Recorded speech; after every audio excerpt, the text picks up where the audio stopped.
ladies and gentlemen. We're landing in Riyadh, Saudi Arabia, for the World Esports Championship. In a world where victories can be measured in gold and silver, some things are priceless. Surely expected, and is Baron will find him. Can shine for one with a quick trade from Impulse. Some things are not bought with money. The base is too open. Now Philippines is now taking the base of Indonesia. Remember their name. The feeling of standing alongside your fellow countrymen, the emotion, the home crowd, the weight of a whole nation on your shoulders. Sometimes I get emotional by the fact that I got chosen to be one of the representatives of my country. And yeah, it's just a dream, honestly. Here, it's not just about the game. It's about the pride that unites us. Every match tells a story. They need to, some missed shots. Sound picking up another one, another headshot. No way! 4 kills! What has happened? From every corner of the globe. All eyes on WEC 24.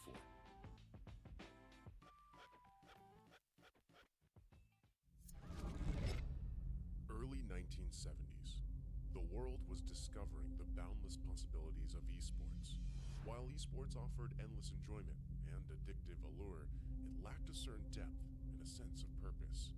It needed something more, something larger than a trophy, something beyond individual gratification. That's when a vision emerged. A vision of uniting the world through esports. The International Esports Federation and the World Esports Championship were born. Its mission was clear: to create a stage where nations could unite and compete for the ultimate title, World Esports Champion. For these athletes and nations, the World Esports Championship was more than just a competition, more than just a game. A chance to make history, to leave a lasting legacy, to inspire a generation, and to represent their nation. Over the years, Iesf started achieving greatness, year by year. Korea, Indonesia, Israel, Romania, worldwide. The World Esports capital changed, each year expanding significantly, getting bigger and bigger. Fast forward 15 years, Iesf was determined to show the world the most valuable World Esports Championship. 140 nations gathered in Riyadh, Saudi Arabia. The WEC 24 story. 2024. Saudi Arabia prepares to host the 16th World Esports Championship after a spectacle made in Iesf, Romania by Iesf for WEC 23. New president, new challenges, and quite a bumpy road ahead. As the calendar turned to January, the national qualifiers took place, breaking dozens of records.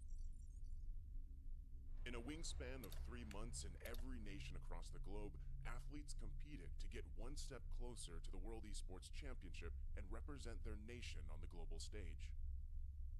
However, as fate would have it, the road to WEC 24 was far from smooth. Things went south. 2 out of 3 offline regional qualifiers were forced to go online. Even though that barrier occurred, the online regional qualifiers shattered previous viewership records. The hype for WEC 24 was real. Meanwhile, Africa. Iesf showed just how much potential is hidden in Africa. Over 180 athletes, 17 nations, and thousands of fans. All in one place for one specific reason: esports. The bumpy road came to an end. The slots for WEC 24 were secured and everyone was ready. The much anticipated 16th World Esports Championship set sails. WEC 24 Day 1.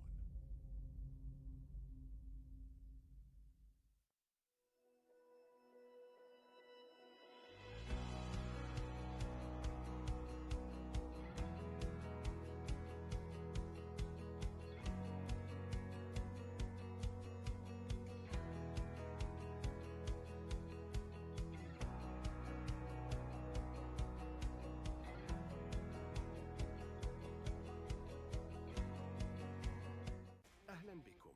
Welcome. Bienvenue. Bienvenidos. Willkommen. Benvenuti. Добро пожаловать. Välkommen. Welkom. Bem-vindos. Hwanyin. Yokoso. 환영합니다. Hoş geldiniz. Καλώς ήρθατε. Swagat hai. Witajcie. Yindit nap. SEF Arena.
cause they know they can never touch this. So baby, let me talk my shit, or I might just throw another fit. You know I can't help but this, cause they know they can never touch this.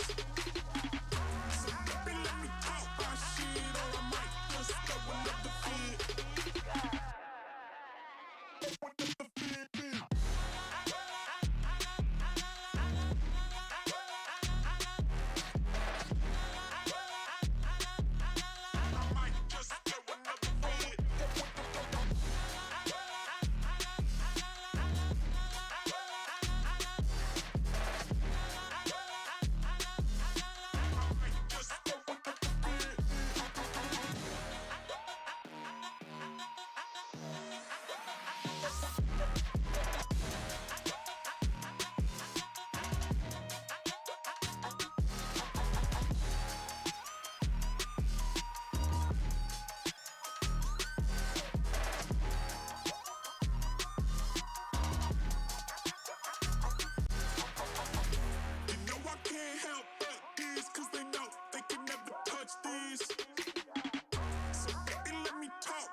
Well, there's no problem. If you had a gun, shoot him in the head.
gun was loaded, one of you brave boys decided to go for the run. It's the fire. It's the fire.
This gun was loaded, one of you brave boys decided to go for the run. It's the fire. It's the fire.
prepared for this. So close, yet so far. Flashbang gets them in, but Hanka knocks them down. They line up, and now Rachel, the last line of resistance. But Rachel has already repositioned.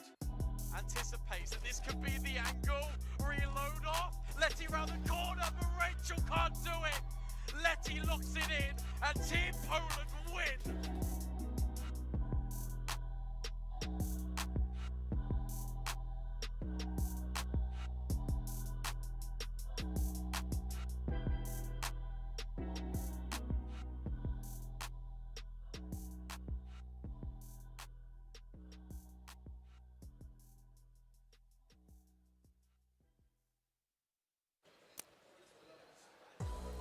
Welcome back to IESF's World Esports Championships. Yesterday we wrapped up the female division. Now we're on to the open portion of the tournament. Guys, we've had a lot of fun already over the last few days with the women's. Now on to the men setting up behind us. Say what you will about round robin group stages, but they are definitely entertaining. We have no idea what's going to happen, who's making playoffs, and we'll have to pay thorough attention to work out who's going through.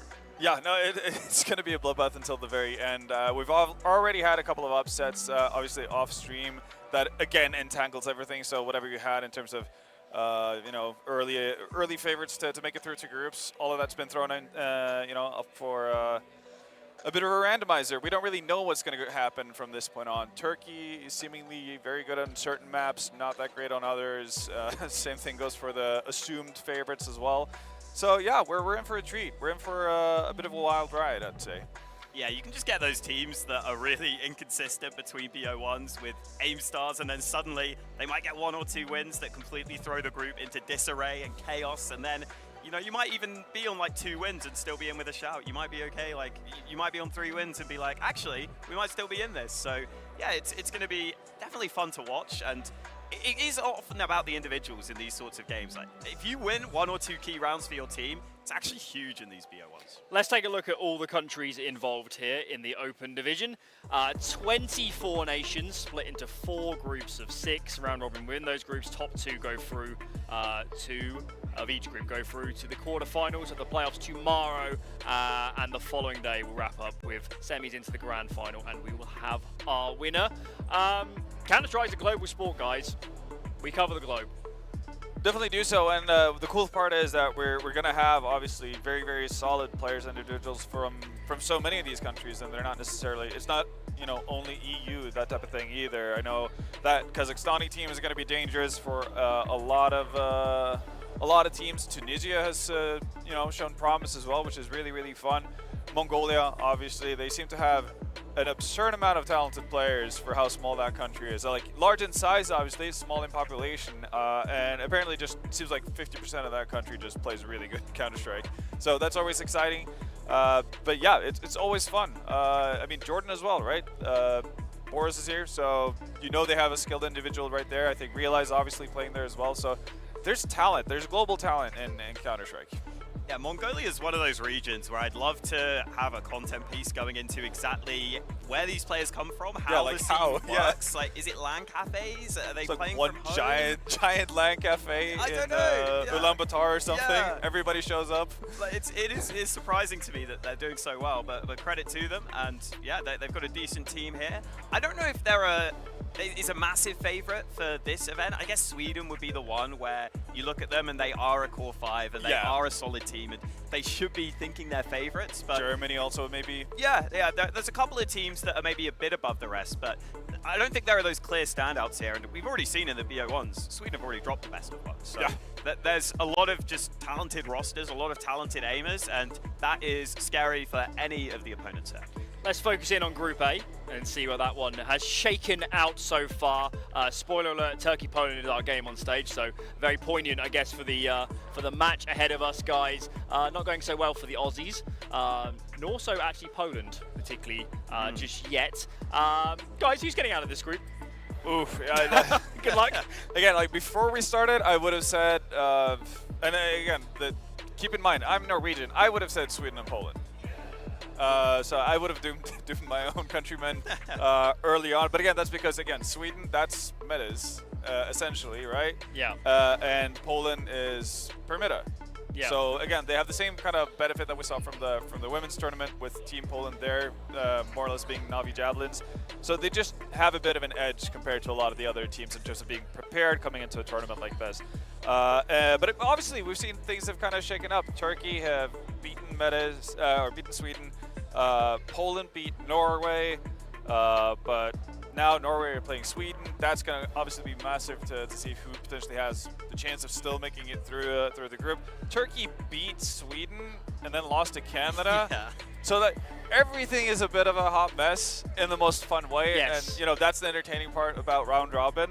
And it also means that every match that we're going to see at this point is obviously going to have massive implications for the end result of the groups. The only thing we truly know is that Australia loses to everybody.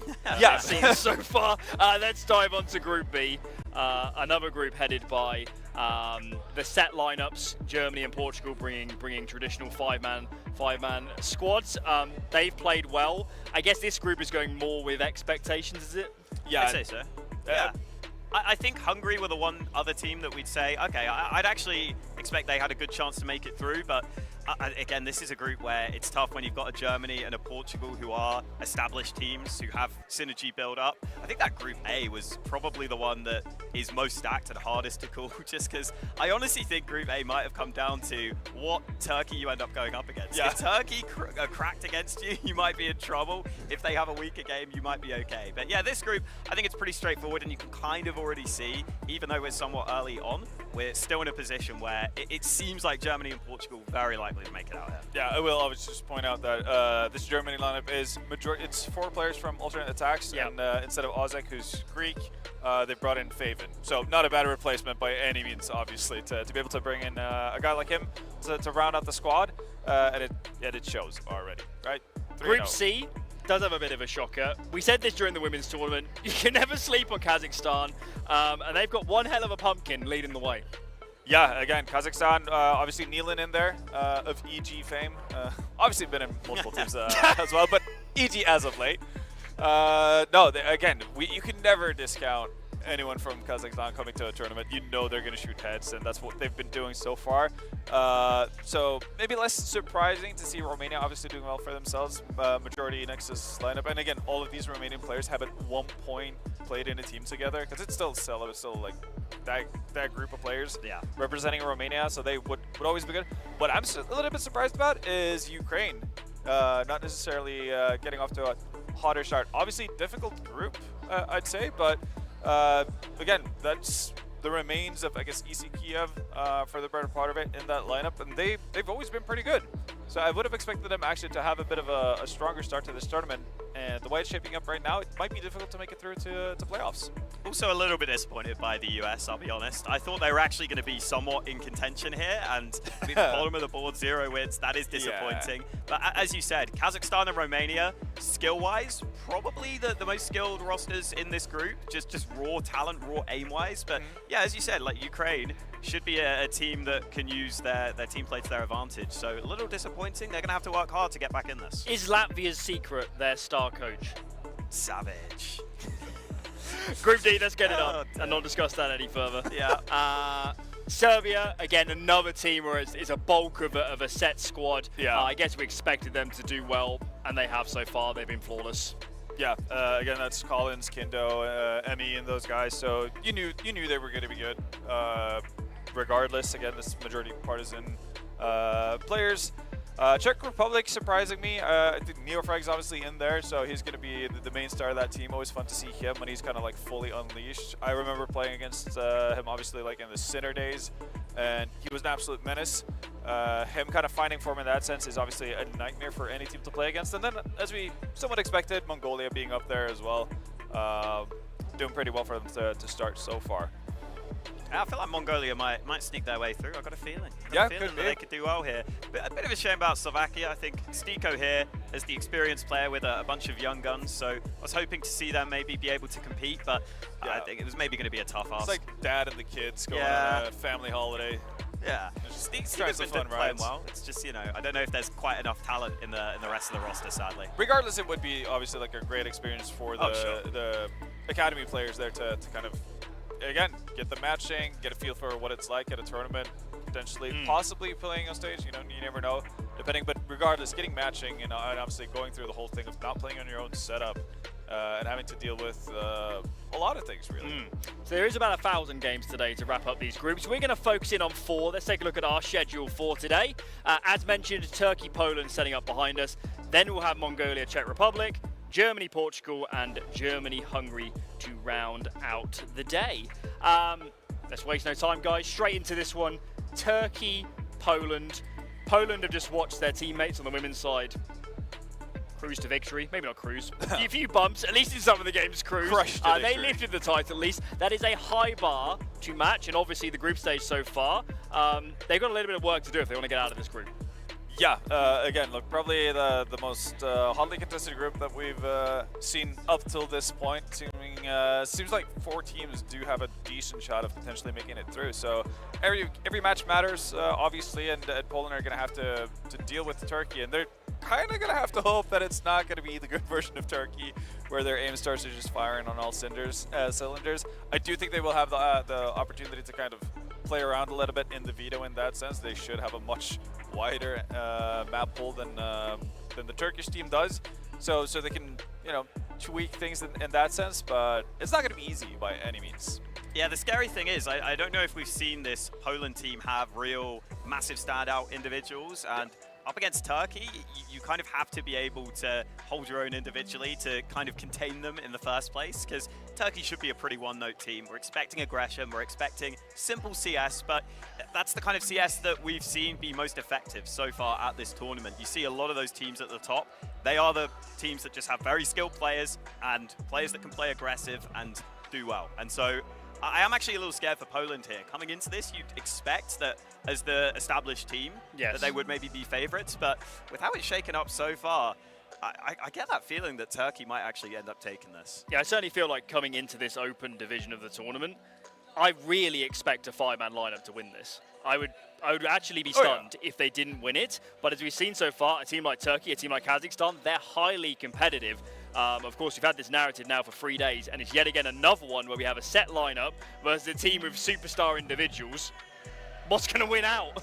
Yeah, again, 9 out of 10 times I would be siding with the team. I think the one difference here is obviously we're dealing with BO1s, so I feel like that brings a lot more volatility and variability to it, which is obviously a massive benefit for a team like Turkey in this instance. I don't think they want to go into a BO3 series versus a team like Poland, especially because that Polish side, they place all 7 maps, and I'm not talking like, oh, they've played like Anubis once. No, they have like on average 30 games the last 3 months on every single map, barring Dust 2. Yeah. Like, that's how ridiculous it is. They've been playing so much Counter-Strike. And if you're Turkey, you're kind of just like, Inferno? Yeah. Dust 2? Yeah. Mirage? That is the scary thing for Poland, though. Like, they've played and grinded so much online Counter-Strike. I wonder how they prepare for a LAN. Like, do they actually have the time to prepare themselves and get some good practice in? Because if not, you actually come into this a little concerned on that front. I do think as well for Team Turkey, especially the best of one, the way you think of it is, okay, we probably know roughly where the map's going to go. You need like a couple of tricks in a couple of key gun rounds, and then suddenly you've actually got a reasonable half on a T side, for example. So that's why I think we'll be looking at these teams as saying, okay, as long as you're somewhat aware where the veto's going, you've got a good chance of pulling that off. The question is, can Permitter flex that veto and actually do enough to make Turkey go into something a little unexpected? And then maybe they can try and use that team play to their advantage. Let's find out. Let's see which map we're ending up on with the veto. There he is. Oh, it's Turkey. Yeah, wrong order, guys. Line up first. So Amor. Yeah, so you do have I was about to say, you have a couple of familiar names. Amor, obviously, the biggest one, the biggest profile on this Turkish squad, but I also have M-Star and Skallen from the Eternal Fire Academy side of things. Skallen being the younger talent out of the two. But as for Luxon and Hawks, completely unknowns for us. So obviously exciting that they do get the chance to play at a tournament like this. And seemingly they haven't done a poor job, obviously. They wouldn't be in a position where they're topping the groups if they had been. So they're doing something right, and my experience with running into Turkish faceit stacks with Amor and the likes, etc. over the years, I know that everybody on that top 5 has the potential to be terrifying. Yeah, it really should come down to Emor and M-Star being the most aggressive on the team, and they're probably the win conditions here for Team Turkey. But as you said, the other players do need to round out their lineup, and that doesn't mean we need to see star performances from them. We need them to be solid, and they are kind of the unknowns, because in the qualifier, I'm pretty sure Turkey have players like Wakadia, who I'm like, and yes, Jota, yeah. Yeah, I know that you guys are reliable. I know that you guys are solid. Whereas Turkey, when it's unknown players, I just naturally have that inclination that they're going to be mostly aim and maybe not as good in those anchor positions necessarily. So that's something I think we're going to have to see as the tournament goes on. In contrast, let's take a look at Poland. And when we say, you know, Turkey is the unleashed individuals, for Poland, this is more of a team effort. I appreciate that Beanox kind of heads the crowd, but I think it's less about the individuals here and more about the team. Yeah, I'd say so. Like in a kind of a funny happenstance, a lot of these players have been around, obviously, in many different Polish teams over the years, and they've always been more of the supportive elements in their sides. And now they've grouped together. Usually you'd see like a gathering of Avengers, right, where you have the stars from each lineup grouping up. This is like the B-side Avengers. Yeah. In that sense. Hawkeye in there. Exactly. This is like Hawkeye, X5. He's got his own spin-off. He's real happy. But again, it kind of works. And again, because you have 5 players who are very team-oriented. And again, you're going to get decent results as a result of it. Like, you're going to be able to do well. But they might run into this issue, the fact that they might just get outgunned at times. And that's obviously the scary part going up against a Turkish team that does have that explosiveness available to them at times. That they might just be lost, you know, and well, just being kind of like ran past and not being able to take duels as they want, and then playing a little bit too cornered and too passive to really thrive and kind of make the most out of, obviously, the team synergy that they should be having. So I don't even think it has to come down to like tactics or strategy for Poland. It more might just be timings and nade timings especially. Like, if you can get the flashes at the right time to stop the aggression, that can work. If you can just make sure you swing together so you at least trade out those big firepower players from Turkey, that could work. And I think in terms of the players to watch, you mentioned, I think actually Tomiko has been good at this tournament, just in terms of his headshot percentage, one of the highest in the tournament. So hopefully we're going to get to see his aim be good today. And yeah, again, just hold your own individually, because we're not saying that they're completely like washed players or anything. Oh, no, absolutely not. They're solid. It's just that it's not their biggest strength. Yeah. Second time lucky, let's bring up the veto and see where this one is headed. Vertigo. The Turkish teams have always played a lot of Vertigo. Honestly, this makes so much sense, considering the two nations. It does make a lot of sense. I'm feeling Poland, though, to be honest, with Vertigo. I mean, if they'd played something like an Anubis, Emor's running in and shooting. Yeah. That is a little bit more difficult on Vertigo. I will say, had this been old Vertigo, I would have been so happy for the Polish side. I'm a little bit curious to see how it's going to pan out on the newer edition of Vertigo, because I've played so many of these Polish teams throughout the years, and their affinity for just running up a ramp, not really caring about the fact that they're making noise or giving away sound cues, etc. Like, it doesn't really matter to them. They're still just going to like double swing you from mini ramp. Yeah. They're going to find openings, and they're going to get kills, and all of a sudden they have A side. Now everything's a mess. Like, they're so good at that. Like, and it went from like not only, you know, Kyler and those guys, but literally like Polish team 1 through 6. Like, all of them knew how to play Vertigo. So I'd be very, very surprised if we saw a Permita that didn't feel comfortable on this map. I know for a fact that they played versus Team Norway in their opening game on Vertigo as well, and kind of just stomped Norway pretty comfortably.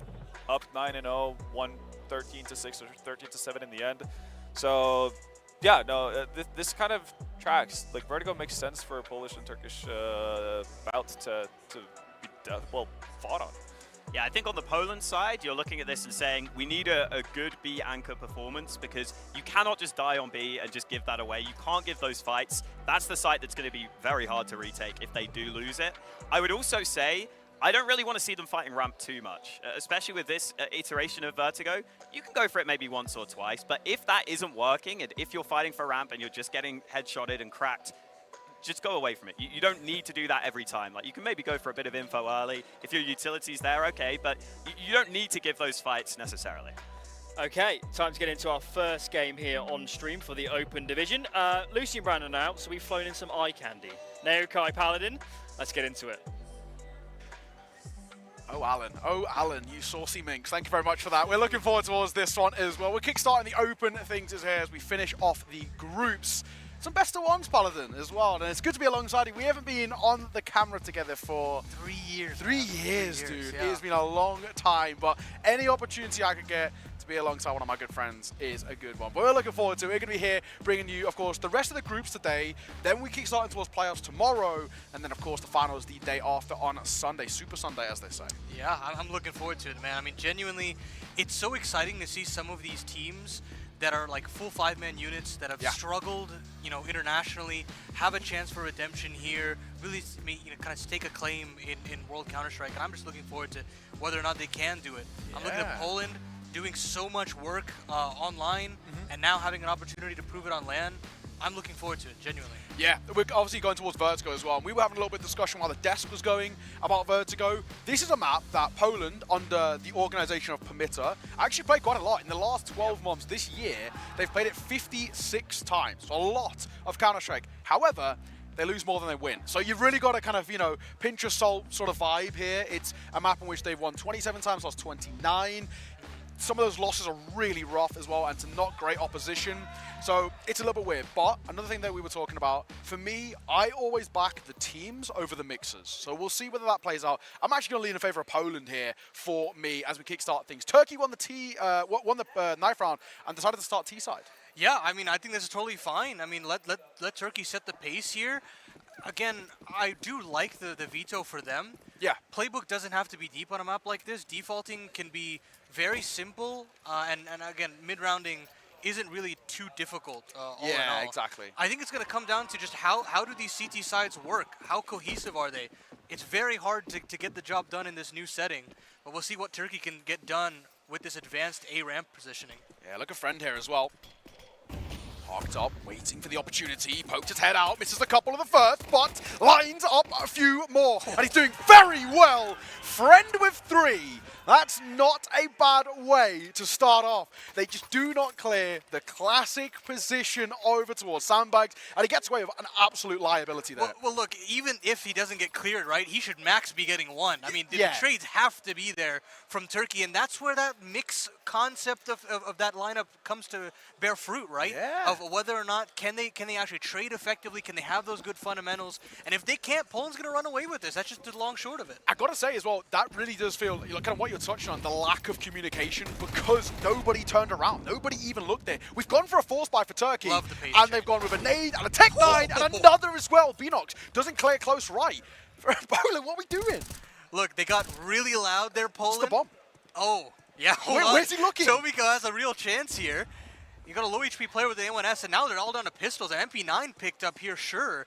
But it's going to get real hot and heavy. They've just got to trade effectively. They've got to single him out in this headshot angle, but Tomiko jumps up. He gives an opportunity to fight, and now it's all up to him. He gets dinked up, Nate to finish the job, and now it's Turkey's turn to rev up the heat in the server.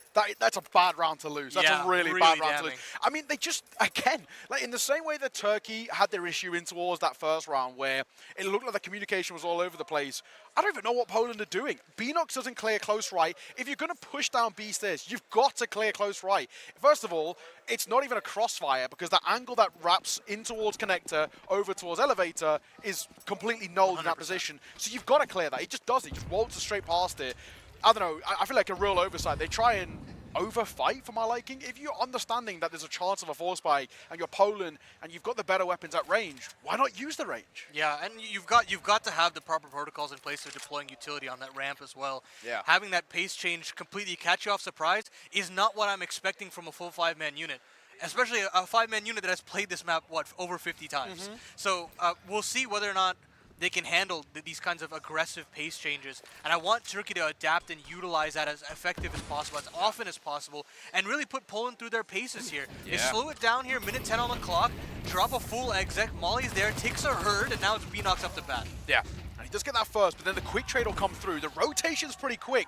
The only issue is that lack of firepower. Of course, for Poland, they don't get a choice when it comes towards this force buy, they have to reinvest in because of double eco. Mach 10 does spot Moss just on the edge of that smoke is enough.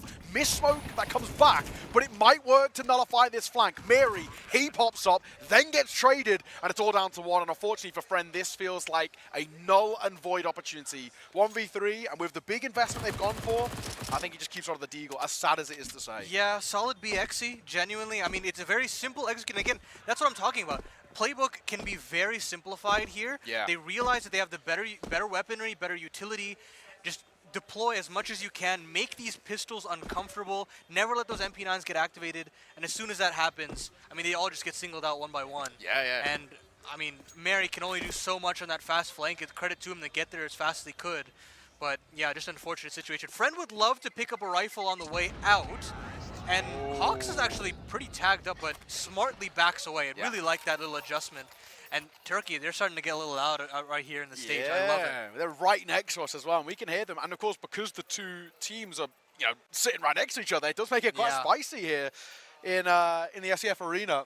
Got to say, of course, if you're here in Riyadh, swing by. It's actually a really cool vibe. Love the environment. While the games are not on, you can play FIFA. You can challenge me at Quick Draw. Is that what it's called? Yeah, undefeated, I think. 4-0 right now.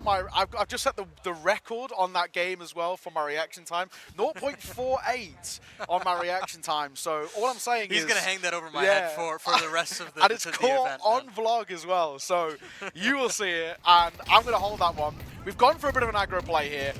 It's not really worked out. Hawks for 2, nice and simple. The pistol's been put by the wayside, but they can make it expensive. It'll be nice. It's a good time to farm some cash. M-Star, that's a good amount of money in the back pocket, actually. They are now building up, for this T side, for Turkey, they're building up a really stable economy. Yeah, and just having a couple of goes at it against these full buys, you have the opportunity, if you're Turkey, to call some unorthodox rounds. If you want to go for those sucker punch B rushes, you can.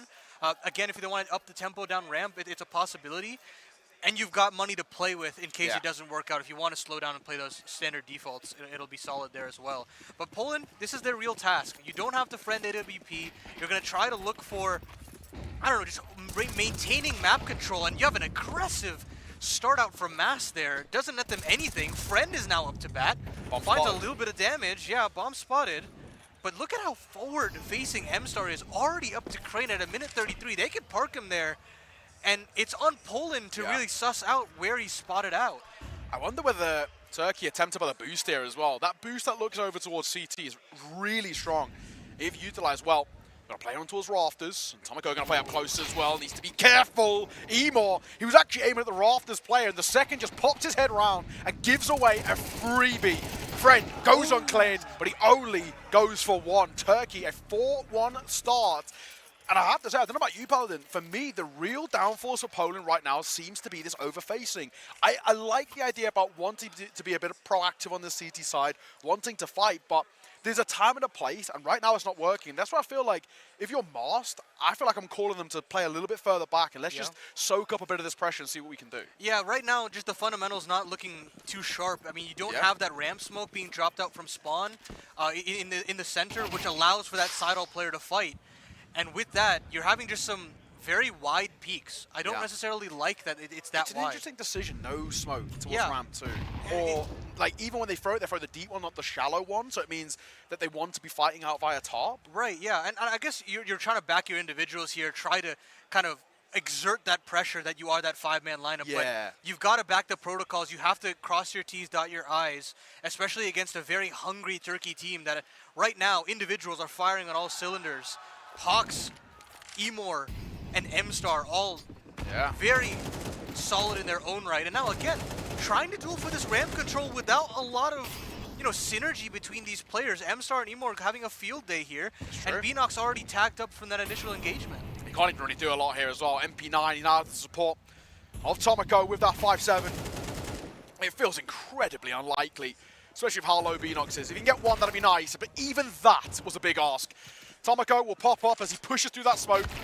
And AK scooped up for a brief second, but dropped immediately. And Turkey, I don't know if you guys can hear it through the mics, but they are starting to get a little rowdy, making noise. Of course, because they can see each other as well, it means you really can get fired up. You can start to play on not only in the server, but the mind games. And this is actually, I think, where Turkey do a lot of their best work. We've seen it with all the teams that have come through from, your Eternal Fires, the couple of the Turkish guys that are in Sangal, for example, right? When they start winning, they get loud. And it really actually can crush your mental, especially when you're losing. Yeah, and I mean, this is the T-side start is looking so nice for them now. And hey, what a call, by the way. Yeah, I mean, genuinely, really smart with how they've played these opening bouts. But now you have a little bit of a slowdown. Finally, they have to dig themselves out of a man disadvantage. Friend immediately showing impact with that sniper rifle.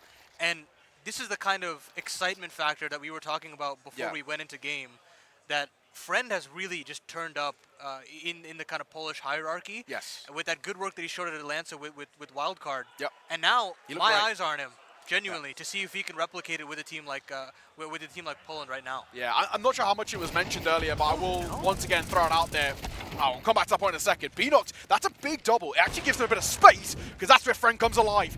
That first is really solid, just to buy them time as they rotate in, and Friends had a really good round. And that sets me up beautifully for my point. I'm not too sure how much has been mentioned so far, but if you're looking at Poland, the main player, and I mean, arguably, it might sound hard to say, the only player ready to look at on this team is Friend. He's actually a giga talent. His eye, the eye test and the impact factor that he brings into the server is incredible. We, as you mentioned, saw him do it at ESL Challenger with Wildcard when he stood in because Fuzi couldn't make it due to visa issues in Atlanta. He stepped up to the plate on a team that he doesn't really know too well. He knew the coach to Wildcard, the Polish guy, and that's how, of course, he got his kind of in routes there. But really talented player, very good on LAN. His online numbers don't look great, but I think that's the perfect thing to say. Never trust numbers. Trust what you actually see in the game. Really talented guy. Master's in a bit of trouble here, though. Let me come back to this. Molotov ticking. Where's the smoke? No smoke. No one threw the smoke, so he just dies to the molly. And then Mary's going to get caught as well. Why are we facing, if you're Mary there, head popping above the smoke, and it's left Friend in a super isolated position, and Tomoko now has to reclaim a bit of space, but he could get caught if he overextends. Luxon, good angle. He gets a leg through as well. Tomoko going to drop a nade that catches Luxon. So this is so back and forth. We're seeing a flank come through as well. How is no mid presence? Has been the Scotland's gone in behind. He's going to get gifted over a kill on towards Beanox. And now Turkey is going to call this rotation back over towards B. It's so simple. It's going to be real tough now, but I mean, Turkey making some great mid-round calls. Not an expectation that they make these right calls every time, but so far, they're simplifying the game as much as possible. And you know what? That whole mid-round comes from the fact that we see Mast and Mary overface, so Tomoko gets dragged off mid, which leaves mid open for Scotland to then come and retake that space. If they just stay alive, even Mary just stays alive a little bit longer, Mast definitely should have been smoked. Like, somebody should have helped him out there, but just in terms of Tomoko, if he doesn't get dragged off mid, then that whole mid-round doesn't have any sort of legs behind it. Look, I respect the idea coming in from Poland here, where you have these mid-round aggressions as a CT side, and you know, in CS2, we've seen the best teams in the world master that concept, but there is a certain reason as to why it is effective, and it is team cohesion and being on the same page when these mid-round decisions happen. But when you see in that situation, you have Tomoko facing out a tarp, and you've still got that Crane player that hasn't even seen a player just yet. And as soon as that disjointed factor comes into play, then that re-aggression looks a little foolish. And that's the real problem right now. It feels like if I had removed the nameplates, I would say that Poland is the mixed team. And Turkey is the full 5-man unit. Poland now calls a timeout, and I respect this. Slow the pace of the game down. You don't want that Turkish power-hungry death ball trying to roll into place right now. And I've got to respect it at this point. I'd argue it's actually even a little bit late as well. I wouldn't even have minded seeing it maybe like around the 5th or the 6th round. Just to basically, as you said, don't allow this Turkish side to snowball, which they already feel like they are. I think they're in a really good spot at the moment where even for my money, right, if I'm saying this 6 rounds T side, I'm actually really happy with that. I think that's a really, really good showing. I think they're more than enough to at least give themselves any sort of leeway. And it means that even if it was to end, for example, 6-all, Turkey get a pistol, they can kickstart that CT side really well. So I think they're in a in a great position right now, and absolutely Poland on this back foot. The one positive they've got, though, is that orb's kept alive by Friend. So that's always the shining light over towards Poland. If Friend's got an orb, feels like we've got a chance. Yeah, he's just got to find those opening moves to get the 5v4. And when we saw the man disadvantage, Turkey kind of struggled. They just didn't really have a great ideas to fall back upon in the 4v5. So trying to get Friend activated is priority number one for Team Poland. But right now, he's a bit static in mid, holding a pretty large part of the map at this point. Turkey now reorienting themselves towards his B bomb side, trying to get Emor involved, but he's been spotted. Damage exchanged, and Poland comes out top initially, and Friend gets rid of that mid lurk straight away. Yeah, and that's exactly what let him down in that previous round. Done really well. Beanox will fall back over towards back 90. Got the support of Friend as well now, who saw that presence early. So he'll rotate over and start to show a bit of his own, but nice shot from Luxon.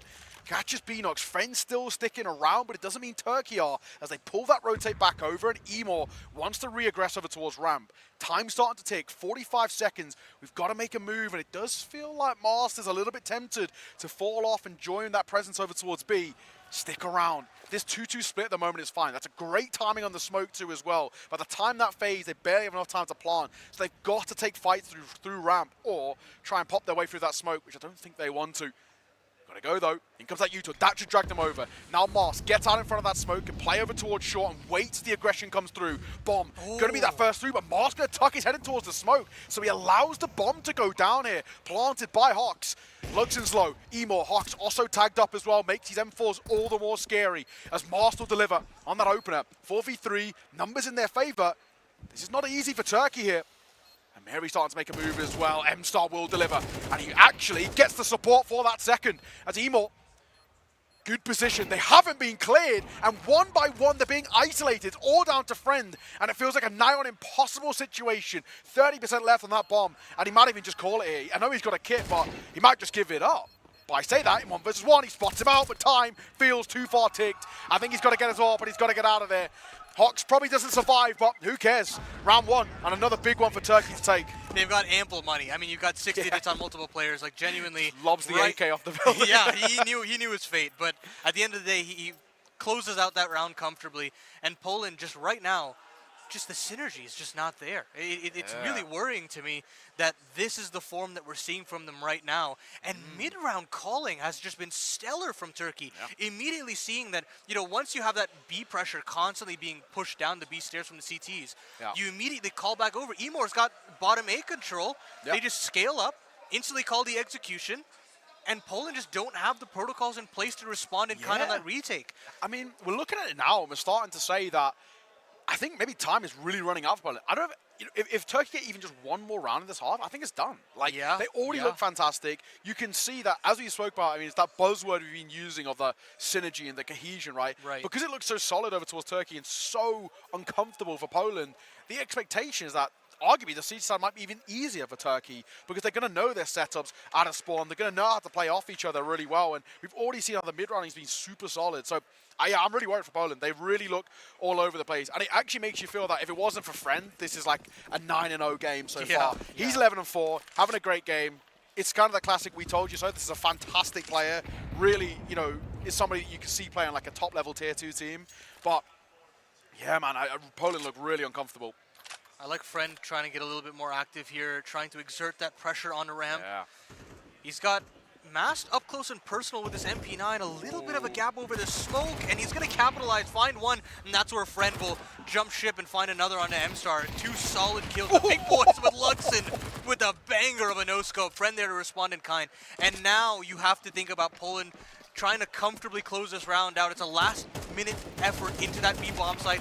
Hawks to step up, but Tomiko is there.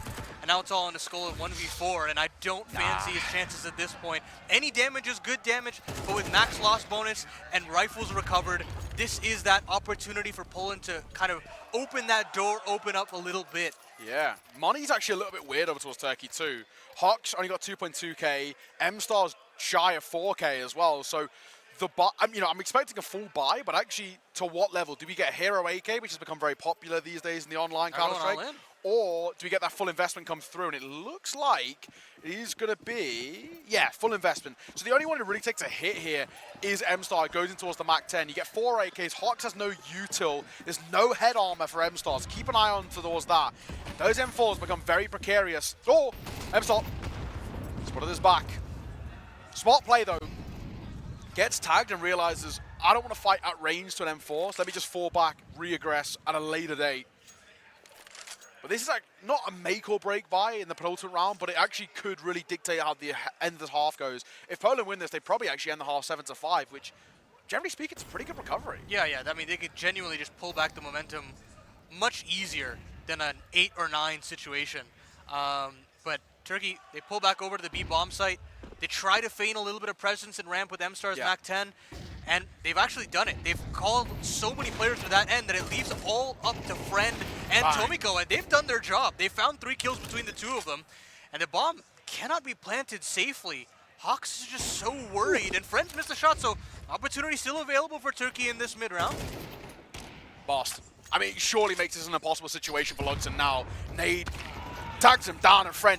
I mean, again, another great Friend round. 15 kills. Yeah, but as well, can we say, it's not even just the mechanics of it, the way in which he plays that round so well.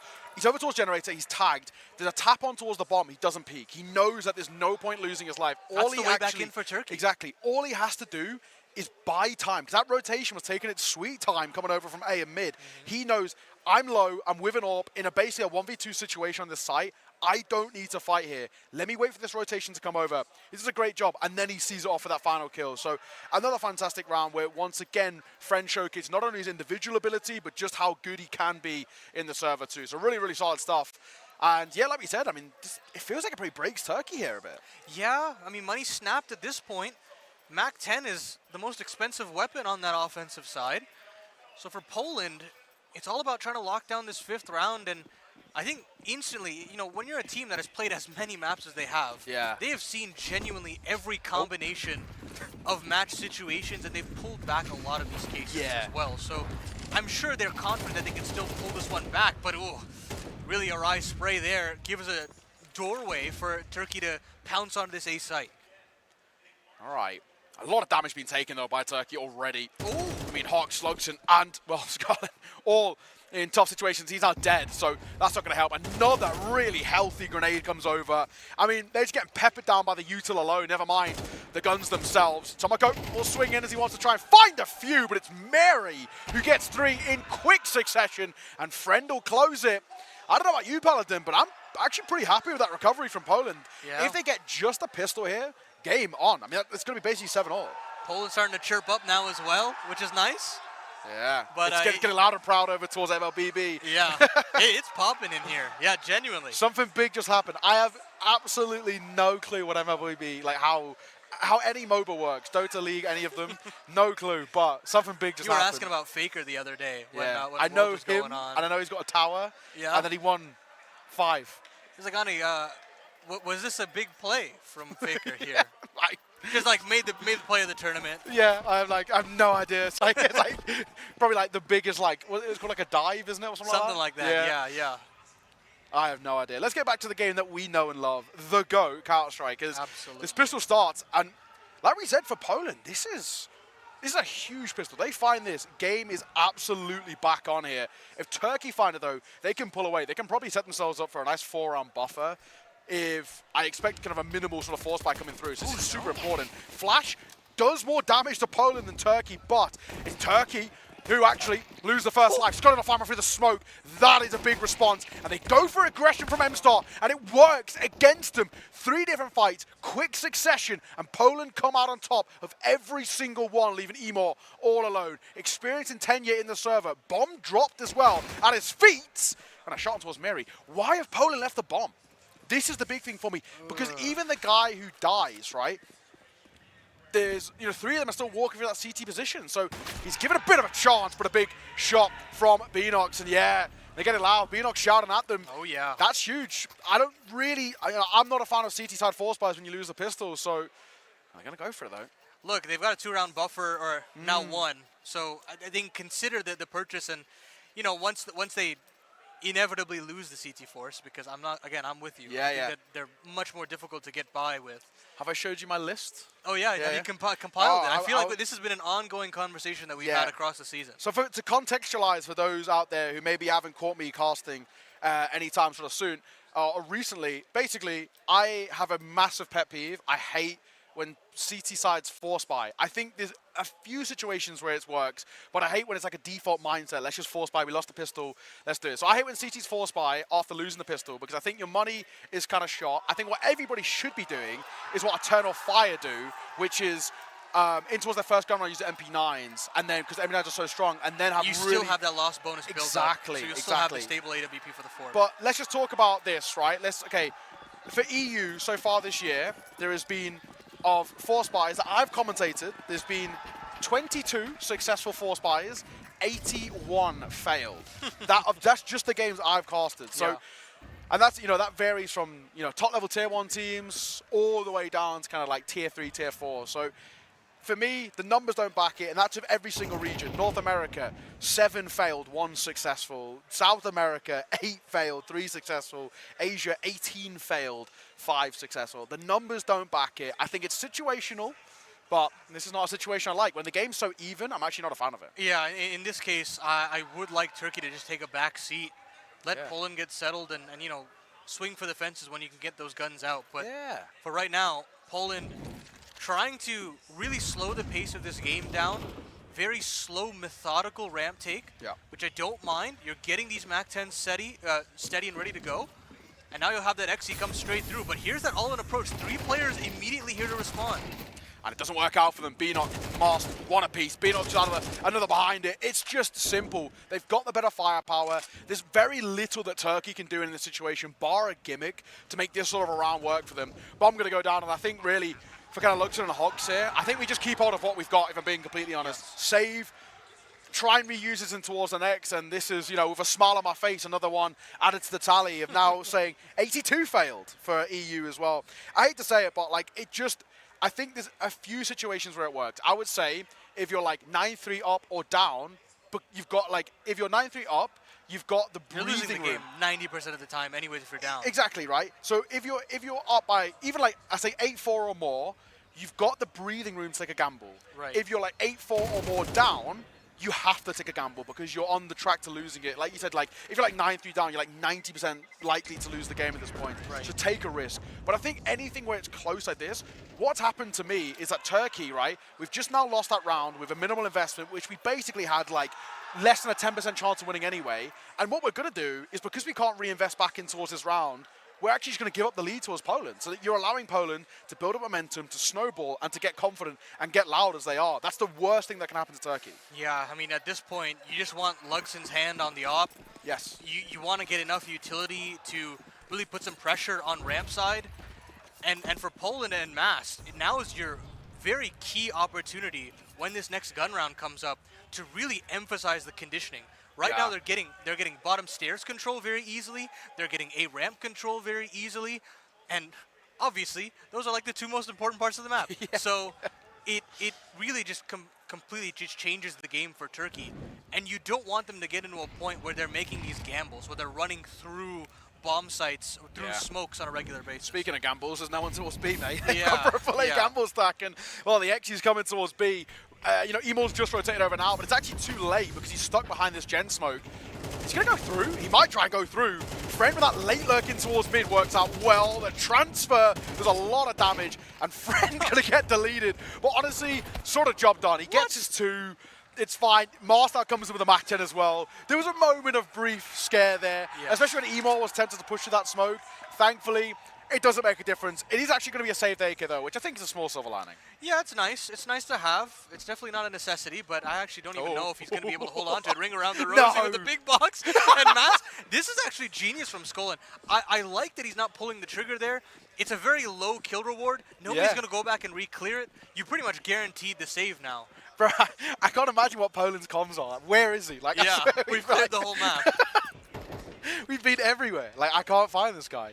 That's a perfect position to save now as well, because, again, if you're going to go back over towards A, you're just going to run through ramps. So you won't even check top. So, yeah. So many people pull the trigger there because it's a freebie, and you're getting out with $300. But in the long term, you buy the next, it's just not worth it. Yeah. I think you're absolutely spot on.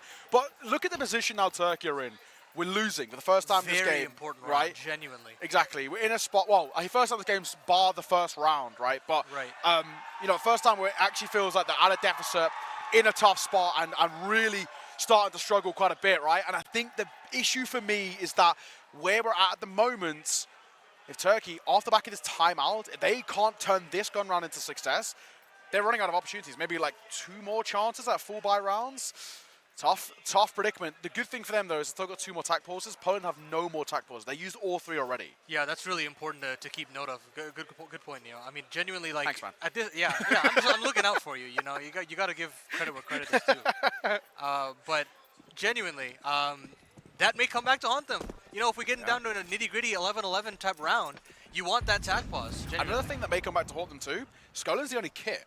Ooh, yeah. That could actually make retakes really difficult. If he struggles to, you know, fall off the map. Yeah, if he dies and that kit rolls off, anything of the sort, we could actually be talking about where Turkey can't even give retakes a go and have to go for these like really uncomfortable saves that we see, where it's like a 3v4, but we can't actually risk it because we don't have the kit. Or the rounds at this point. Yes. We're getting that crunch time portion of this map between Turkey and Poland, and it's a BX. He straight away, Hawks deploys the incendiary, but has to back away. They have to give the bomb site, and there won't even be a delay in the plant here. I've got to say, that's a lovely first incendiary on towards. Yeah, that's healthy damage. They're going to try and pop through. Mac 10 trades out with M-Star there, so Mars probably does his job, but M-Star gets given the luxury of a second behind it, and the spam is also pretty good through the smokes. They're doing a good job in this retake. Smoke on the bomb, tap coming through, 1 back 90, friend on reposition, bomb being defused, time ticking, and they just did not hear Turkey on that C4, and they get the kills behind it. That is actually a massive round. Look, Turkey have been pushing smokes, I think, every single round of their CT half. Yeah. And this is the one where it actually nets them some positive results. Even though the bomb goes down, Poland are not given enough time to get settled into the post plant. B post plants for T sides can get so dangerous when you can get tucked into those stairs, when you can get tucked into the cubby, or maybe on back white box. But in this situation, Turkey up the tempo, make sure that they feel uncomfortable, even with the lack of utility. They play around the smokes as well, and it looks fantastic, but they might undo all of that good work in this one here. Friend now finding an opening 5v4 on the T side, 21 kills the better in round number 17. What a map from him, and we're not even close to done with this game it's just such yet. a satisfying feeling when you back a player it feels so good. and he does well. Genuinely. This is the thing, and do you know what as well? I would say myself and Paladin are connoisseurs of the tier 2, right? We watch live for it. So much Counter-Strike, right? So we know a lot of these players. I did every single qual, in all fairness, so I know I've casted every single one of these teams making Iesf himself. Yeah, what can I say? So it is one of those where we'll give you a couple of prompts throughout these tournaments or throughout these games of who to keep an eye out for. And actually, we've got really lucky today. We've got a lot of good games coming up. Germany's in a really exciting team to keep an eye out for. for first place. Exactly. That's a really spicy game. And we're going to, we'll let the desk kind of break that down, and then we're going to give our thoughts after. But that should be a really cool game. A lot of good talent in the server there. And even like Hungary as well, you've got kind of like Aaron, who played on Pera, went to Pro League. He's also a pretty good talent. Actually can play a real variety of roles, coming from like IGL all the way down to kind of Lurk to Entry. So he's also had his time in the limelight. And I think he's mechanically pretty solid too. So we've got a really exciting sort of day of best of ones here. And it's good because it makes up for this really lack of exciting round in which Poland just walking towards the site, get the bomb down and walk away with the round. I mean, Turkey, they, as we said earlier, they make that decision, which is we actually just don't have the facilities to go for this retake. Let's just save a 3 alive. Yeah, they've got the op as well, and you just want to get into Luxon's hands straight away. Yes. It hasn't had an insane amount of impact just yet, but also I don't feel like this Turkey CT side has really gotten their feet on the ground just yet. It feels like they're really just trying to play catch up on these Poland defaults. Yes. And they're not vying for that map control as well as I was expecting them to. And this is, the shortcomings of not having the proper flowchart as a set 5-man unit. You don't have those reps to understand as to what parts of the map you're taking in these key moments, and that's where Poland are capitalizing. They're going to contact their way all the way up B, and now it's Skolin up to bat. That's big. The fact that he gets away with that first and still stays alive, Hawks, same can't be said for him. Mary on the jiggle, one tap, Skolin head ripped off the shoulders as Tomoko also delivers another behind it. And I think just as Turkey would not want to do, they have to go for the save. Maybe. I say that though, as Tomoko then falls, that's the lurking presence gone, and they're actually tempted, they're baited back into giving this a go. And they might actually have a little look in. They do not have a kit. They need another one, right? They need to be given another opportunity to make it even a tempting offer, but it's just not going to happen. I think without the kit, they actually can't even give it a go. I think that's the one thing that holds them back, right? Where they're like, if we had a kit, we might test it and see if we can get a bit of gen presence, then see if we can push into us back 90. But without a kit, it's like, right, we have no kit. We do have a smoke and a molly, but where do we actually place them to give us a completely uncontested... It's a complete guessing game, yeah, an uncontested, like, 10-second defuse. Not going to happen. Another really simple round by Poland. And, you know, I got to give credit where credit's due. I think he's definitely had the reservations behind him, but these calls by Mast, I think are actually really simple, but they're really effective. And sometimes that is the best way to approach against mixers. You know that they're going to look a little shaky. You know that the rotate's going to be a little slow, or they're not going to have that innate understanding of what I'm meant to do in certain situations. And I think Mast is abusing that with quick rounds. He doesn't need to call a slow one at the moment. You want to rely on solid fundamentals on a map, and a team that has played as many maps as they have. It is an expectation that that's what they're going to provide in the server. And you can see very clearly that that's how Poland is operating with this kind of spree of rounds. Yeah. Right, what is it, 5 from 6 at this point with the T-half. And ever since that pistol, they have not looked back. And it should be 6 from 6. That defuse really shouldn't have happened. Genuinely, and that is just an unorthodox play that comes out of nowhere. And they're just stunned for it. And that opportunity is not going to come on a regular basis. Sure. Especially when you look at Poland and they're adapting as fast as they are on this T side. It looks much more rock solid in that regard. Yeah, that's very true. It does feel like a little bit of a one-man army at times, but I just think Poland's setups at the moment are just so solid. There's so little you can say on an egg. Look how quick this is, friend. It's its own Molotov. Oh, God. It's so audacious. I mean, that's the confidence of this youngster, though. Going for a play like that. Tomoko still brings the numbers back level. Skolin keeps getting caught overfacing. He keeps falling flat. 4-0. Mast leading by example, the IGL, as he doubles it down as well. Turkey under a lot of pressure, and they once again might be tempted to call for that save. If this bomb goes down, they're in a bit of an awkward spot, and Mary going to make sure that's not a possibility. Dink on towards Lugson, and you know for damn sure that they're going to try and hunt if he tries to save. Molly, flash, bomb planted. They don't need to peek. They know where he is as well. It's a one round. I mean, Lugson wants to try and give this a go, and Tomoko doesn't let that smoke go down first. That does make this a possibility. Beanox and Mast, less than half HP. 75 between the two of them. There is maybe a chance here, but with the AWP, it's arguably the worst gun to have in this situation. But he isolates yet another. Bomb down, planted, does have a kit. He's so low. No tap on towards that bomb. Lugson goes absolutely huge. How in God's name has he got away with that? Poland overfacing, overfighting, and letting one slip from their grasp. That is a terrible round to lose. I mean, you're thinking about just the way Poland constricts that A bomb site, how many advanced positions that they have. That is an open and shut case if you're Lugson going into that round, right? But key things to note there. The smoke being dropped on that bomb causes so much concern in the mind of these Poland players. You've got a player now walking up ramp instead of committing to that long or that mid lurk. Yeah. And then the player that is already there has to face. And once he does, it's game over. He didn't even have to tap the bomb they were shaking in their boots. Yeah. And this is one of those situations now where Turkey have got to make the best of these moments. They've got to find a way to capitalize and get this momentum rolling back into their favor. It is crazy how nervous Poland got in that situation with zero pressure. Like you said, 1v3, 0 tap of the bomb, and they completely lose it. But friend, he hasn't lost a moment's rest here as well. Good for one, and Mary also continues to deliver.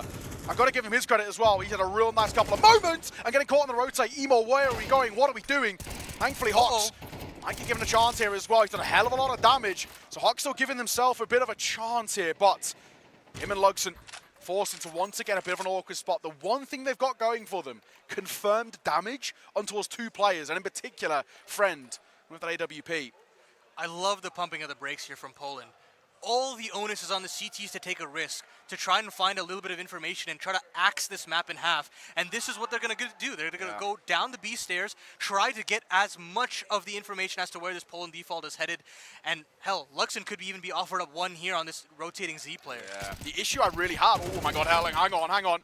Yeah, damage. That should be the confirmation though. Yeah, they just go. The only issue I was really worried about for Poland there is they didn't have any util, right? They had one flash. So that was maybe something of a concern. But I think the second that double play comes through connector, that's the round. And we'll keep hold of what we got. Poland going to extend that lead to 2. 2 rounds ahead, 2 rounds away.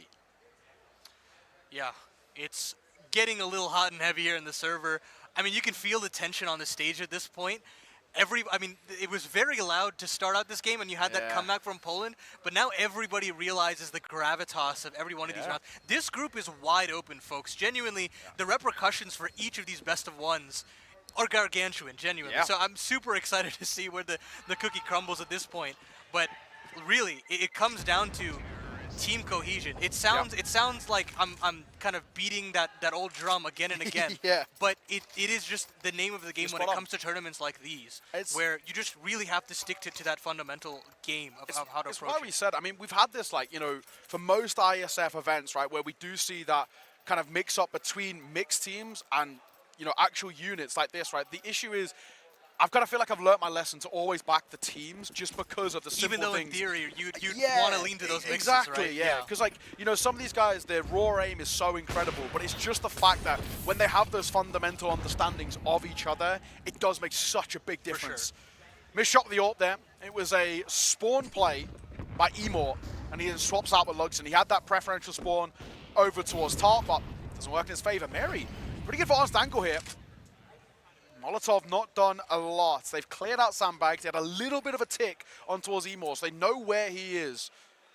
But it's just about where they want to go. And so far, Poland are loving this A presence because they're not actually being tested here. Like, for the most part, they're getting up towards top ramp without having to really fight, and then on towards the site. All they have to worry about is some back site players. 1 for 1.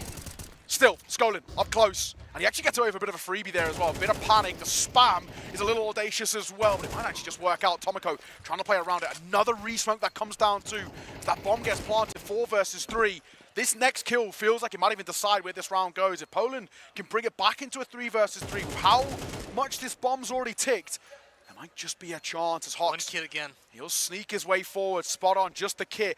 Only one smoke to work with. Friend will deliver. This guy on fire. 23 and 7. Tomoko in behind, and he's going to get 2 for it. The third might even just be on the plate. Last player spotted. Ruse is known, and Lugson's not clutching out this 1v3. Brilliant from Poland, and that's all about that flank. And there's the explosion of emotion there from Poland on the stage, letting one rip. They know how important that round is. Look how it has just snapped the money of Turkey. You know, winning just a few rounds on the CT side is dreadful for that late stage economy. You've got FAMASas to defend your honor. You've got an Op and Luxon, sure. But at this point, Poland want to take this one to the house. They want to stamp that seal of authority here at Iesf. They want to show that they are one of those favorites with all the consistency that they've showed online. It's got to be said, like, you know, I think Luxon had a nice, you know, he's had some impressive moments, but it is worrying when arguably your best player via the eye test, quote unquote, is 13 and 12, right? I mean, you can give a lot of credit on the flip side and say that Friend has been one of the main things making him feel uncomfortable, and he's obviously been lights out, but Turkey, they just haven't had these outlets of firepower, right? They haven't had these individuals that they can fall back on, or this rifling core, which you can say, okay, they can dig themselves out of a dark situation. We just don't really see that at the moment. And I give credit on the other side, even though maybe the stats don't showcase it as much, we've seen really big moments out from the IGL Mars. Tomakas at the moment. Mary, these last like 3 rounds, his impact has been stellar as well. So really, you've had these plays you can fall back on. It's not just a one-man show. Friend searching for this opening 5v4. He's been given a lot of those opportunities, and he's capitalized on a lot of them as well. But so far, Turkey realized the gravity of a round like this. Map point here for Poland, and they're going to go back to what's worked time in and time out, and it's that A-ramp control. And with how many rounds they've won in a row, they're going to get offered a completely here. This is a one and done angle for Emor here. Yeah. This is make or break. He's got to try and get one and a bit of damage on towards the second. If he falls flat, yeah, friend gonna clear him out. He just has this stellar knowing, but he will get traded out by Luxon. Up close, Tomoko delivers with one of his own, 2 versus 4. Feeling like job done here in the server. Vertigo might be on the wraps. One spotted back plat and one more left. It's all down to the AWP. Luxon's had a good couple of moments, but this feels nigh on impossible. 10 seconds. Yeah, time is ticking. Oh, Luxon. Hang on a second, there might be a chance here. Now 1 versus 2, just as the bomb goes down. He doesn't have a kit, but he has a chance, and he gets the leg. But it's celebrations to Poland. That is so damn close. Again, credit where it's due, Luxon still makes you believe. Yeah, I mean, he had a 1v3, maybe a 1v4 there to clutch up, but Poland showing why they're considered the top dogs in this tournament. Grinding back this game from the depths, and genuinely, it's so hard to do that, especially against this Turkey side, where I will draw comparisons to Eternal Fire, very similar in that sense, where when they get that momentum rolling, they become such a fearsome team. But as soon as that clawback comes through, they just didn't have that mental energy to kind of gas them back into it. And you know, sure, you had that one opportunity with the door slightly opening with that clutch from Luxon, but as soon as that happened, as soon as they quelled in the round after, it felt like GG straight away. Yeah, I mean, for me, all credit has to go towards Friend. We said it before going in towards the game. You saw it in the server. This guy is a talent. He's incredibly good, flashy, proactive, both CT and T side, really good at isolating fights, really good at just doing his own thing. He likes to free roam. He likes to showcase what he did. We saw this when he played for Wildcard at ESL Challenger Atlanta. Even though maybe online the performances haven't been great, it's just because Permitted don't win a lot of games. It's hard to really shine when you're losing quite consistently. Friend is a talent. He showcased it there, 20 plus kills, and he made it look so easy. Yeah, I mean, it just shows how stellar this Poland side can be when they've been given the resource, when they give time to get settled into this LAN environment. And you know, it's always going to be tough to kind of get settled, but they finally have their feet under them, Neil. And it has to be said, you know, if and probably when Poland make it towards the playoffs, we have to actually look at this team as being, you know, a bit of a dark horse, right? But they've got a pretty deep map pool. They play a lot of those maps, but also on top of that, they played so much Counter-Strike this year. They've got, I think it might even still be now, the most maps played at Counter-Strike this year. It's like just like 400 or something in like the last 10 months. It's ridiculous how much Counter-Strike they've played. From like the end of January until now, with all these online tournaments, they have played a ridiculous amount of maps of Counter-Strike. So they have reps, they have experience, they have all this to work off. And that's probably why you have to look at Poland as a bit of a sleeper team. There's a few of them. I think Kazakhstan's probably another one who have been doing quite well. But yeah, I mean, this is what we get to see from Poland. Credit where it's due as well. Mast, I think his calls were excellent, especially on that T side. The early to mid rounds, fantastic. Really great at breaking down this Turkish side. So I love what I saw. I think we've got Jazz as well over there on the stage with Mars, so we can go and hear from the IGL himself. Thanks very much for that. Boys, Mars, GG's, well played. Heading into this series, though, with it being a best of one, we haven't seen Turkey compete throughout this tournament thus far on Vertigo. Do you feel like there were a few unknowns for you boys coming into this? I did prepare for match, and I saw they play 3 matches, and they was banning Vertigo as first. So we was thinking there is a permaban, so I decided to play it. They don't play like I was thinking. They will play like so fast, but they play like fast and slow, so they punish us in the summer run, so that's why. Well, with them flip-flopping between, you know, playing aggressively and then a little bit more passive as well, we saw them force buy second round. Did that completely throw you boys off? Yeah, I mean, they do good preparation. They anti-strat us in the second round. I should maybe call something else, not do the same like we did it in 2 games, but sometimes we are thinking they will do some anti-strat, so let's play our strat. So I mean, that was a little bit unlucky. So the score was 2-7, and we was a little bit shaky, but we managed to win. So I'm happy. It was a 5-7 half for you boys. So heading into second half, what was the discussions like? What was the game plan? I mean, I took the pause and called the boys, guys, we're just better in aim. Just listen to me. Don't make stupid mistakes. And just when we have an advantage, just stay. They will come. We'll give them headshot, and that's all for us. So I mean, the pause was really good. I'm super happy the boys just listen me, and we are not like the team after that really awkward runs. But we lose force buy and we lose 1v4 against OP. So The 1v4 against Warp was like a little bit shaky, but I told them, guys, happen. Let's play next, and we're gonna win for sure. And speaking of next, you're going to be facing Australia. How are we feeling about that matchup? Easy game? I don't say easy. It's of course best of one. Everyone can show and just win some good 2 pistol round. The first buy round and it's like 8-0 run. So you need to be focused on every match. You need to think better than your opponent, and that's just all. So we are giving them respect, but on the server we will try to not respect them and give a headshot. Respect off the server, disrespect on the server. GG's again. I'm going to throw it back over to Alan. Yes, indeed. Well played by Poland. Went down a little bit earlier on, but really came into their forte, especially on that T side in the second half. Guys, here on the desk, don't say anything stupid and listen to me as we get into this breakdown. What went right for the Poland squad towards the end of that game? Friend went pretty right for them, I'd say. Again, I think no. As a unit, obviously they kind of showed their prowess when it came to their CT side and I'm sorry, their T side and kind of being able to adapt and playing properly, etc. I think it was difficult for them, as it would be for any team really, to kind of play against that death ball that Turkey kind of put a lot of their T round stock into, and especially because there are solid aimers on that Turkish squad. So I can excuse them for dropping a couple of rounds and having a bit of a rough time. But we saw, going into the second half, that Poland are just a better and more well-rounded team.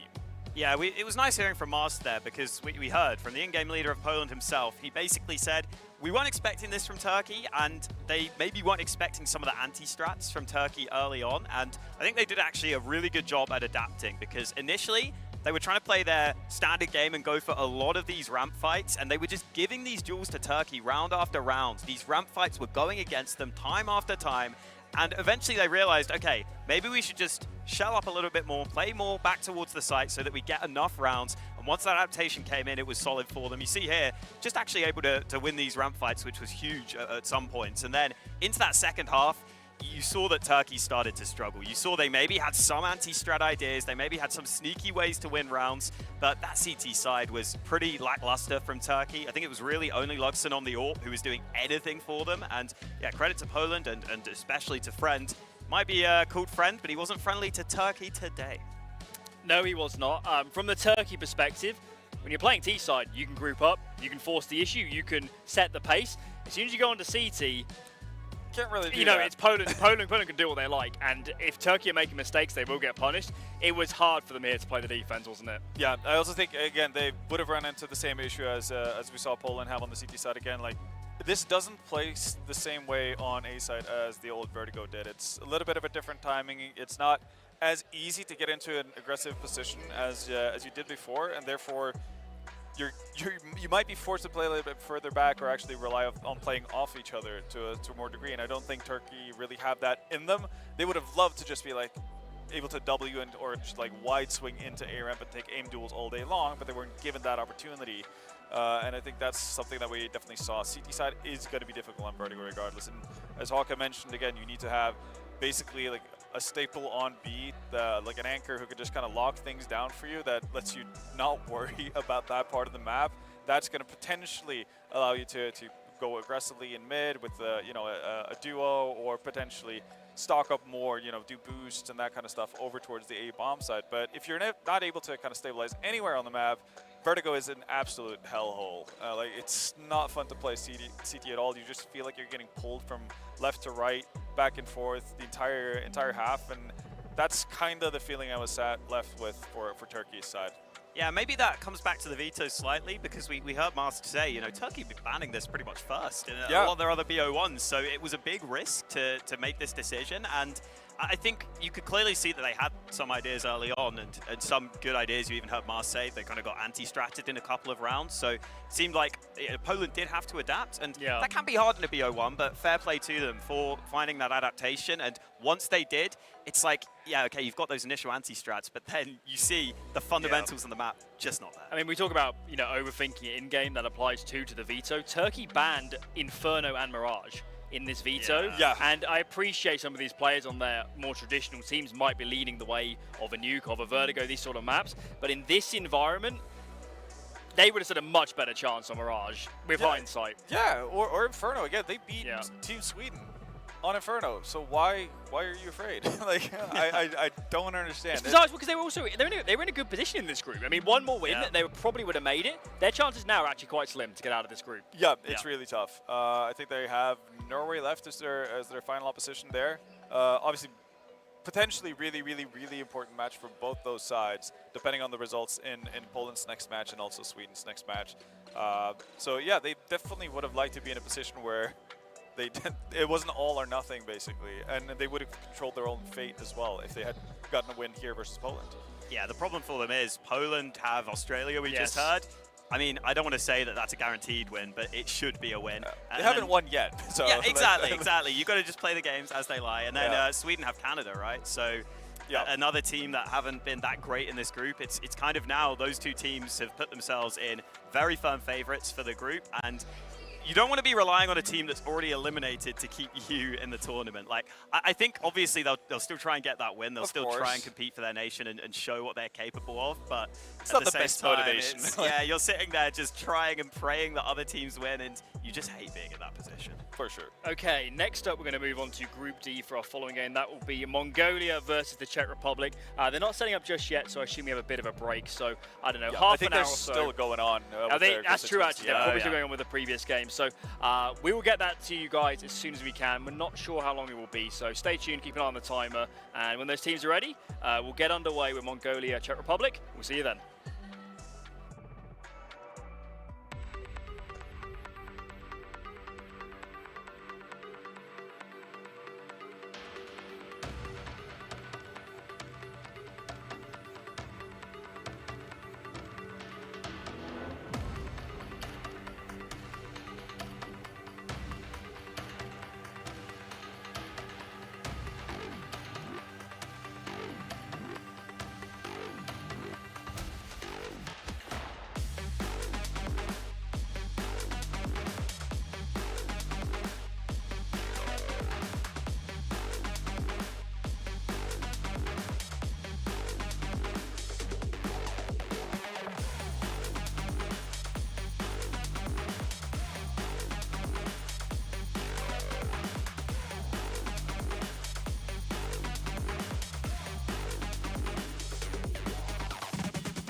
this, cause they know they can never touch this. So baby, let me talk my shit, or I might just throw another fit. You know I can't help but this, cause they know they can never touch this. So baby, let me talk my shit, or I might just throw another fit.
problem. If you had a gun, shoot him in the head.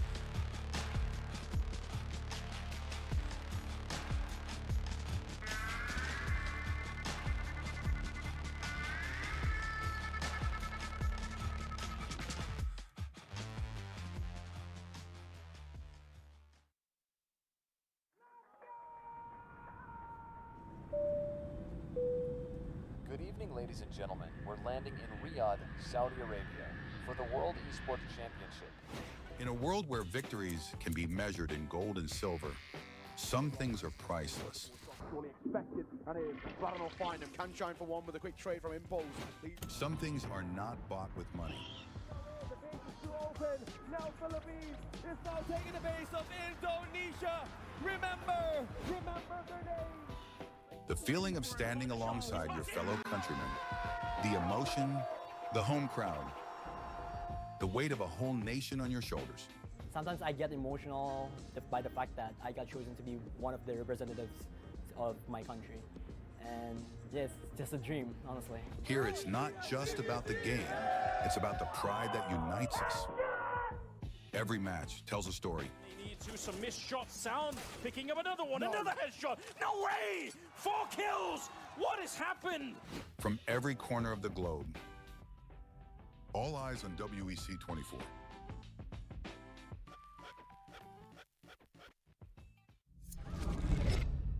Early 1970s. The world was discovering the boundless possibilities of esports.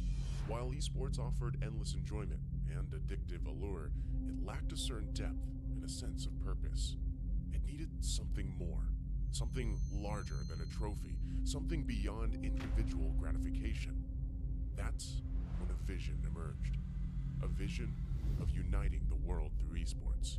The International Esports Federation and the World Esports Championship were born. Its mission was clear: to create a stage where nations could unite and compete for the ultimate title, World Esports Champion. For these athletes and nations, the World Esports Championship was more than just a competition, more than just a game. A chance to make history, to leave a lasting legacy, to inspire a generation, and to represent their nation. Over the years, Iesf started achieving greatness, year by year. Korea, Indonesia, Israel, Romania, worldwide. The World Esports capital changed, each year expanding significantly, getting bigger and bigger. Fast forward 15 years, Iesf was determined to show the world the most valuable World Esports Championship. 140 nations gathered in Riyadh, Saudi Arabia. The WEC 24 story. 2024. Saudi Arabia prepares to host the 16th World Esports Championship after a spectacle made in Iesf, Romania by Iesf for WEC 23. New president, new challenges, and quite a bumpy road ahead. As the calendar turned to January, the national qualifiers took place, breaking dozens of records. In a wingspan of 3 months in every nation across the globe, athletes competed to get one step closer to the World Esports Championship and represent their nation on the global stage. However, as fate would have it, the road to WEC 24 was far from smooth. Things went south. 2 out of 3 offline regional qualifiers were forced to go online. Even though that barrier occurred, the online regional qualifiers shattered previous viewership records. The hype for WEC 24 was real. Meanwhile, Africa. Iesf showed just how much potential is hidden in Africa. Over 180 athletes, 17 nations, and thousands of fans. All in one place for one specific reason: esports. The bumpy road came to an end. The slots for WEC 24 were secured and everyone was ready. The much anticipated 16th World Esports Championship set sails. WEC 24 Day 1.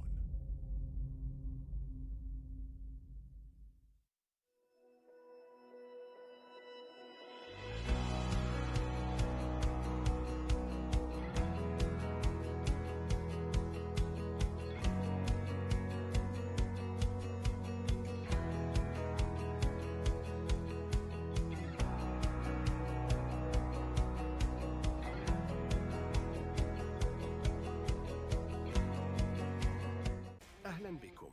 Welcome. Bienvenue. Bienvenidos. Willkommen. Benvenuti. Добро пожаловать. Välkommen. Welkom. Bem-vindos. 환영. 요koso. 환영합니다. Hoş geldiniz. Καλώς ήρθατε. Swagat hai. Witajcie. Yindit nab. SEF Arena.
Well, there's no problem. If you had a gun, shoot him in the head.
The minute this gun was loaded, one of you brave boys decided to go for the run.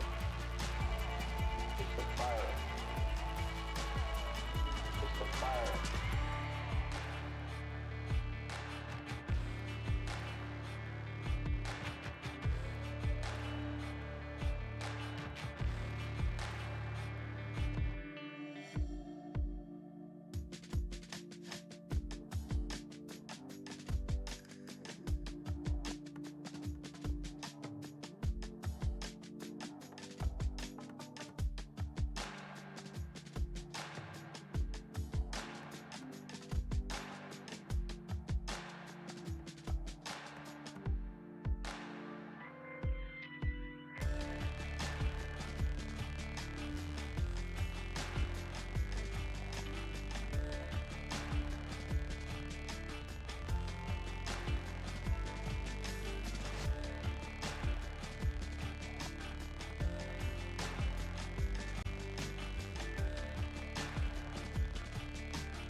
cause they know they can never touch these.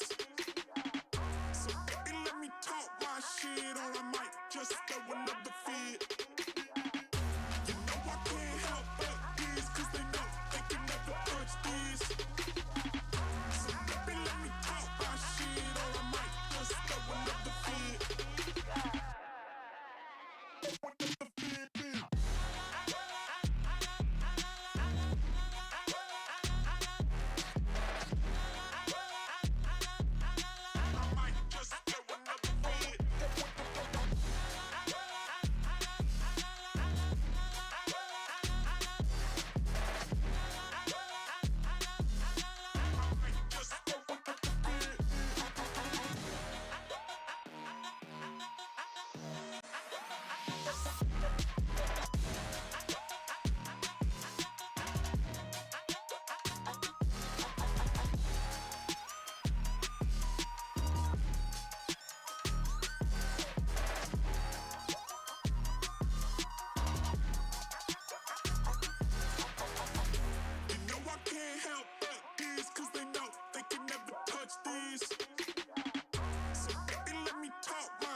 time to get into game number 2 of the day. We have Mongolia versus the Czech Republic. Yet again, another matchup between more of a mix, maybe with some star-studded players against a more traditional lineup where we expect the structure to be a little bit stronger.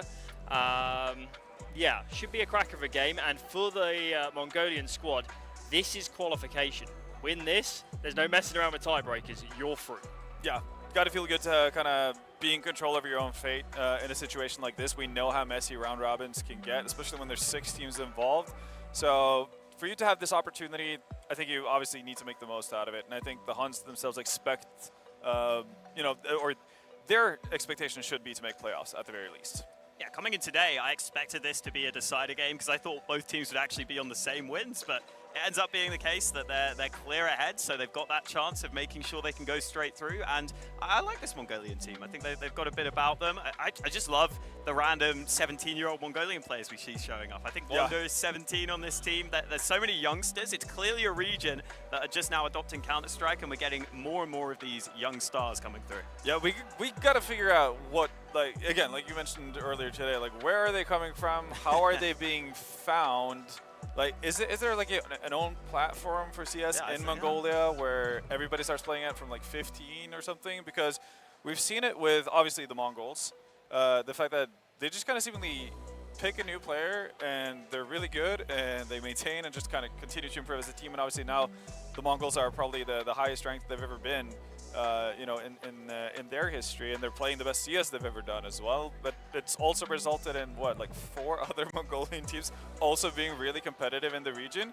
So it's just super fun to see, and I mean, you know, it bleeds into the rest of the scene, I think. I mean, Bartek obviously was with the Mongols for a period of time, or IHC as they were named, as well as, so like that valuable experience from having attended international tournaments and whatnot, that's going to bleed into the young guns like Cobra and Wonders and so on. Yeah, I think on this team, even though Nine and Bartak are probably the more known names, it looks like it's really Cobra and Zero who are the star players of this squad. And then Wonder, more of an entry player. I don't think he's quite the star. He's oftentimes just going in first, creating space. But yeah, definitely Cobra and Zero to watch for. And it's also nice that we're getting to the point where you almost have like some, I guess I have to call them veterans of the Mongolian scene who can actually help bring up the new talent. I mean, that's got to be very exciting for the scene as a whole, because who knows, Cobra and Zero, they're the sorts of players that could actually be put onto top Mongolian teams in the future. Yeah, I mean, Zeralt isn't really like the old head either. He's pretty young as well. He's obviously had some time in NKT with Zine and also Nine. Yeah. So no, he's been around, and he's obviously been a big talent and someone that's been worthwhile having a look at for some time, which is really cool. And you know, as their coach, NCL. So you're getting a lot of familiar names from the Mongolian scene running through here, which is really, really cool. They're kind of passing down the knowledge as well, and as you said, like Nine, obviously like a veteran in the Mongolian scene. So for him to be surrounded by these youngins and again being able to take them to an event like this, I think that's an amazing experience and opportunity for these guys as well. And we know that they can play good CS too. I wonder if Cobra Zera is just like a Brazilian CS fan, or if he, like, how did he pick that name? Because it's all the Brazilians normally heading at Zera. But if you ask him who his favorite player is, I think we might know the answer. Like, I have a tingling. Like Cold Zera and domestic beer. That's what's going on over there. As mentioned, the Huns is their regular kind of competing team name, I guess. Yeah. They placed 3rd in the regular season of the last ECL in Asia, and they beat out teams that are at the Asia RMR. So this is a team with pedigree. They might not be shown yet in the rankings, but they don't have a lot of international exposure. And actually, this tournament for them is a big deal. Massive. Especially for some of these younger players. They don't get the opportunity because the top teams of their region are closing out all of the, you know, the invite slots. Yeah, I think Mongolia are one of the teams that I really want to see do well here, just for that very reason that you're talking about. The Asian teams don't get too many chances always at international lands, so they have to take every one of them. And yeah, as we were saying, they're actually in a pretty damn good position to get through to playoffs at a minimum, and then from there, sky's the limit. Yeah, let's have a look at the roster for their opponents in this game. That would, of course, be the Czech Republic. Guys, there's one standout here. Who is it? Yeah, I know that there might be a man by the name of NeoFrag who is, head and shoulders above everyone else in terms of notoriety and also, I think it's fair to say in skill as well. He is meant to be their definite star player in this one as well. And this feels like one of those rosters where you kind of have to rely on basically your star player to take you all the way. As far as you're going to get, that's going to be off the back of his performance.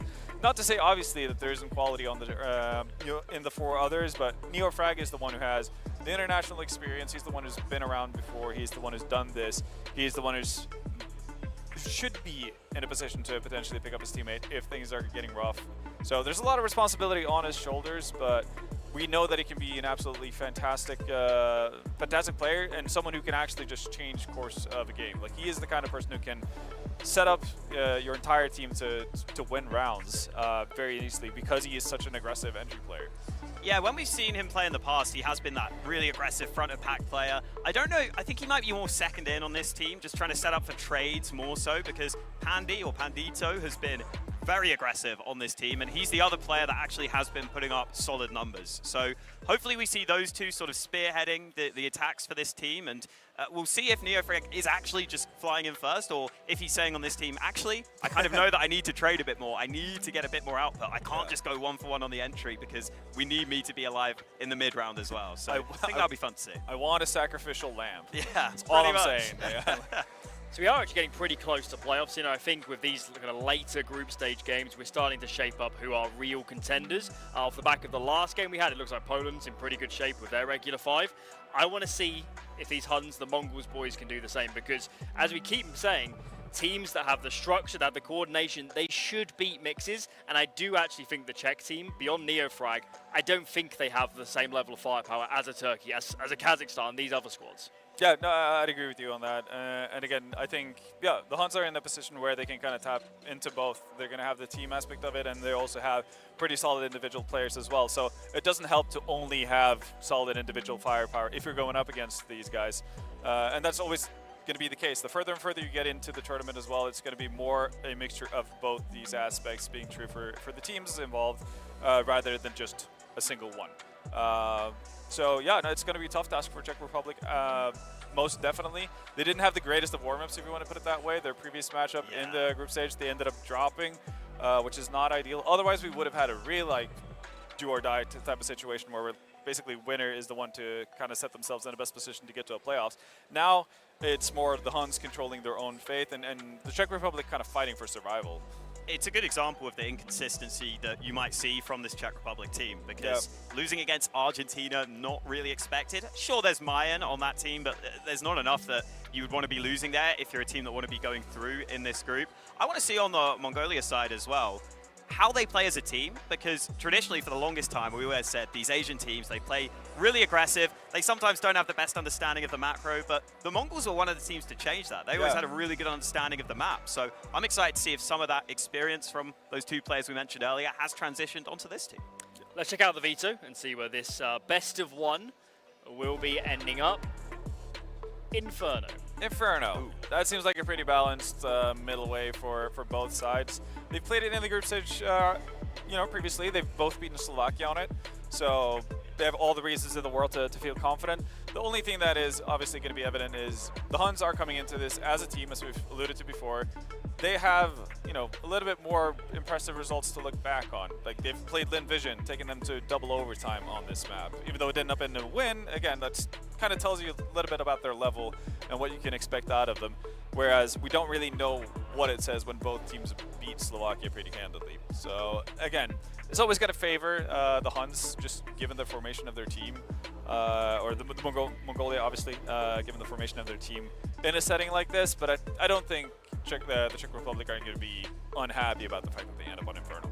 Yeah, I think on Czech Republic, they're trying to be a little comfortable themselves, but it is one of the maps that this Mongolian team seem to play a good amount and they're quite comfortable on. So that is a little concerning. I think if I were Czech Republic, I'd actually try and make Mongolia a little more uncomfortable.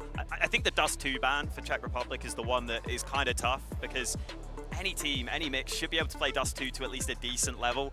I'd at least see if you can get Mongolia to ban that, to be honest, because you've left yourself having to ban Nuke there at the end. You have no choice. Like, you're not playing Nuke against them, are you? You shouldn't be playing Nuke at the very least. Yeah, so that's maybe a bit concerning, and I do think in general, it was always going to be hard to see a map where we gave the advantage to Czech Republic with the team aspect, and I do think this is a map where Mongolia are favoured. Yeah, quick reminder, guys, of the stakes. So Mongolia win, they're definitely through. If the Czech Republic lose, they're definitely out. If Czech Republic win, then we get the abacus out and start working out what the heck is going on, because then it's going to be a heck of a tiebreaker for who's going through. Yeah, that's going to be a headache to figure out. I also think Serbia ended up dropping a map to Slovakia as well, which also puts them at 9 points. So now we have multiple teams on the same point total, and there's obviously one more match to be played. Like, it's a lot of stuff, a lot of things to take into consideration here. So instead of worrying my little head about it, I'm just gonna let things play out and let someone smarter kind of do the calculations about it. But at the very least, we know that it's very simple for the Huns or for Mongolia. Win game, go to playoffs. Yeah, and the head-to-head is the important thing in the tiebreak. So for Czech Republic, they'll be looking at that and saying, okay, we can get the head-to-head over Mongolia, but then there's head-to-heads against other teams, so we could have 4 teams ending up on the same amount of wins and points, and then someone smarter than me is going to have to figure that out. So basically, Czech Republic, they're not going to be thinking too much about that. They're just going to be thinking, we need to win this game. Yeah, that's all they're focused on right now. Yeah, tall order though. I mean, as we're saying, this is a team that has pedigree. I appreciate they haven't played much internationally, but they have beaten good teams domestically. They've got a set lineup, they've got a map pool. We don't know a lot about the Czech Republic's map pool. I mean, it's a little bit crude, but it just feels like Neofrag needs to go nuclear to win this game to me. Yeah, again, I guess something that we constantly said during the women's tournament as well is that we're very, very welcome and open to the fact that we might have new names and talents showcasing themselves here, and I'd love for that to be the fact for the Czech Republic as well. So sure, while we do expect and we think Czech Republic need Neofrag to go absolutely ballistic, it would be wonderful to see someone else as well kind of take the reins or at least join him on that journey as they potentially beat Mongolia. But yeah, it does feel like a lot of this is going to rest on the shoulders of Neofrag. Yeah, it would be nice, but it feels like it's harder to find in the men's scene. You think? Yeah, it's a little bit more scoped out. Yeah, finding these like unknown players is going to be more tricky. You kind of know who you're getting in your region. Like a lot of these mixes we have here are players that have played together for such a long time. So I don't know if we're going to find necessarily massive new talent. We'll wait and see. The exception is Kazakhstan, though, as always. That's always true. As always. Very true. I would also say actually for the Huns, for Mongolia, they're actually more likely, I think, to produce a player here that we haven't seen before just because they don't play internationally. And we'll be like, hang on a minute, you're going to end up on Mongols real soon. Yeah, like eventually, in a matter of months, if there's a little bit of dip in form, we see like a potential target to get called up. That's absolutely true. For example, I think Zeralt on the side of Mongolia is obviously someone to keep an eye on. He's a little bit more experienced than Cobra and Wonders, but again, he had some matching in an NKT team that had a lot of experienced players. He got some good matching at the highest level in Asia, and he handled himself pretty well. So he definitely has like the skill and the ability to compete. And again, depending on how he develops, obviously, could potentially be a target for the Mongols. But we've seen in the past as well that those guys, I don't know how they do their recruiting because they keep picking up people who hasn't necessarily played in teams even. Yeah. Like, at least not on HLTV. And they just slot directly into the team and are a functioning and productive member at like a world-class level. So who knows? But it's going to be exciting for sure. That's always the impressive part. It is like you can follow the scene and you might know the other teams in the region and you still might not know the next up-and-coming Mongolian player somehow. Yeah. I don't know how that's possible. 9-10 coming out of nowhere. They did the same similar thing with Bartak as well when they picked him up. I don't know how they do it because they have a lot of like other competitive teams in that region who have solid players on them that you kind of have put your eyes on. Be like, yeah, that's the one. That's going to be the next one to get into that team. They're going to move up the ladder, and then just a complete unbeknownst person to us just takes that spot. But it works out, so you can't really complain. The eagle-eyed viewers may have noticed in the back of your shot there seems to be some technical work, we'll describe it as. A few wires being poked and prodded, a few laptops out, so I imagine a little bit of a technical delay. But yeah, Mongolian Counter-Strike is a trip. It's pretty mad that we're sat here. We've got probably the 3rd or 4th best Mongolian team, and we're saying they're favourites to be established European top talent. You would never have said that 3 or 4 years ago, but now it's just par for the course, really, isn't it? Yeah.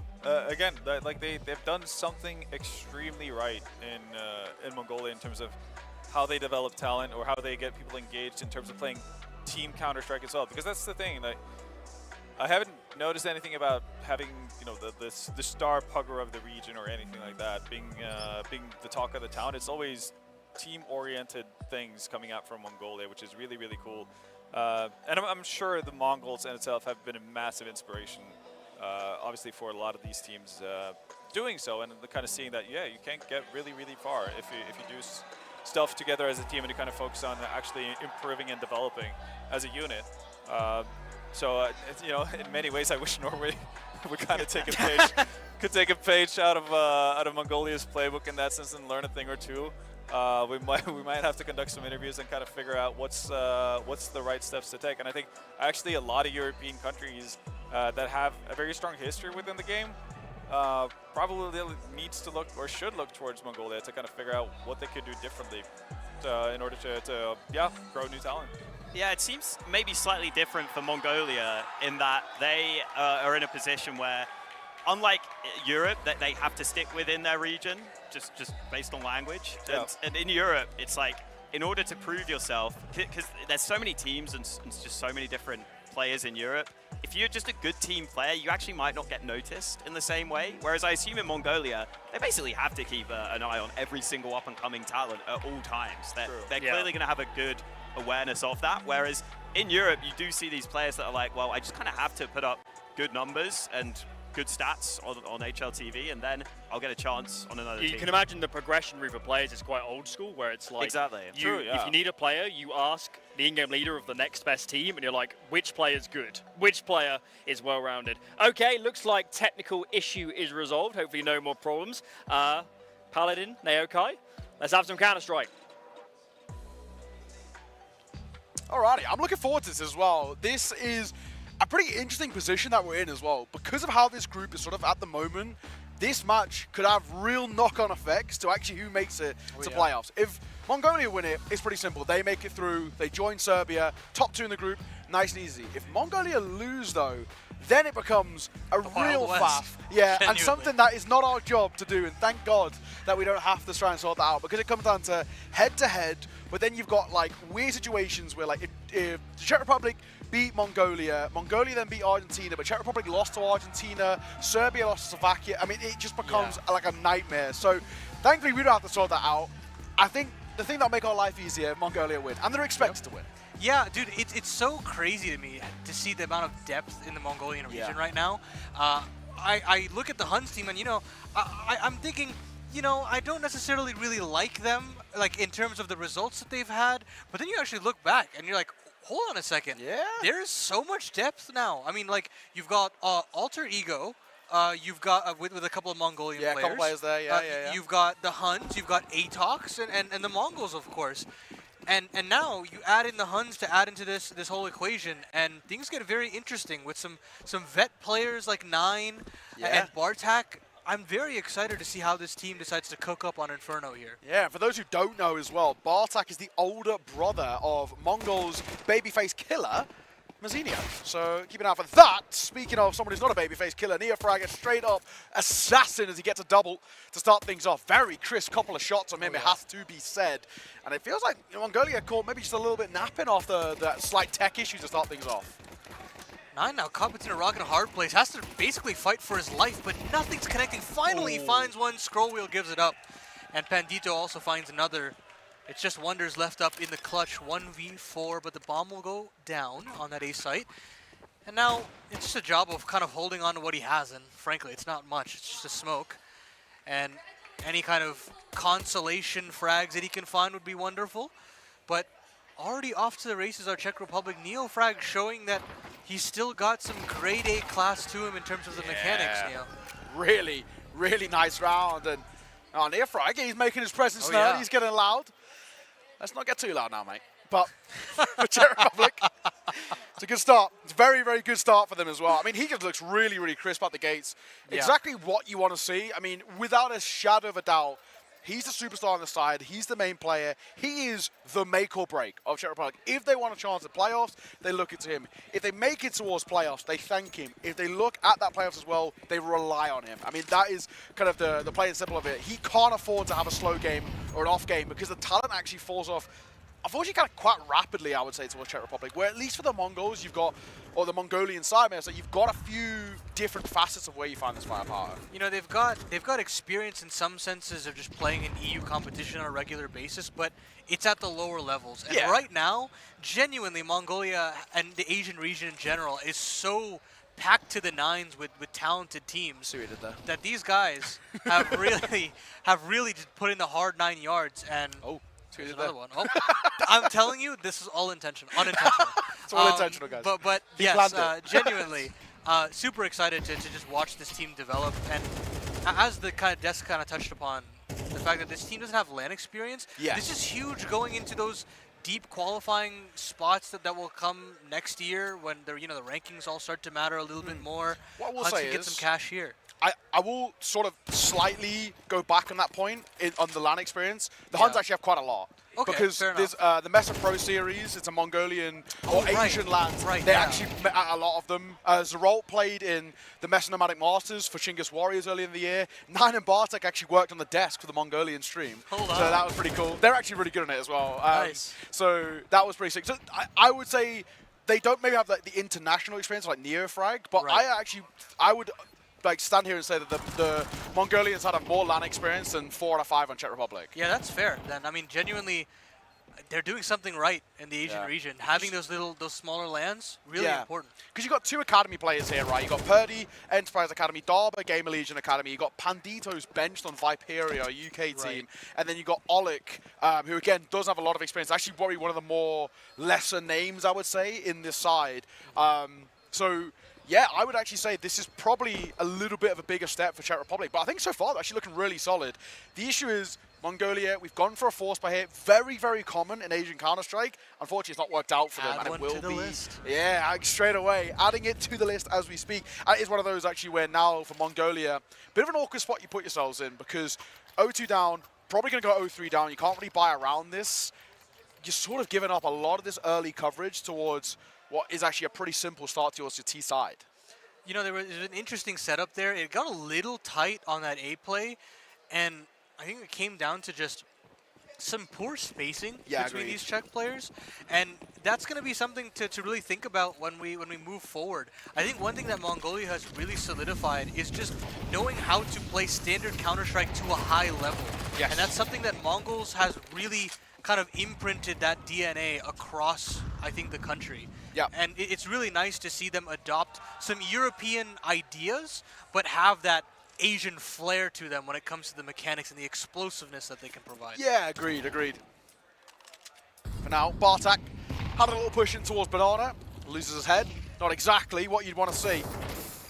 As well for this side, keep an eye out for Zerolt. Like I mentioned, he played on Chinggis Warriors for a little bit. Joined this team in October. It's not even that long ago. But actually, you know, a really talented player. Doesn't play the best positions, but he's a youngster, a lot of promise. You know, the devs are talking about it as well. Kind of these young talents who have kind of potential and prospects. I think Zerolt's up there. He's kind of dipped and dived between quite a few of these Mongolian sides for quite a while, actually. And yeah, for me, I've always enjoyed him. I think he's a very, very solid player. So definitely keep an eye out for him. Nine's obviously still got it as well. It's just about, for now, I guess, fixing that econ, getting the AWP out in play, getting those sort of additions to work with. This round's a non-starter. And I mean, they might even keep hold of that, the MP9 and the 5.7s, just as a little bit of something else to have in the pocket. See if they can maybe scope out a rifle at the tail end on the save. Yeah, just kind of puff your chest up a little bit, play on the extremities, see if you can get an MP9 kill. Yeah. And scoop up a rifle. Maybe you can potentially upgrade the knob. Actually, in this situation, it's not really possible. And that's just the Mach 10 dropping. 3 rifles stand right before him in front of Cobrazera. And he'll pick up one more. And needed an instant headshot there, though. And nothing will fall into his favor. Czech Republic get off to that 3-0 start. And the Mongols, or not the Mongols, the Mongolian side will have to get back to the races. Look, it's synonymous with my nomenclature. Yeah, exactly. They're so in the zeitgeist now. Yeah, it rolls off the tongue as well. Yeah. Like, it's like an extra syllable, you know what I mean? But we can go on the Huns, I guess. That's the other side. And also, I think the Huns, it's like, not only is it it's like... a good name. I mean, yeah, it's obviously historical context. Sick logo as yeah. well. Like, I think it's like really like, it's like an intricate kind of design of the name. I like it. I'm a fan of it. Yeah, I mean, a save there for Zerol, keeping hold of the MP9. Honestly, a little bit of silver lining when we talk about those 5-7 kills. It didn't gain anything in the end, but you still talk about keeping that econ in check, getting your confidence going, small things like that. First full buy for Mongolia, and we've got to see this go well for them. A side of a lot of promise and a lot of talent in the server, but really got to showcase. That's a great nade. A lot of damage dealt on towards Neofrag and Oleg. Already take down the Molotov as well. Wonder's going to push his way back. They haven't cleared Zerol just yet. They go for that deep volley on towards corner. So up close, Wonder's pretty strong angle. He just needs to be careful about this smoke. And Flash will allow Wonders to safety. I say that the boost over in logs is so important. Zerol now getting a little greedy to try and get that weapon up and ready, but while all of this is happening, Brackets control also trying to be a priority. They'll find that this is just a ruse, and the Darber's trying to sell something with how close Bartak is to the actual hit. But even still, Mongols have bit... The Mongolians have just bit on this so hard that they've completely evacuated the B bomb site. Look at this swap we've just seen. So Zerol, who was anchoring over towards B, actually going to trade places with 9, who has a little bit more HP because they believe that 9 can probably do a better job at trying to shut it down. I like that swing. Good little play there. Zerol gets up in towards the support. Kobazera gets the kill. He will lose his life. So the low HP player of Zerol still an issue. Bartak, big find. Zerol tucks his head in towards Coldzera. Darber trying to make a bit of a move as well. Cleared up close. Spam is good. Can't get the second, but has the support of Neofrag to deny. 1 versus 3 feels impossible for 9. He's got to do something quite special. 2 playing over via short, 1 over in towards Graveyard. This surely doesn't feel like a possibility. 9 got to isolate fight so damn well. And a rotate coming through as well. I mean, Purdy's going to get his way in towards long in just a moment. Doesn't matter. Neofrag tears ahead. And that'll be a 4-0 start to Mongolia. I wouldn't mind attack pausing this round or next round. Yeah, I think you can let this one play out and next take the tack before that next gun round. I mean, I do see certain teams that like to call the tack right before this round just to get that game plan and just the ideas flowing, because sometimes these rounds go by very quickly, especially if you're a CT. You can't slow the pace of the round down, so it'll be a little bit more difficult there. Bit of a buy here. Yeah. I mean, you've got that residual cash for Zerol to try and get activated here in Banana. But it's going to have to come down to some spams and just solid rotation of utility there, allowing Neofrag to cut the distance and somehow pulls off a kill there. And Wonders will try to fill that void, has an opportunity to couple, make it 2. And now, unfortunately, it just wasn't enough. It's a 3v3, but you're favoring the T's every day. I mean, it's one of those actually where normally you'd say you're talking about the save. I think the right play is actually just give this a go, because you're buying in towards the next round regardless. See if 9 can pick up something. I don't know if, leftover cash as well to potentially get in towards the AWP. Bartak, Kobrazera, have a little look. I mean, we haven't committed it because the bomb was left over towards ramp. There's still not a commitment. They might even be tempted to go towards A because of the presence they've seen, but no, they're still committing. Purdy pushed forward in towards Coffins. Wants to commit here. Time ticking, 45 seconds. Nate gonna go over towards Coffin itself. Good spam from Oleg, and 9 can't respond, just an MP9 for him. Feels like a task too tall. Nade chipping away a little bit more damage on towards Bartak. 2 of the most experienced players in this server, but it's the youngsters of Purdy and Pandito who see it off. 5-0. Mongolia looking a little shaky here. I'm not liking what I'm seeing. Yeah, you're seeing a little bit more depth in terms of the firepower as well, with Purdy playing some just very smart CS right now. Taking a lot of map control ahead of that little B presence to respond with that T hit. Yeah. And as soon as that happens, knows when to kind of cut it off. He's not overcommitting, trying to fight and find a kill, knowing that it's an eco in that situation. He pulls back through the smoke and plays that tight angle. It's smart. It's not the prettiest or flashiest CS, but at the end of the day, he's deathless. Yes. It's key. That's all it comes down to, right? Who cares about how it looks? Right? 'Cause, we had the other side in our previous best of 3, we had Friend absolutely firing in all cylinders, super flashy, but, for the most part, uncostly. In this one, he doesn't need to be. He knows that his job, stay alive, just keep the pressure on where it matters. And I think as well, even in that situation where there was 3 players for Mongolia in towards Church, because it was an advanced angle on towards the site, they knew they were under a lot of coverage. So all in all, really good start. 5-0 for Czech Republic. And yeah, I mean, really are seeing a bit of worry come through for this Mongolian side. Molotov ticks on towards Wonders roll. It's a bit of a nade. Nice shot though from 9. Gonna go through the flames, but he stays alive. That's a really nice flick for that first. I just didn't know what hit him. But they didn't spot Pandito. So he himself has got a good angle. Good shot once again from 9. Trying to play up below, and he does miss the shot. He looks for a second chance. 9 won the man in the server. 9 dropping bodies, and he's making it look so damn easy. What a round we've seen out from this guy. I said, wait until that AWP comes into play, and this guy will shine. And oh my God, has 9. 2 versus 3. Oleg's tagged and 9 in a good position as well. Looking for it. Actually flicks off the angle. So he'll drop a smoke to the pressure here. Has to go in towards the USP as he ran out of ammo. And that'll cost him his life. 2 versus 2. And Czech Republic have the site. Yeah, Moto Smoke is up, so that plant should be a freebie unless Zerol disrespects. He could just go walking through this. Instead, he'll settle for the nade. He knows what this plant is confirmed in. And now both players will come in from that arch side. Smoke to kind of cut off an angle. Very smartly done here from Zeralt. Good luck, Smoke. Near frag. Needs a little bit more of a nade as well, but he still gets his shot. All down to the 1 versus 1. Wonder's got the better HP. Also got a kid as well. Tap on towards the bomb. He could tuck his head here, but he swings out and he walks straight into Oleg. Arguably, the best thing he could have done, little did he know, was actually just stick it there in that corner because he was covered. Had a smoke in front of him and a wall to his left. I think in that situation, you're assuming that when that smoke is up, you're guaranteed to be given the fight once you tap the bomb, right? But very smartly done from Oleg to find that angle out of nothing. It's very difficult to kind of suss out what the best angle of approach is, but he cut it down to 1 very quickly. Now, with this clean sheet still being alive for the Czech Republic, all that good work from 9 is just a faint memory. It's all of the past. Very, very true. Spam. A little bit of carnage here. Zerol playing up close with the CZ. The IKEA builder going, trying to build a bit of a foundation for Mongolia, and he does get tagged. Darber is holding, and he will find in the end. There was a little worry that he maybe could have got 1 or 2, but not to be in the end.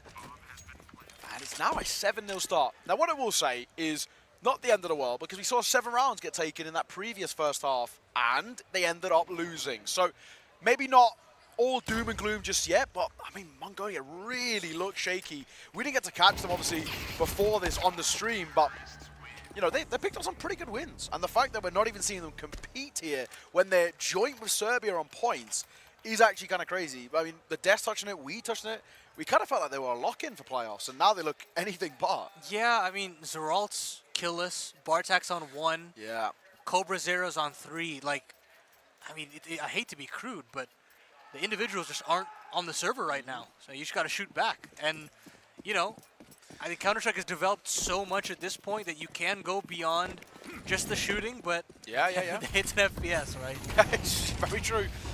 Ultimately, when it comes down to it, sometimes... No, I wanted you to get a second. That's so disrespectful. God. I mean, I'm assuming Zerat had no head armor because he went down instantly. Yeah. He must have not had head armor. And now, you know, it makes you question, you know, for like Zeralt, we'll come back to the second angle, second Cobra, Zera, he tags up both, but like a deer in headlights, didn't know where to look. 9 will deliver 1 of his own, trying to spam on the edge of that smoke as well. The leg spotted and a little tag. Isn't bad in this 3 versus 3, but still a tough predicament. Molotov doesn't go deep enough, so it doesn't affect this post plant at all, as Purdy will reposition up towards a close short position. And he wants to fight here, and he will, and he fights effectively. It's an absolutely fantastic flash from Darber. Facilitates an easy swing, an easy find, and he might just try and get a bit more behind it. Maybe an overextension. But I don't think Mongolia can give this a go in the 2 versus 2. What? Now into the 1 versus 1. 9 has a chance, has a bit of HP, but Oleg again clutches up in the post plant, and he gets 2 at the end there to really seal that in towards its place. Brilliant round. Czech Republic going to call a timeout, and I don't even think there's anything to discuss. I just think they want to make Mongolia sit on that. Yeah, that's a dirty timeout, but I respect it. It's a clean one to kind of really make them sit in it. But I've got to commend the flashes there from the Czech Republic. It's those chimney flashes that completely run rampant for that Balk player, right? Yeah. He just struggles so hard. And then the fact that he goes killless completely ruins the crossfire on the A site. And even still, you've got that snake in the grass that's coming up through mid, and you've got a flash from Purdy. Very proactive there as well. When you're a team that's 7-0 up, you can rest on your haunches a lot of the times and just kind of play these like man advantage situations as a team and just kind of play those favorite spots. But these guys are getting very active, and I like that. I really like that they're trying to exert as much pressure onto Mongolia to make them feel as uncomfortable in this situation. Yeah, absolutely. Seems like this is attack pulse turn tech, but it seems like it's finished now. It looks like we're all good and can continue. And I mean, the spot we're in is really awkward. I mean, it makes you, question kind of how do we turn things around for like Zerol? Does he know Owen as well? Owen 7, and can he actually? That's payback for him beating me in the show match. So. Yeah. Make him feel it, man. Yeah. Hope he goes back and watches the VOD. MP9's out for Mongolia. It's not a full Hail Mary, but it's a bit of an investment, and it doesn't even work out for the first. Cobra 0 and 9 both get caught. Zerol playing a cheeky angle, however, he's already played this angle unsuccessfully. With that CZ earlier, didn't end up working out for them. Zerol, he's playing behind the wood, he might get spammed down as well, but Neofrag could get caught, util in hand. Zerol waiting for his chance as well, he's waiting for them to push their way forward. Do they clear him, is the answer, the question, and, I mean, he gets one. Okay, it's better than nothing, but it's not going to make a difference. B-site's open. Arguably round done. I say that, though, that does change things a little bit. Oh, it's got an AK too. Yeah, I mean, look at it. Oh, okay, never mind. there it is. Yeah, Just chalk it up. pushes from mid. Yeah. What? How does the clock do that much? Dude.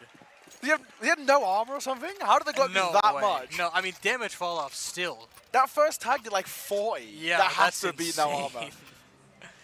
Well, clean sheet still up, and we finally get that second chance of asking for 9's AWP, and he's done great work with it, but he just needs that supporting cast at this point, Yeah. I remember somebody telling me it was going to be a long day and a long game. Wrong. Who knows?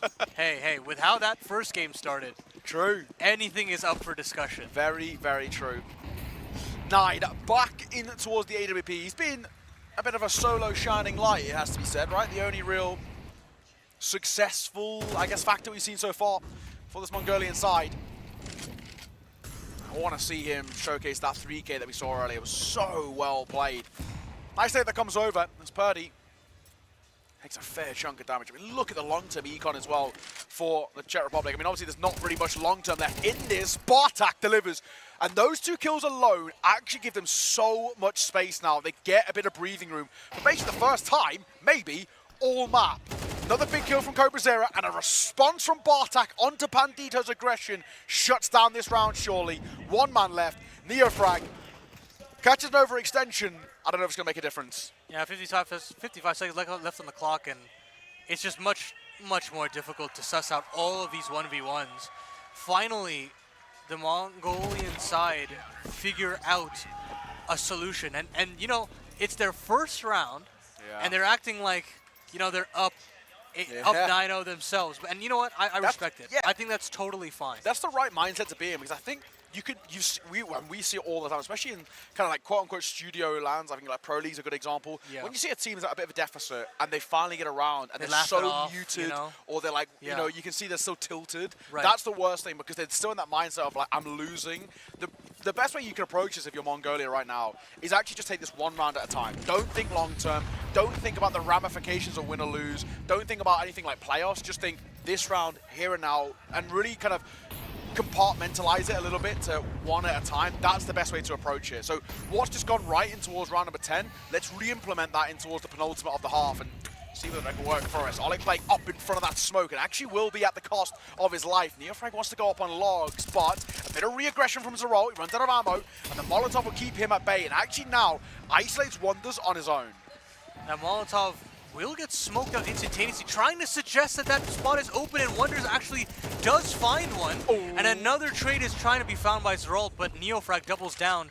Meanwhile, on the A part of the map, Darber falls and we're split all down the middle for the Czech Republic, and they're trying to join hands yet again, but the bomb is stuck at T steps for one more round in a row. They keep doing this, aren't they? It even feels as well, if we're going for like early... He's found it. Yeah. Oh, but he's also found his way 6 feet under to the hands of Pandito. Now the bomb can be collected. But of course, at least that's good knowledge. 35 seconds. They're going to play a 1-1 split here. Watch One Cobra. kill alone. Cobra can hear this. Tuck his head. He's not even relaying the information. He jumps the fight and he misses the shot. Neofrag was barely alive. He had 1 foot in the grave and he just couldn't see it off. And now Nines on a 1v2 retake with an AWP. No utility, no kit, half armor, and 11 points of HP. Unfortunately, I think you've actually just got to save here. I don't think you can give it a go. I mean, HP is irrelevant even in that situation, right? Yeah. I mean, it's just so hard to know. And in a 2v1, you can hug each other at that point if you're the T's, and you win the round automatically. Genuinely, just such well-played Counter-Strike here from the Czech Republic. It Honestly, does feel like though, they're turning a corner. I really feel that's all down to Cobra. He's got to hit that. He absolutely bricks it. He panics so badly, like the worst possible time. Even just 1 kill there, because Neofrag had the bomb. So even if you get just Neofrag alone and putting it into a 1 versus 1, gives time. 40 HP between them. That's like 2 I know, bullets. I know. It's actually a heartbreaking way to lose that round. It really is. It's like, it's so hard not to, but you actually just have to isolate Cobra there and just say, we've actually got to do better. And he's had a couple of moments where he struggled. We talked about that Bauk play a little bit earlier where the flash from Darba, it was really good to get him out. But you you shouldn't shoot there. Yeah, he has 2 players in front of him, and he tags up both of them once with an MP9, but then stops shooting, like you said. So, again, it feels like a bit of a panic. And I don't know, it's a really, really tough way to dissect that round without just basically saying, unfortunately, it was down to 1 misplay. Another time I'm going to be called by Mongolia, they're 2nd out of 3. I mean, it already feels too little too late. 10-1, even if it's like a 10-2, it feels so outlandish for them to get back into this. Yeah, it's one of those situations where we don't really have silver linings for you. Yeah. For the viewers at home, I know Mongolia has quite the fan base. Genuinely, watching them at like so many LANs is so much fun to just see the random Mongolian crowd just pop in. Like I was looking at Thunderpick with the Mongols there. Yeah, there's a couple of guys who didn't even know Counter-Strike. Yeah, and they they just turned popped in. up. They've got flags in the whole 9 yards. Genuinely so Well, I gotta cool. say, Mongolia, when I went early in the year, easily top 3 countries I've been to, and I don't even think it's 3rd. I think it might even be like a top 2. It was one of the coolest places I've been to. Ulaanbaatar, the capital, super cool city. Got to go and see the Genghis Khan museum, and it's like the largest steel statue in the world. It's just like a giant Genghis Khan on a horse. Unbelievably sick. One of the coolest countries I've been to. If anyone ever gets the chance, I genuinely recommend going to Ulaanbaatar. Super cool. Everyone's really friendly. Yeah, awesome city, and obviously producing a hell of a lot of Counter-Strike talent as well. So, yeah, really, really cool place. And it's so nice seeing Mongolia as a country do well in Counter-Strike, especially with all the problems they have with ping and the region being a little bit underdeveloped in terms of the amount of prac they can get compared to EU, but they still succeed in so many ways and over succeed in so many ways. So we'll see. Back to the game at hand. 35 seconds. This fight's big. And Bartak will get his, and at the same time, Zerolti now playing a different position. They've changed them off that B anchor, moved them over towards the big side pit, and it's working well for him. And it will now be 1 versus 4, so thankfully we're going to see Mongolia get their 2nd round on the board. Is it still, though, too little too late? Yeah, unfortunately. I mean, you finally saw a CT setup work. And it's not even the firepower, It's just the protocols there just looked solid. But we were looking for that for quite some time, and unfortunately they lost every bit of the map so easily. I mean, brackets, banana, none of those 50-50 situations ever were CT favored. And it's one of those, me and you play a lot of Counter-Strike together. Not very well. Yeah, shout out Melba Boys one time. We play a lot of Counter-Strike, and pretty consistently when you're doing bad Paladin, which is most games,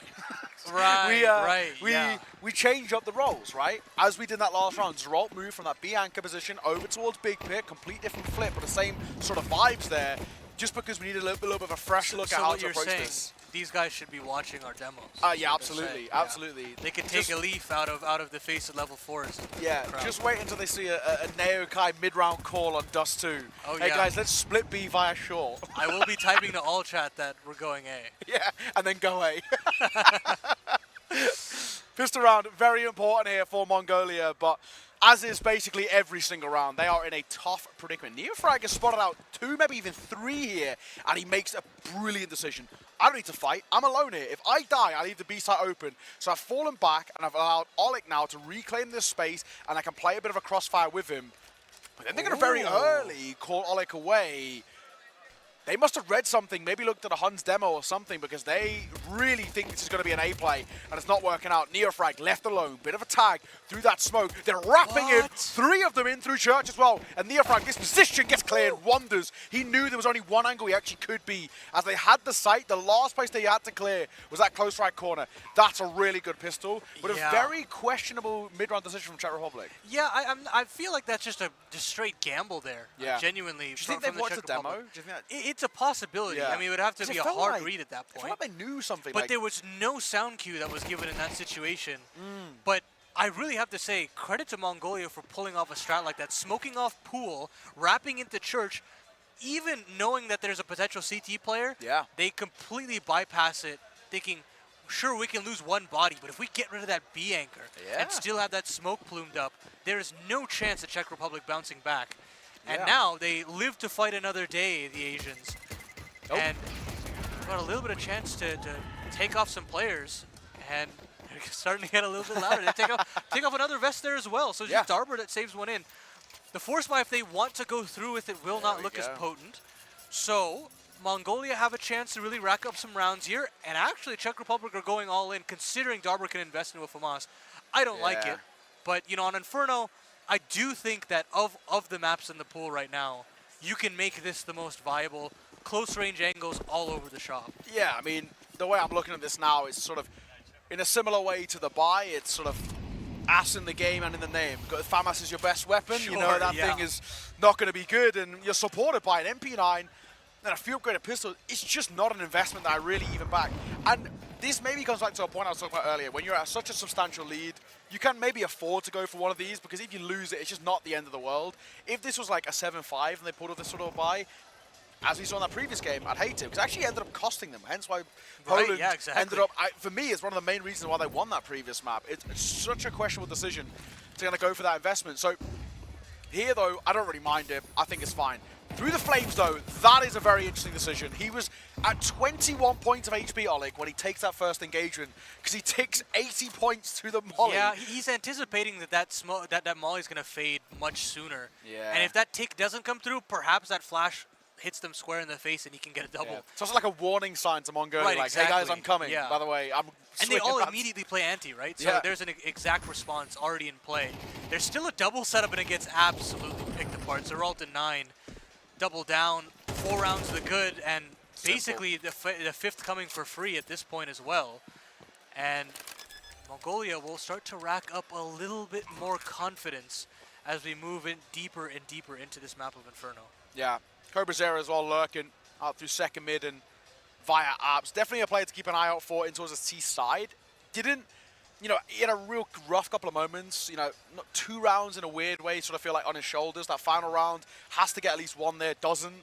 And then the one where he's on balcony with the MP9, another bad sort of situation for him. So we want to see what he can do. He's playing a really important position. When you're the second mid / apartments lurker, you've got to get impact. We actually saw, credit to him, Darber do it quite well in towards that first half. So if he can sort of match him, I think there's maybe a chance here. 5-7 of Pandito. Not going to look, or not going to get anything really at the end. So easy. Mongolia up to 4. It's not impossible. It's just highly improbable, let's say. Yeah, I mean, I'm very curious to see what the HLTV probabilities right now. I know they brought back the little percentage. I would probably, if I had to guess, I would say like 80% at least. Yeah. Czech I mean, Republic.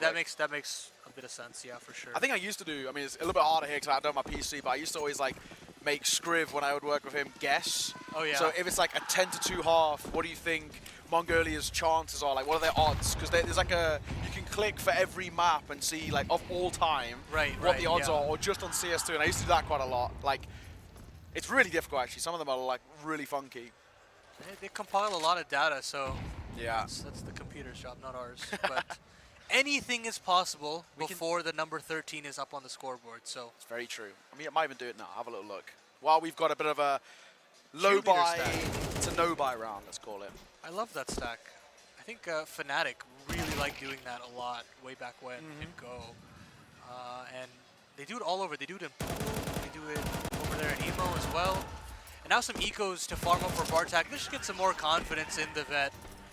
And now Mongolia getting louder and louder as every round passes, Neo. You can sense that the energy is still at an all-time high. They understand that they're still in their own, they have their fate in their own hands at this point. They can carve their own destiny, albeit a gargantuan task to come back in this situation. Yeah, absolutely spot on. It's no easy feat. But back into the investment, M4's across the board.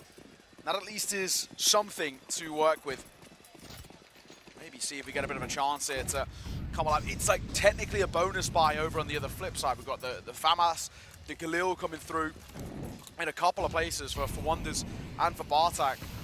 So maybe a chance for Czech Republic because they've, arguably got the advantage in firepower here. Might have a slightly better chance. Ooh, a lot of damage onto Wonders initially. Wanted to play ahead of the half-wall smoke, but doesn't get that map control that he's vying for, and the CT smoke comes through.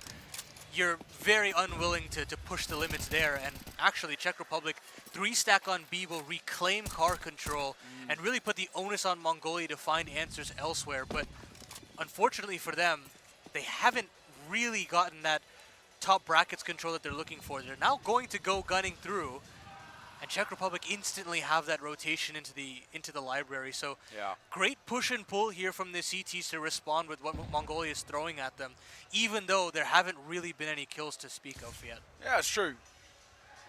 45 seconds on the clock here. Wonder's the only real one who's taken super considerable damage. Bit of miss Utah there. It was actually meant to bounce up, but it hits that little edge and bounces down. Resetting it up here for Zerol. Just a little pot flash rounds. He wants to try selling enough. Yeah, it's not baiting over. Who is that? Darbe. It's not baiting him over just yet. He's still playing in around library. But that fight might actually drag him across because now he's snuck his way in towards CT. This is a really strong angle he now holds. And on the other side too, same for Cobra Zera, who just gets caught sleeping. Zerolt still delivering a big one. Wants to try and get another behind it, and he's doing good work. But Neofrag goes important for 2. And like you mentioned, not enough time on that clock. Mongolia, the idea was nice. The idea was nice, but the execution was really poor. I think they're just given too many choices, right? You get a kill on B with Zeralt in Church. You're thinking maybe we can wrap in a B if we take Arch control. But then you also have a player in Apps that could potentially prioritize an A split if you potentially get a kill there. But then they start bleeding bodies, and that's when you start to realize that the clock has been winding down, and then you realize, wait a second, we've gone from all the choices to very quickly none of them.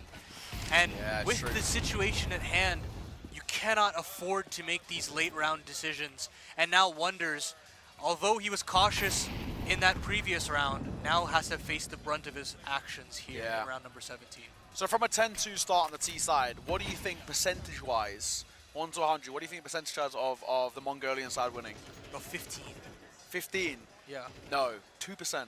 Dang. 2% chance of all the games ever played on Inferno in CS2 on MR13. That's crazy. 2% chance. Being 10-2 down, that's your odds of getting into it. So let's say the odds stacked up against them. Oh yeah. And definitely not made any easier now. They were already down to 4. Wonders gets caught. And Czech Republic are ramping up once again. A little bit of a slower start towards the half, but they're making it look so simple. Pandito, a man who's played in the UK scene for a while, and actually, not badly. I mean, he's been benched now, but he wasn't doing terribly for a while in a UK organisation. Shout out Viperio one time. Made the RMR somehow. Way back. We had 2 teams, them and ITB. Very cool story. 9. Entry Orping. As it creeps around this corner, but it's actually Cold Zera box that he's got to be careful of most. Pandito playing up close. Bartak going to try and be this first contact here, but the player backside is the big issue. That is so well played. 9 swings it towards backside. Bartak plays up close, and he actually gets a second behind it as well. Bomb goes down, numbers flip. Mongolia now in control in this post-barn, and Czech Republic want nothing to do with it. They do not have the long-term funds to give this a go. That is so well played. Asian CS round I have ever seen. They go completely silent, fully dry, and just disassemble one of the most powerful firepower crossfires that you can have in that A site. Backside mini pit Cole's era. Yeah, it's like undefeated. It's perfect. Yeah. And all of them fall like a house of cards, and Mongolia continue to stay alive here. Yeah. It's all still at the same time. Like, the yeah. timing is excellent. And I mean, you have that instantaneous moto smoke as well, just in case there's an arch rotate, just in case there's a fourth player. It's such a again small percentage chance of a round to pull off. Yeah. But they're passing these tests little by little, and they're closing the gap. As big as it is still shrinking round by round. It's true. This MR13, I mean, it can very, very quickly get out of hand. Last legs on the economy as well. Yep. So this is that swing round. Do you want to talk about a real comeback? You talk about round 18 as much as you can. Yeah.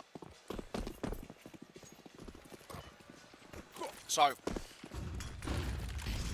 Mongolia pushing their way forward. That is a chunky double nade. The arm spotted by 9, but he's can't hit the shot. We're in the flames here as well, as Oleg wants to push his way forward. And speaking of the flames, in towards logs, burning. Wonders trying to get that kill, as Oleg tagged down so low.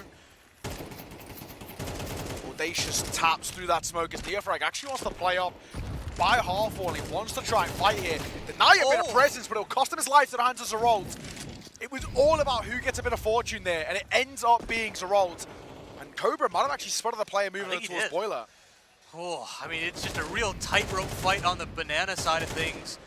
And Neofrag falling does lend itself to being Mongolia favored. And 9 actually gets a freebie as Pandito clears through mid.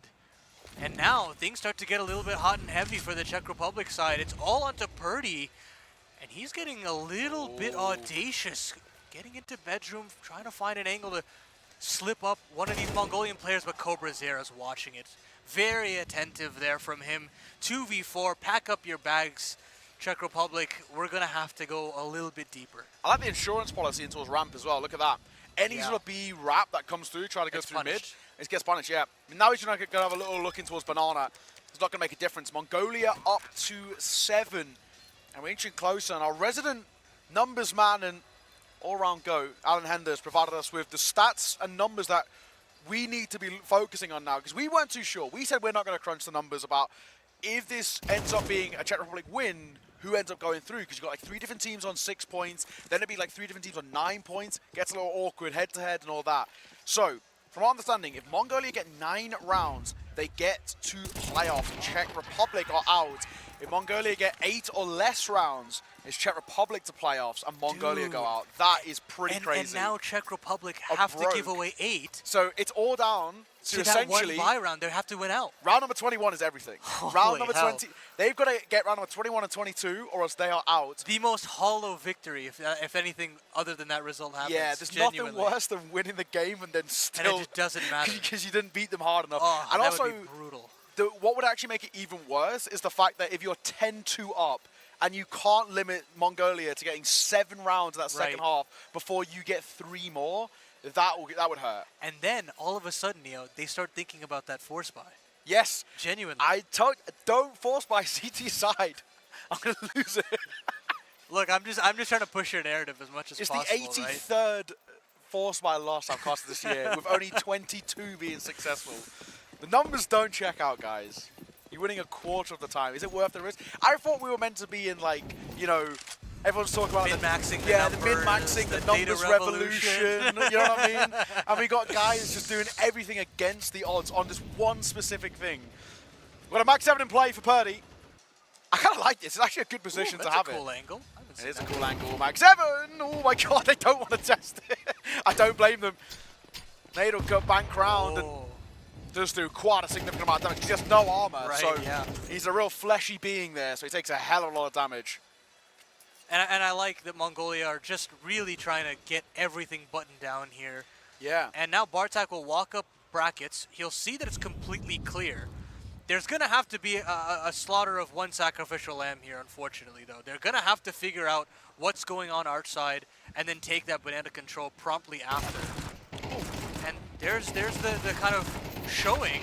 And Oleg actually does line up with Darber. So yeah, mischief managed, and Mongolia will get that plant on Ace. Right, Harry Potter. Yeah, okay, look, I'm not wearing glasses, so you can't say that anymore. Oh, gets enough at the end as well. Mongolia are 1 round away. Oh, the pressure right now. Do you think they know? You think Czech Republic? I actually I doubt it. I No don't think they know. I think all they're thinking of is win we make it through, lose we don't. Dude, I think imagine that's they what go crazy after they win. Oh, that's gonna be painful. And then they get word from the admin. Yeah, actually. Yeah. Buddy, I hate to break it to you. Oh God. Like, you know, headphones off, celebrating. Yeah. Sorry, man. Sorry, my guy. Wrap it up, buddy. Pack your bags. We'll see you on that first flight home. Well, this round is everything. Mongolia are 1 round away, by our understanding, to making it towards playoffs. Don't count on it, but that is our thought process right now. And it could really just come down to this 9 contact play. That would have been heard that scope. Yeah. But he gets that first shot.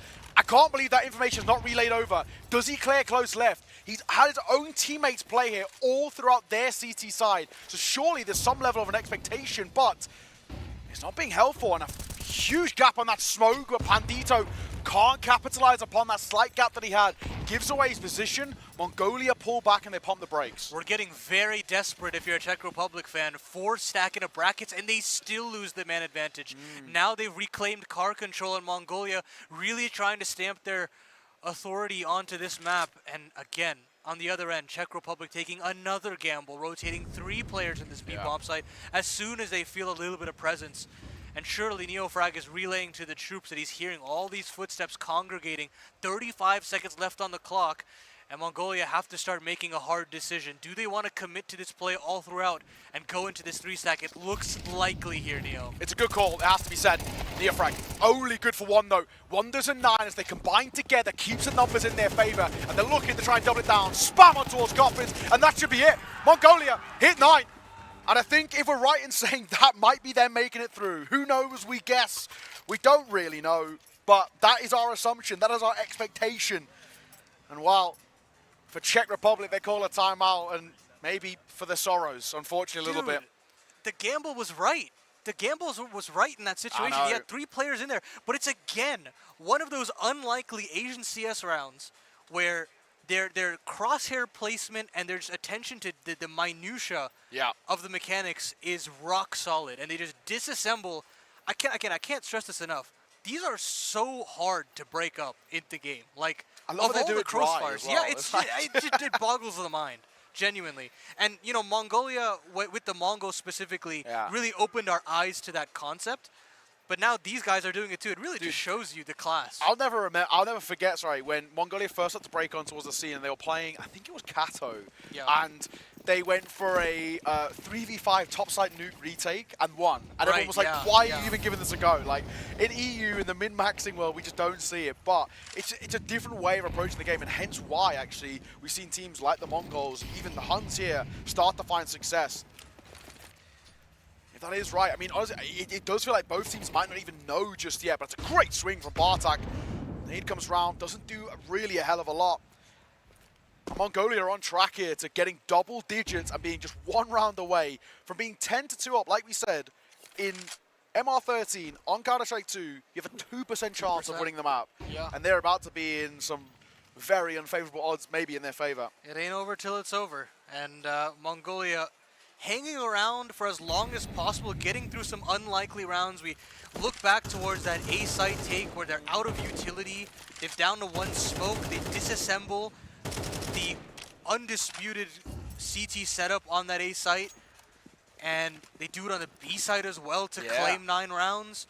Genuinely have just stormed back in this game through utter class, and now they're trouncing their way into an open A bomb site. What a call. Now they're getting that macro into the play as well. It feels like Czech Republic's excited start is coming crashing down before them, even beyond just the, you know, the playoff spot being lost. It's just the fashion in which this map is disassembled for them is just frightening. It has to be. Actually, it's a really nice call there as well, because they just see a little bit of presence over towards B. One smoke. So, Neofrag ticks in the Molotov, I think it was. Right. And maybe yeah, it was Darber. no, maybe it was Darber actually. Yeah, yeah. Ticks in the Molly just for one tick. So they got a smoke down. They knew there was one towards Coffins. Someone ticks in the Molly, and they heard a step over towards CT. So it's like, hang on, there's probably like 3 guys here. Let's just go for a rotate back over the other side. We've already killed one, and we know that we're gonna have the advantage.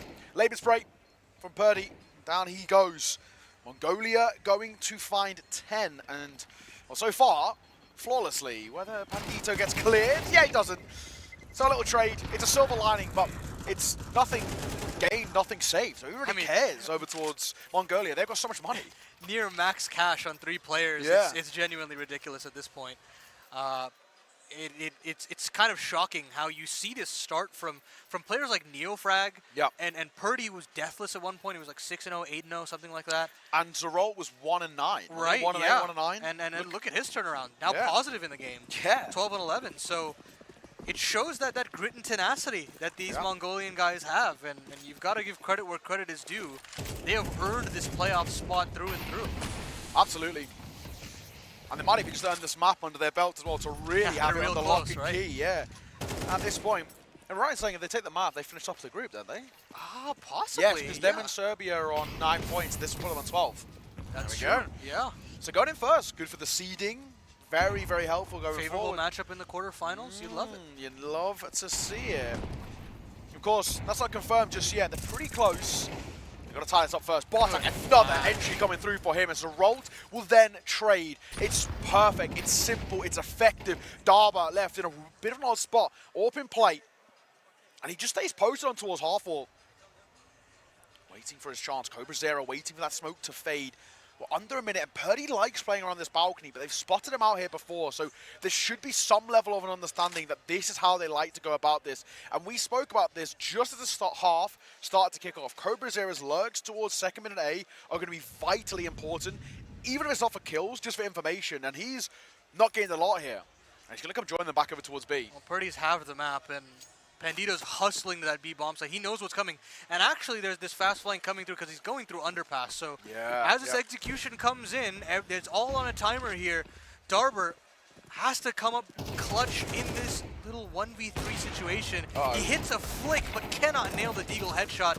Purdy gets a parting kill, but it's just not enough. He went too early. Purdy went way too early there. He gets 1 kill, but he actually has the opportunity to get like 2 or 3, but he just confirms the 1, and then they just turn around and kill him on the trade. And so it's a really, really small thing there for Purdy, but I think, you know, he panics, and this is where we come back to the conversation. This Czech Republic side, all bar Neofrag are inexperienced, where everybody on Mongolia play lands in a regular favor. Back into 1 versus 1. Pandito, ex-Riberio's favorite tap on towards the bomb. He has no idea though. He's checking on that right hand side. He goes back over to the left. Cobra Zero gets the timing perfectly. Oh my God. It's close but no cigar. It's Mongolia 10-2 down. Tied this game up 11-all. Every 50-50 on Mongolia's CT side came up Czech Republic's every single time, right? And now it's flipped. Those 2v2s. Yeah. But now, shoes on the other foot, and you know, Mongolia now ending with the last laugh potentially would be grueling to deal with. And boy, oh boy, Mongolia calling a timeout and having Czech Republic stew in this ugly half-buy situation. Oh, it's man. grueling. This might be another one of those gamble calls coming forward. Yeah. For the side. But, you know, we touched on this. This is a Mongolian team who actually have a lot of regular LAN experience. They play locally, Mesa Pro Series, Mesa Nomadic Masters. I mean, we've seen a lot of these players play domestic competitions. You know, even, I'm thinking that Huns, I think they had a chance where they played, I can't remember its name now. It wasn't Extremes Land, I don't think. There's another one of those sort of like Asian sort of domestic lands. Yeah, they had like an offshoot of that or something like that. Yeah, and it was like 3 out of 5 of the team. Maybe one of those. But yeah, what we're saying is like they have, you know, even if it is a little bit more domestic, they still actually do have a decent experience. But I mean, all bar Neofrag and this team barely get the chance to play lands. I think Pandito maybe has played a couple of UK ones, like maybe like an Epic LAN or an Insomnia.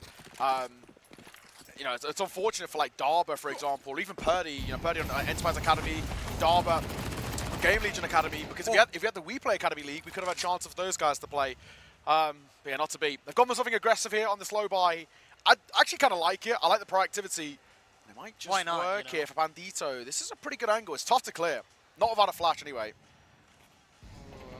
Andita will have to take the first contact, and Bartek is giving him the duel, showing his shoulder, making sure his presence is known, and Bartek has gotten dinked up, but he still wins the duel. Beautiful work there from the vet, and Purdy will reaggress, and jumping will take out Bartek. Cobrazera is there for the trade, knows that this A bomb site should be open and clear, considering Darber has been spotted as well. And ladies and gentlemen, Mongolia will reach map point first, and what an absolute collapse at the 11th hour here for the Czech Republic side. With the start that they had, 10-2 up. Yeah, I'm just looking this year as well. Within the last 12 months, this Hun side have played 4 separate lands. So the and you can just tell how they keep that energy up. They seem throughout calm, that entire run back, right? The 2 rounds that they win on their CT side, they yelled as though they were up 10-2, right? Yeah. It was really important to just keep that level up, and I genuinely think it had a hand in their comeback. And even before that as well, you've got like 9, obviously, who backing up the IHC days. He played a hell of a lot. Yeah. Same with obviously Bartek before he could drop from the same side as well. So those guys are digging deep and looking good. And actually, the really positive thing for Mongolia is that they're actually not required 9 to go crazy. You know, sometimes we've seen when the Huns have had a lot of success, especially in ECL, for example, they just missed out on that playoff spot, right? I think they finished 5th, 6th, I'm pretty sure. Close, yeah. So they're literally actually by 1 spot. I think they lost to Bromo, I think it was, in their game. But yeah, they just missed out on that land spot for the ESL Challenger League Asia, and they had a pretty good season overall in the regular season. And it's one of those where, obviously, it's all paying off now. 12-11, Mongolia have the chance of stealing away this map. Czech Republic have got 1 round on their CT side. It has been a calamitous crumble of the highest regard from the Czech Republic side, who've completely fallen off a cliff. I mean, Neofrag still looks pretty good, but the rest of this team have really had their problems. And now you're getting really worried if you're the Czech Republic in terms of making opening gambits. Yeah. Everybody playing behind T-sided utility, letting the play come to them.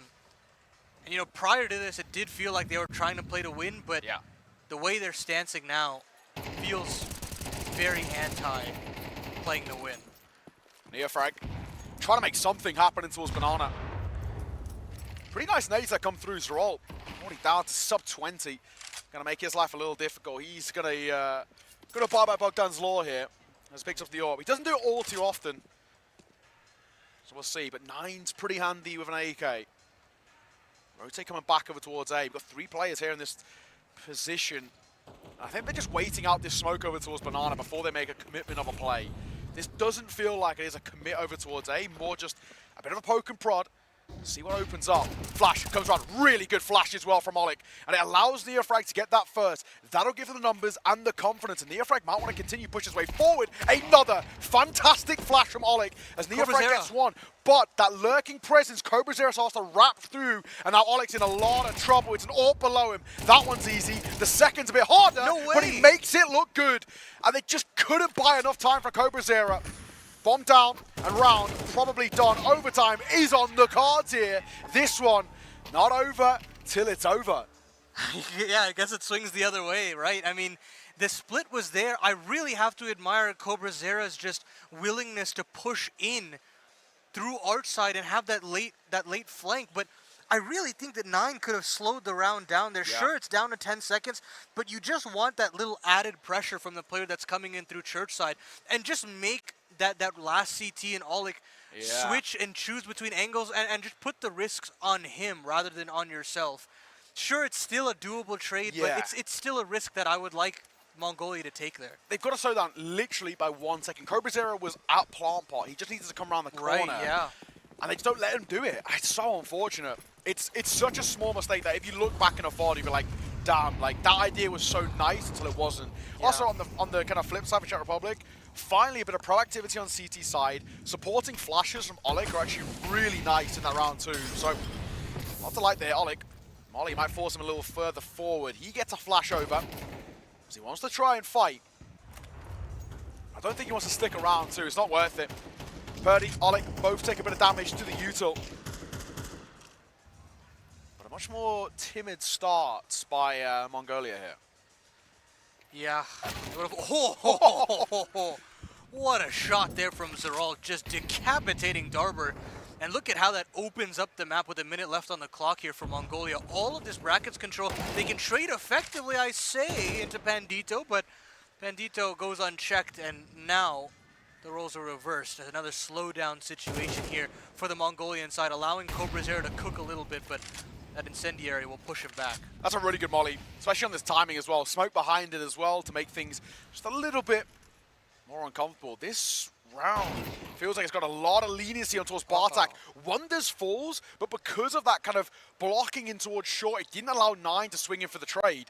Pandito backside. Bartak's got to move. Yeah. He is being held here by Purdy, but he's just got a bit of timing before that rotate comes through. 20 seconds. This is dicey, really dicey indeed. We've got to make a move. They're going for it to quiet things down. Smoke going to come down. They're going to try and plant inside of it. One in towards mini pit. They jump. They suffocate Purdy in towards mini pit. And that's where this plays off. They come through. Bomb denied by Pandito. And that might just be enough for the round. Nade behind it. And Pandito goes nuclear. That is a huge round from him. Oh, what a sequence and what awareness to push through the Moto smoke, sit onto that A site, and let the time work its magic. And just the way that he disassembles significant 1v1s is just so creatively done. Spam is a little bit of luck there, but the nade to kick it open gets rid of a low HP player, and then the flick back up to that graveyard player as well. Sublime stuff, and Czech Republic slowly, so obviously sooner rather than later, and we have to remember that this is all a hollow victory. If the numbers say that, say what we think they say, Czech Republic are out, but they would love to at least have this quality round from Neofry. I put that one in the highlight reel. 4K down Banana. That's ridiculous. He has no right to get away with 4 kills there. And Cobrazera scratching his head a little bit. What happened to my teammates? Threw a smoke for 4 kills, and Darber will see it off for a flawless way to get a 2-round lead. Now, the thought process is that this doesn't make a difference, but not actually 100% sure. And I think probably the main thing is that for Mongolia, they want to make sure that there is no doubt. Yeah, and I mean, the thing is, CT-sided rounds have been a scarcity. I mean, we've now tied up the number of rounds that they got in regulation. So genuinely, getting 2 rounds here is massive for the Czech Republic side. I think from just a mental perspective in general, like you're just feeling confident that finally things are meshing into place, the crossfires are getting stable, and of course the mental boost that you get when Pandito is doing things like that on the A site is a huge boon for some of these players, especially some of these younger ones that are still learning what it's like to be losing deficits, massive leads, I should say. And then finding a way to claw back even in those times of strife. It's very true. Well, the good thing is when you go to overtime, you get an extra attack pause to work with. So Mongolia use theirs. You only get the 1 though, so no more conversation after this point. 14-12. Czech Republic 2 rounds ahead, 2 rounds away from the all-elusive 16. 16 rounds needed. Trains back in the pool. Counter-Strike Global Offensive, welcome back. We've missed you. What is it, like the died 2021, born 2024, welcome back. Welcome back. This is a big fight, and all down to 1 now as well for 9. Might just sneak around this corner, he does. That timing is excellent. And he now has a bit of space to work with. That Moto Smoke, it's a little bit deep, so he actually throws a bit more of a shallow one. Well played. And that gives him a bit more space to work with. Flash over, avoided with ease. There's the first, looks the second, and the spam is sumptuous from 9. That's what we needed. Big 1 versus 2. Mongolia chip that deficit back down to 1. A little worrying there when you're trying to clear mid-late, right? You were hoping to at least shoulder peek in that situation. Perhaps it's a little bit of he said, she said. We don't necessarily know what the perspective was for the CT there, but just that little bit of a timing and just that understanding that arch side, Moto is just smoked off slightly. I have a little bit of space here to cook. And then just the proactivity to take the gunfight as soon as that bomb goes down. Do not let the CTs get settled into that 2v1. And if that flash pops anywhere else in that map, if he actually he stays within the site proper, he's blind as a bat. He probably goes down out into a trade. Yes, very true. 13-14. Game is absolutely on. However, it has to be said, the one slightly worrying thing is that both sides did their best work on T side in regulation. Yeah. And that's what Czech Republic now head back into with a round advantage. So that alone makes you start to maybe believe that they've got it in the lock as we take this map. Whether that affects the playoffs, we don't know. We think no, but I'm not 100% sure. Yeah, we'll get all the confirmation for you when we do throw it over to that analyst desk. But until then, for the time being, we'll rock with that assumption. Yeah, we'll let the big brain sort it out, and we can just waffle here. Yes. On the cast. That's at this point, we'll leave it to them. For now, it's a bit of a test over towards that top banana position. Bit of spam, and the Utah, I mean, they're not exactly going quiet about this. They actually want to try and see if they can bait a bit of a fight. We don't go for the plant pot smoke coming through. We go for just the standard low one thrown. And maybe that's part of the reason, because they don't actually want to commit towards B. Maybe he's just trying to be, you know, keep a bit of presence there. If there is a plant pot player, keep them in that spot. You're making Bartak definitely lean more down to the speedway because of those smokes up. Oh! But he gets pantsed by Bandito. And now the split is definitely a possibility, but you don't have any lane pressure. So with 20 seconds left on the clock, it's all down to these arch side players. Bandito finds one. Cobrazera is still alive in the pit, but he falls as well. And Czech Republic will still find match point here on Inferno. It's going to have to be a couple of rounds in a row here for Mongolia. Yeah. But the Czech Republic do still find a way to right the ship. Talk about impact, though, coming through from Pandito. He's now got a better KD than Neofrag. I mean, this is a guy who is looking really, really good. I mean, these last few rounds have been incredible from him. Obviously, with that 1v3 to deny that bomb, and another fantastic round here. So, really, really solid stuff from him. The Czech Republic, map, series point. Maybe not playoff point, but we can't confirm or deny just yet. Our assumption is that not. We'll see. I guess we'll also see, because we're right next to the players. We'll see how they react. Yeah, It'll be very interesting. I also just don't think they know either, unless someone's worked it out, really. They might have had like a Messioso on their side who's sort of done crunched the numbers and worked it out. But Messioso's one of one. He's one of one, he is. Big up Graham one time. Well, let's see. Potentially the final round here in this map. It wants to be a marathon of affair. And I joked earlier, I cursed it like it was going to be a quick game, and look where we are, deep in the overtime. Great nades. Towards Cobrazera in particular, it takes a lot of damage in via Boiler. And Rolt will end up falling to another HE, Neofrag.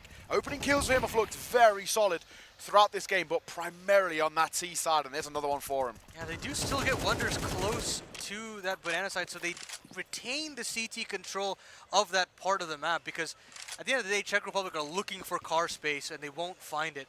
Bartak trying to bait in Wonders here, mind you, with a little bit of spam through that smoke, but the Czech Republic are smarter than that. I say that Neofrag hard clears him, and Wonder hits the dirt. So man advantage found, app space found, and so is mid. They're dragging over that A-site long player. They have to fall for it. 9 gets pulled over. He gets pulled back, though. Timing may be a little bit good on their side, but at the 4 versus 3, this is a really, really dicey predicament. And they've lost that strong position over towards Mini-Pit. Gonna make this awkward. Flash is absolutely excellent. That was Oleg who actually threw the flash for Darba, and then he swings in for the kill. So well played. Pandito trying to spam through that smoke. And a 2 versus 4, it feels like it's curtains here on Inferno. Bomb goes down, and the numbers against this Mongolian side, it feels impossible. Retaking an M4 and an AWP, 2 kits, no util, 9's got 32 points of HP. This feels like it's dead in the water. And Czech Republic, even though they've taken significant damage themselves, I don't think there's a chance. Another smoke over towards Moto. And at some point, Mongolia have just got to go through this. They've got no other option. Boo's going to come above, see if there's anything offered up.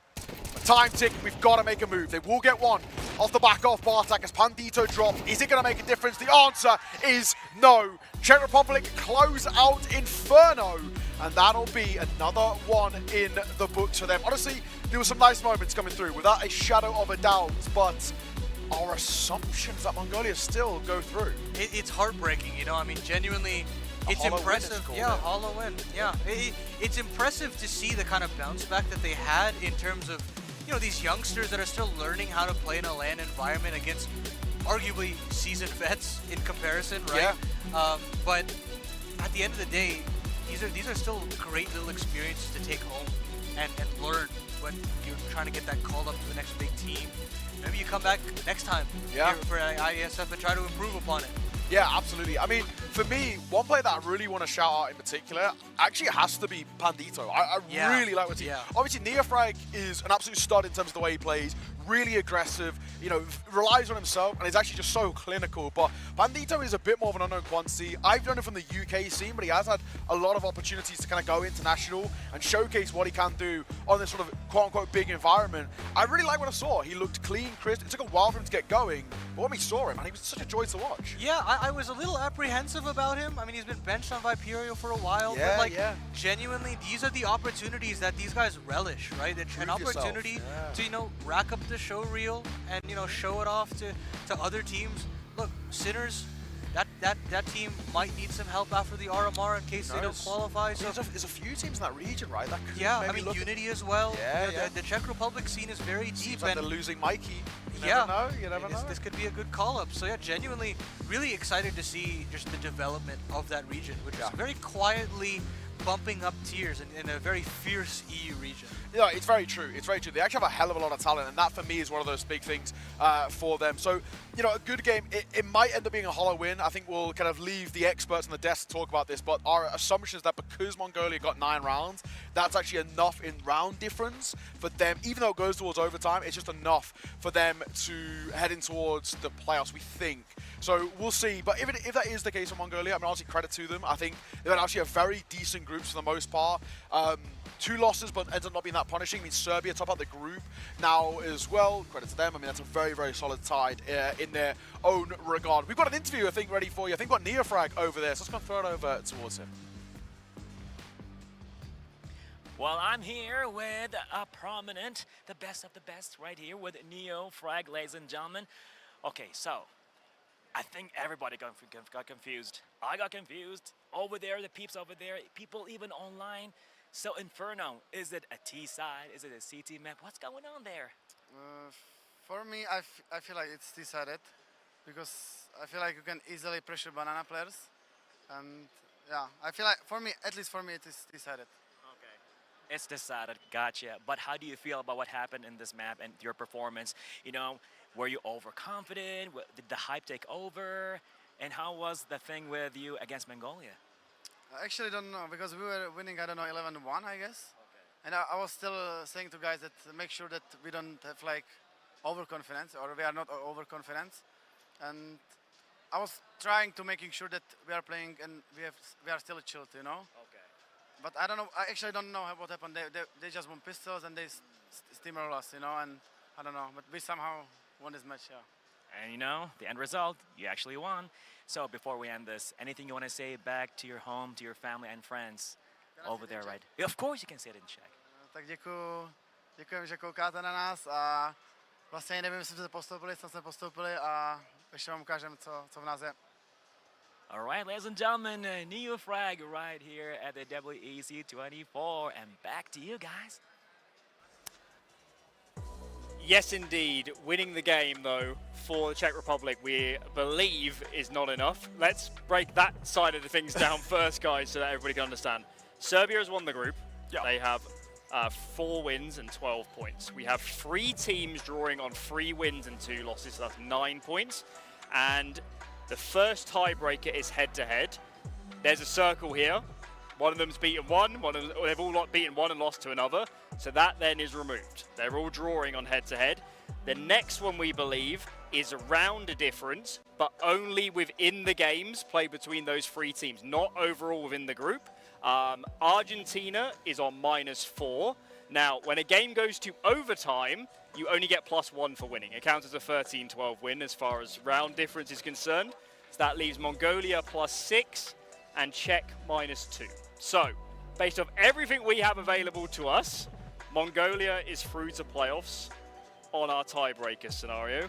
It is very confusing. We will wait, of course, for full confirmation from the back end. But based on everything I can see, Mongolia is in playoffs. Yeah, that's what we've kind of conjured our way to as a conclusion. Again, we're going to wait for confirmation on that, obviously. But Yes, but for a long, long time, it looked like that wasn't even going to be a reality. Yeah. That wasn't something that we had to worry about. We didn't have to do that math because it was looking very likely that the Czech Republic would just stomp Mongolia. And at that point, we wouldn't have to worry about how many round differential type of things to such a fine fine manner. But something happened. Round 17 for me, 5v3 in favor of Czech Republic, and then Bartek and 9 just suddenly snap their fingers, half the Czech team dies, and the comeback begins. Yeah, it was a great start there. I mean, Czech Republic, they came into this like, just such a weird game. The backs and forths, like Neofrag starting so well for Czech Republic. It just seemed like Mongolia's rotates were almost non-existent at times. Yeah. It seemed like they were maybe feeling the pressure, partly of the stage, partly of how important this match was in the group, but they started to get it together. And then as the game went on, we also saw Pandito show up big time for Czech Republic. He was the other player I was pointing out in the pre-game. He ended up there alongside Neofrag, so it felt like for them it really was those two players, whereas for Mongolia, they finally started to put the pieces together. And for Czech Republic, it just felt like on that CT side, it was just harder for Neofrag to actually be able to find all that impact. There was that one round where he got a crazy amount of kills on Banana, but other than that, I think he was being avoided and shut down a little more. And I mean, 9-0 up early on, like what a streaky game this was. It was a wild one, and I think Neofrag ended up with something like 17 or 18 frags on the T side.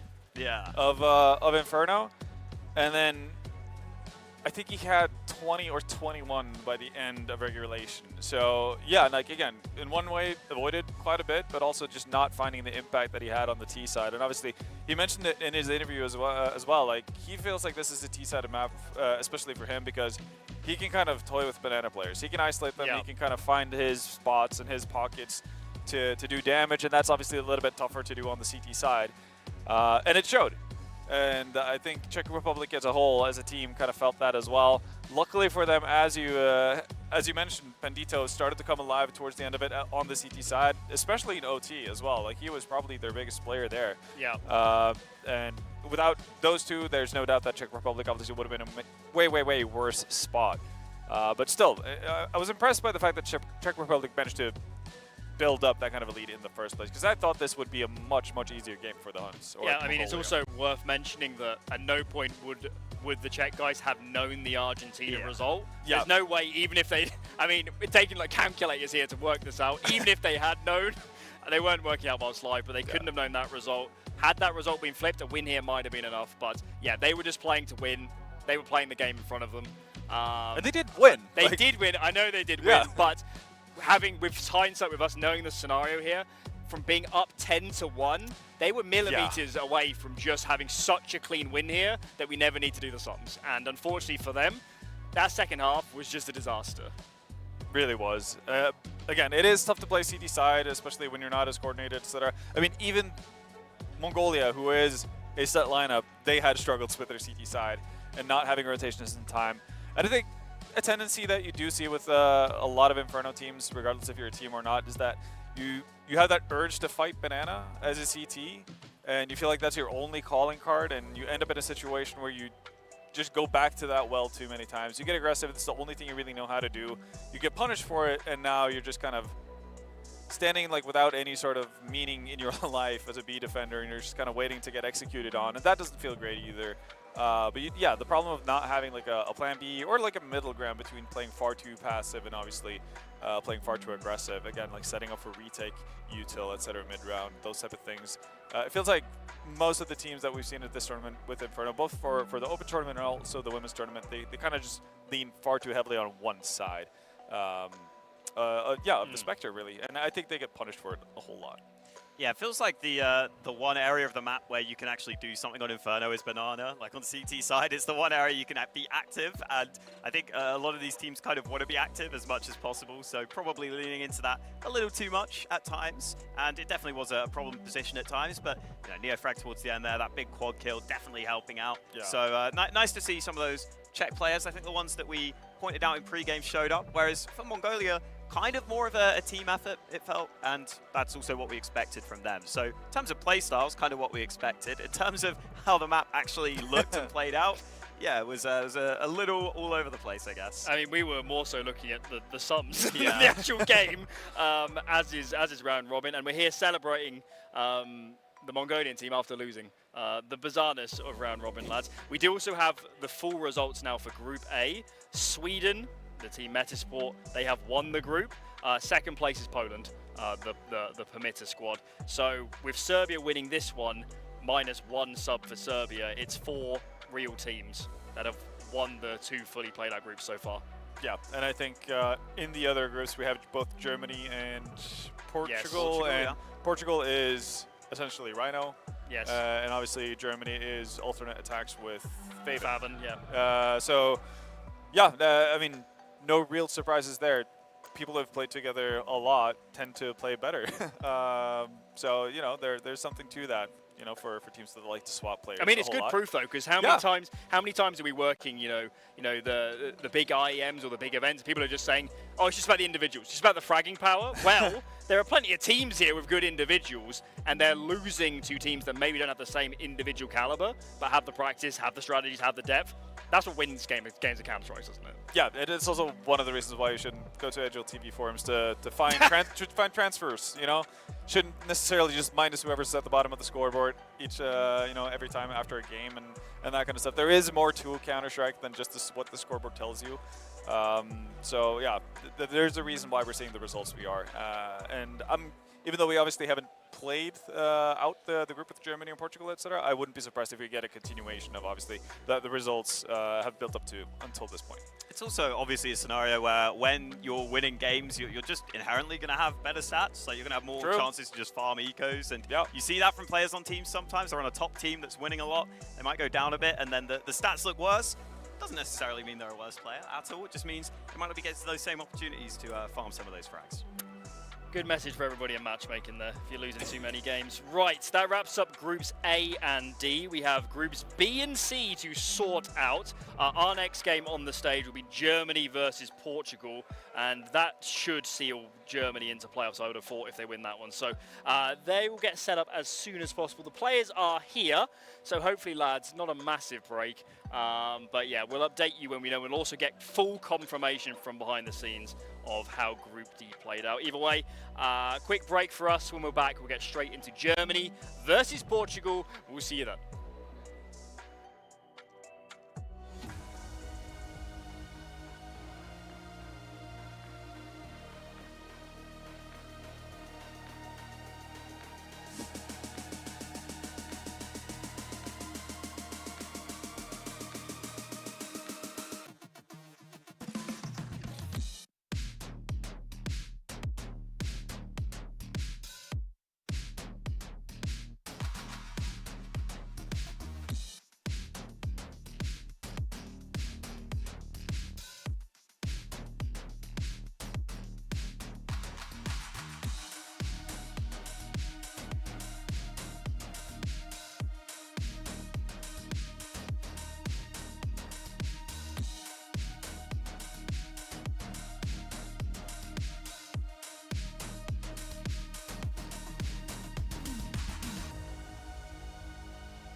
ladies and gentlemen. We're landing in Riyadh, Saudi Arabia, for the World Esports Championship.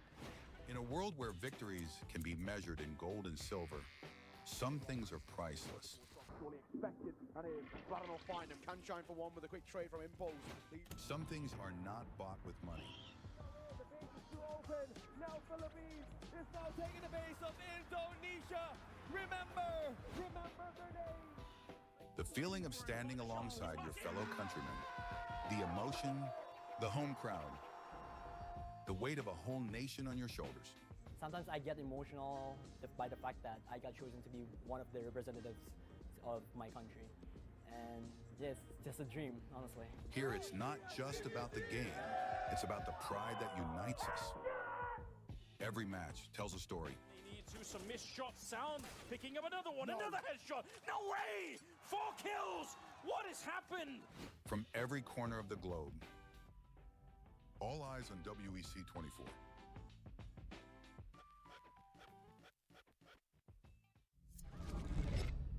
Early 1970s, the world was discovering the boundless possibilities of esports. While esports offered endless enjoyment and addictive allure, it lacked a certain depth and a sense of purpose. It needed something more, something larger than a trophy, something beyond individual gratification. That's when a vision emerged. A vision of uniting the world through esports. The International Esports Federation and the World Esports Championship were born. Its mission was clear: to create a stage where nations could unite and compete for the ultimate title, World Esports Champion. For these athletes and nations, the World Esports Championship was more than just a competition, more than just a game. A chance to make history, to leave a lasting legacy, to inspire a generation, and to represent their nation. Over the years, Iesf started achieving greatness, year by year. Korea, Indonesia, Israel, Romania, worldwide. The World Esports capital changed, each year expanding significantly, getting bigger and bigger. Fast forward 15 years, Iesf was determined to show the world the most valuable World Esports Championship. 140 nations gathered in Riyadh, Saudi Arabia. The WEC 24 story. 2024, Saudi Arabia prepares to host the 16th World Esports Championship after a spectacle made in Iesf, Romania by Iesf for WEC 23. New president, new challenges, and quite a bumpy road ahead. As the calendar turned to January, the national qualifiers took place, breaking dozens of records. In a wingspan of 3 months in every nation across the globe, athletes competed to get one step closer to the World Esports Championship and represent their nation on the global stage. However, as fate would have it, the road to WEC 24 was far from smooth. Things went south. 2 out of 3 offline regional qualifiers were forced to go online. Even though that barrier occurred, the online regional qualifiers shattered previous viewership records. The hype for WEC 24 was real. Meanwhile, Africa. Iesf showed just how much potential is hidden in Africa. Over 180 athletes, 17 nations, and thousands of fans. All in one place for one specific reason: esports. The bumpy road came to an end. The slots for WEC 24 were secured and everyone was ready. The much-anticipated 16th World Esports Championship set sails. WEC 24 Day 1.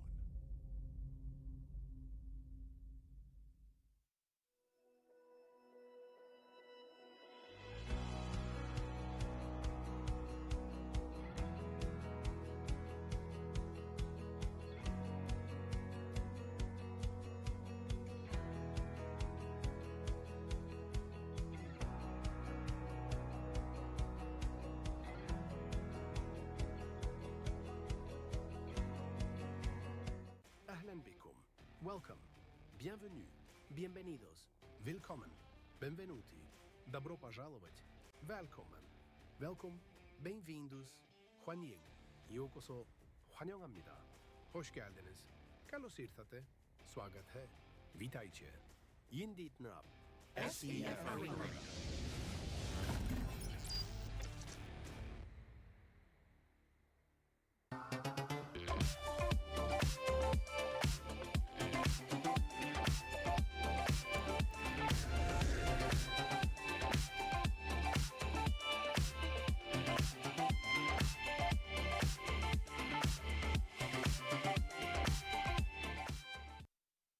Well, there's no problem. If you had a gun, shoot him in the head.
The minute this gun was loaded, one of you brave boys decided to go for the run.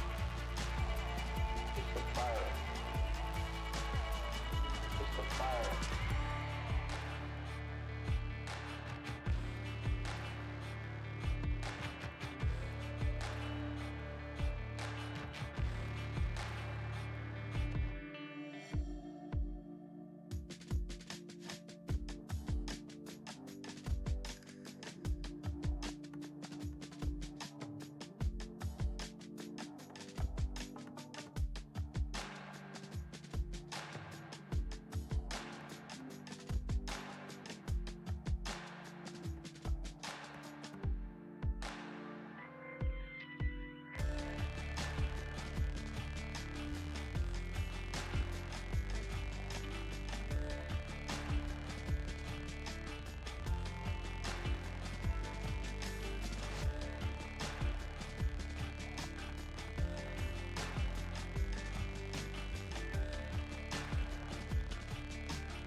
cause they know they can never touch these. So baby, let me talk my shit, or I might just throw another fit. You know I can't help but these, cause they know they can never touch these. So baby, let me talk my shit, or I might just throw another fit.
Well, there's no problem. If you had a gun, shoot him in the head.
This gun was loaded when you brave boys decide to go for the run.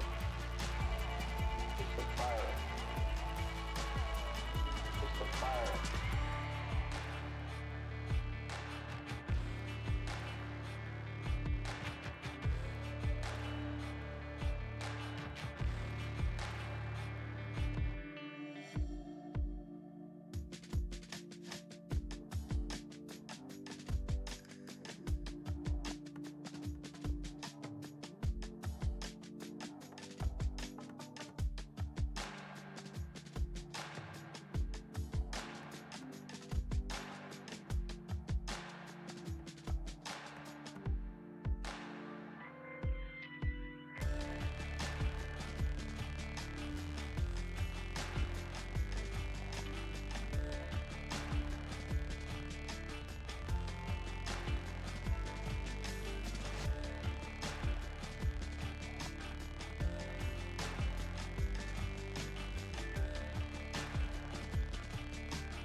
This gun was loaded when he was brave boys decide to go for the run. It's the fire. It's the fire.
Welcome back, and it's time to get into game number 3 of the day. We have Germany and Portugal lining up behind us.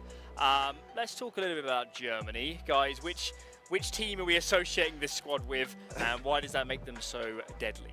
Yeah, no, this is a majority of the alternate attacks lineup that we know, obviously, from, I guess, our regular days, you know, in Team CS. And the only change up, really, is that Ozek is not with them for the tournament, as he's Greek. But they've brought in Favin, who is a formidable replacement, I'd say, so myself. Yeah, like, again, you get the...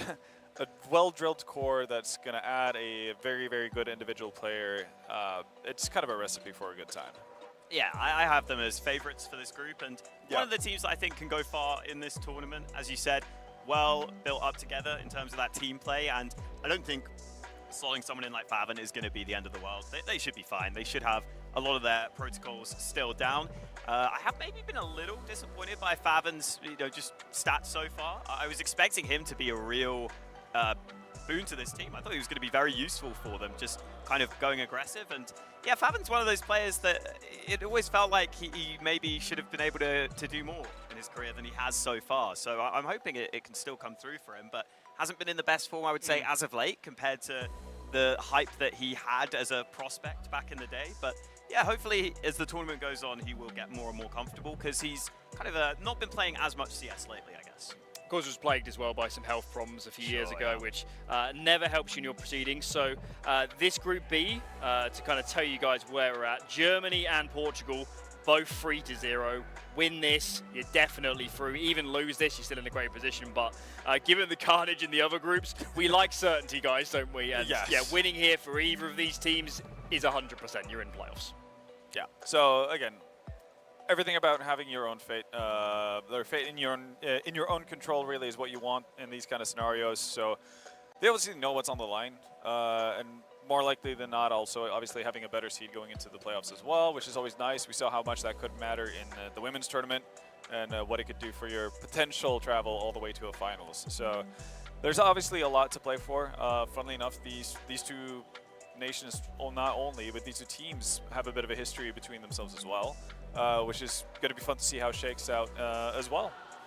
Let's focus in on that Germany lineup. We've already spoken, of course, a little bit about Favin, but who else here, Hawker, tips your fancy? Who else are you looking at? I think I'm looking at hyped on this team.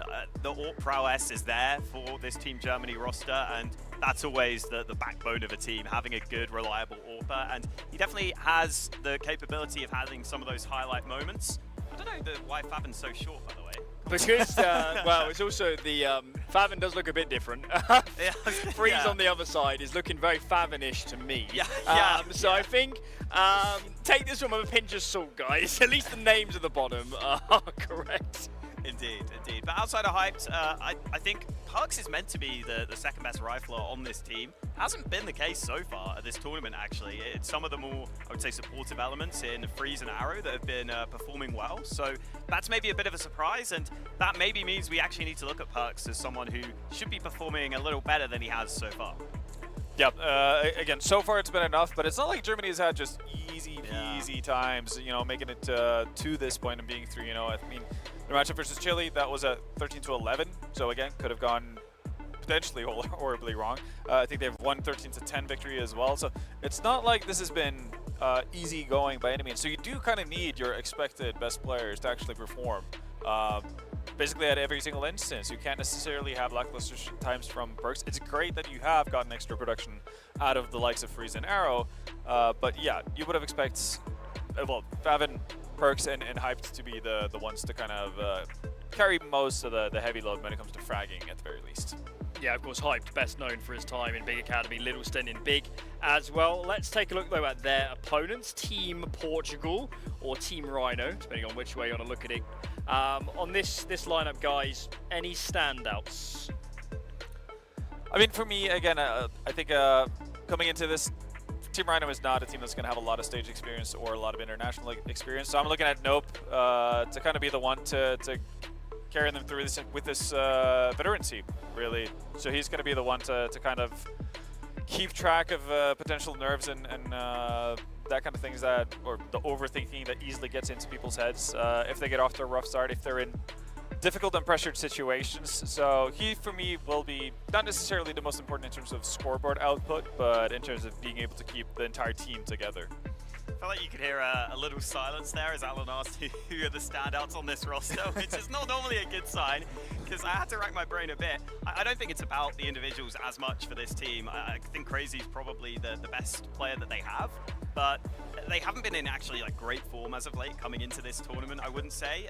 It's probably just going to be down to more working together as a unit, and that does scare me a bit. I think alternate attacks probably have the edge on individuals, and that maybe concerns me a bit for Portugal coming into this. Again, I think they've got a good chance of making it through the group, but I do think this German team should have a pretty solid edge here. Yeah, you'd also probably have to imagine, despite having one stand-in Faven, I would bank on Germany having better team play and better structure. They're just more experienced at a tier 2, kind of tier 3 level. So it's very hard, isn't it, actually, to see where Portugal gets an advantage, I think, in this one.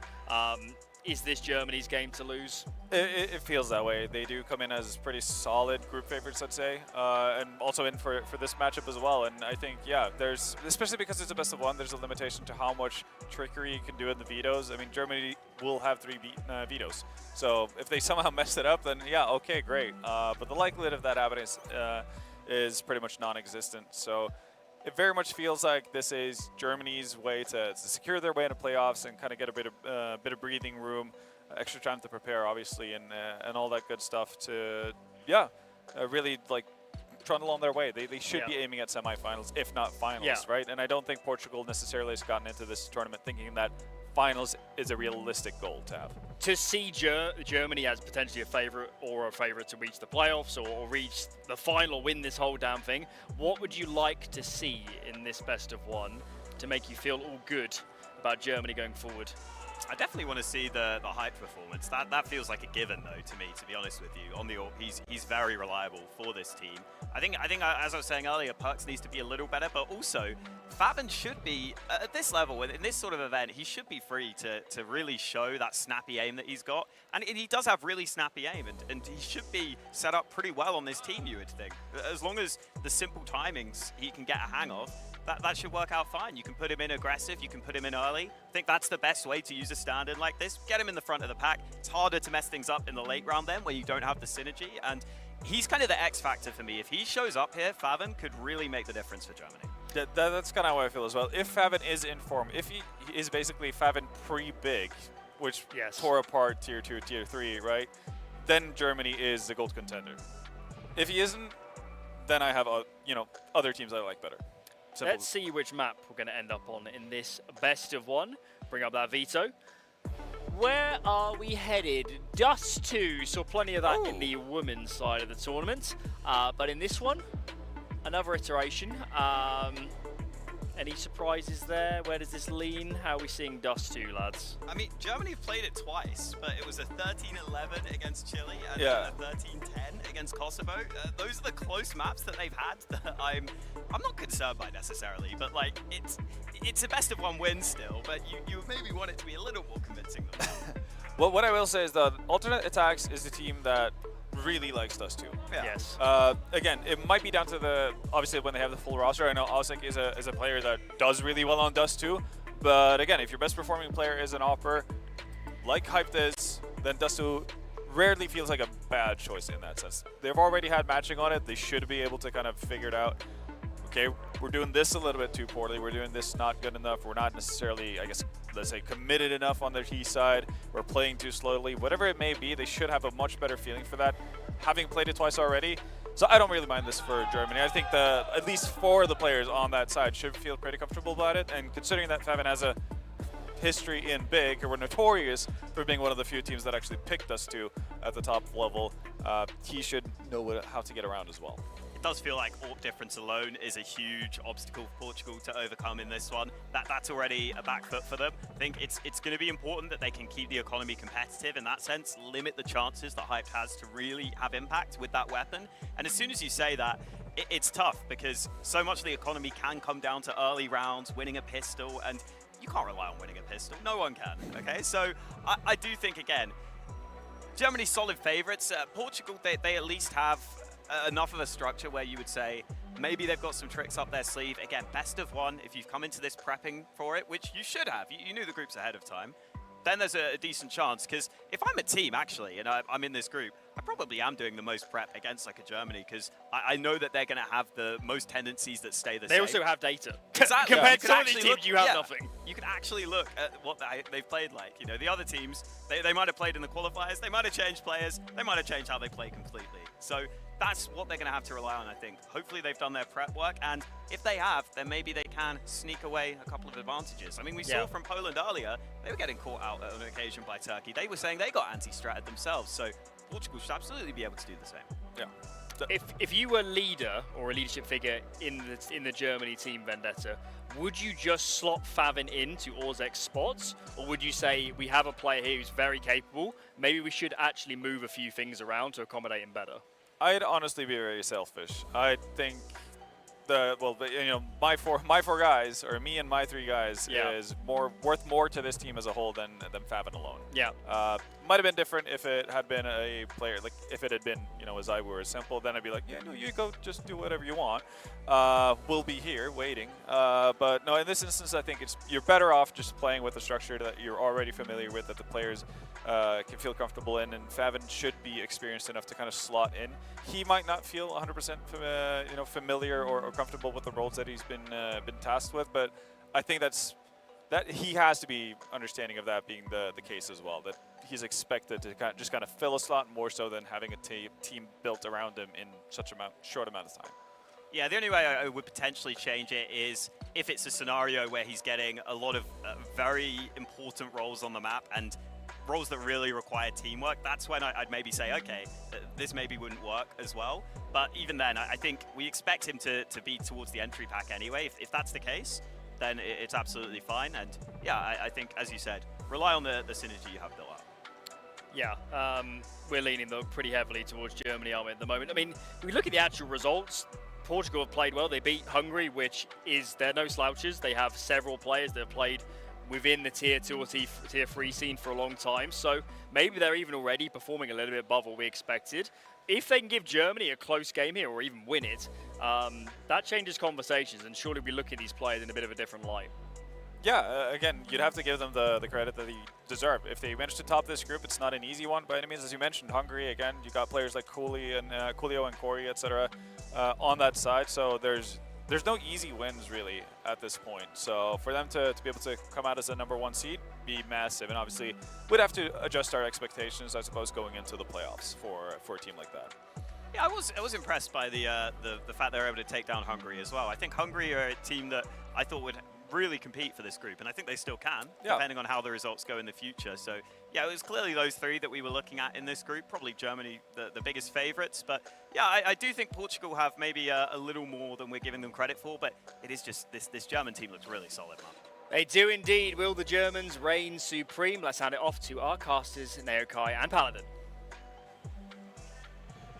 Welcome back. We're looking forward to this one as well. Now, you predicted Germany to be your overall winner here in this tournament, and as we said, this lineup, it's hella scary. And look, the one role in which I would have hoped for an upgrade has come through.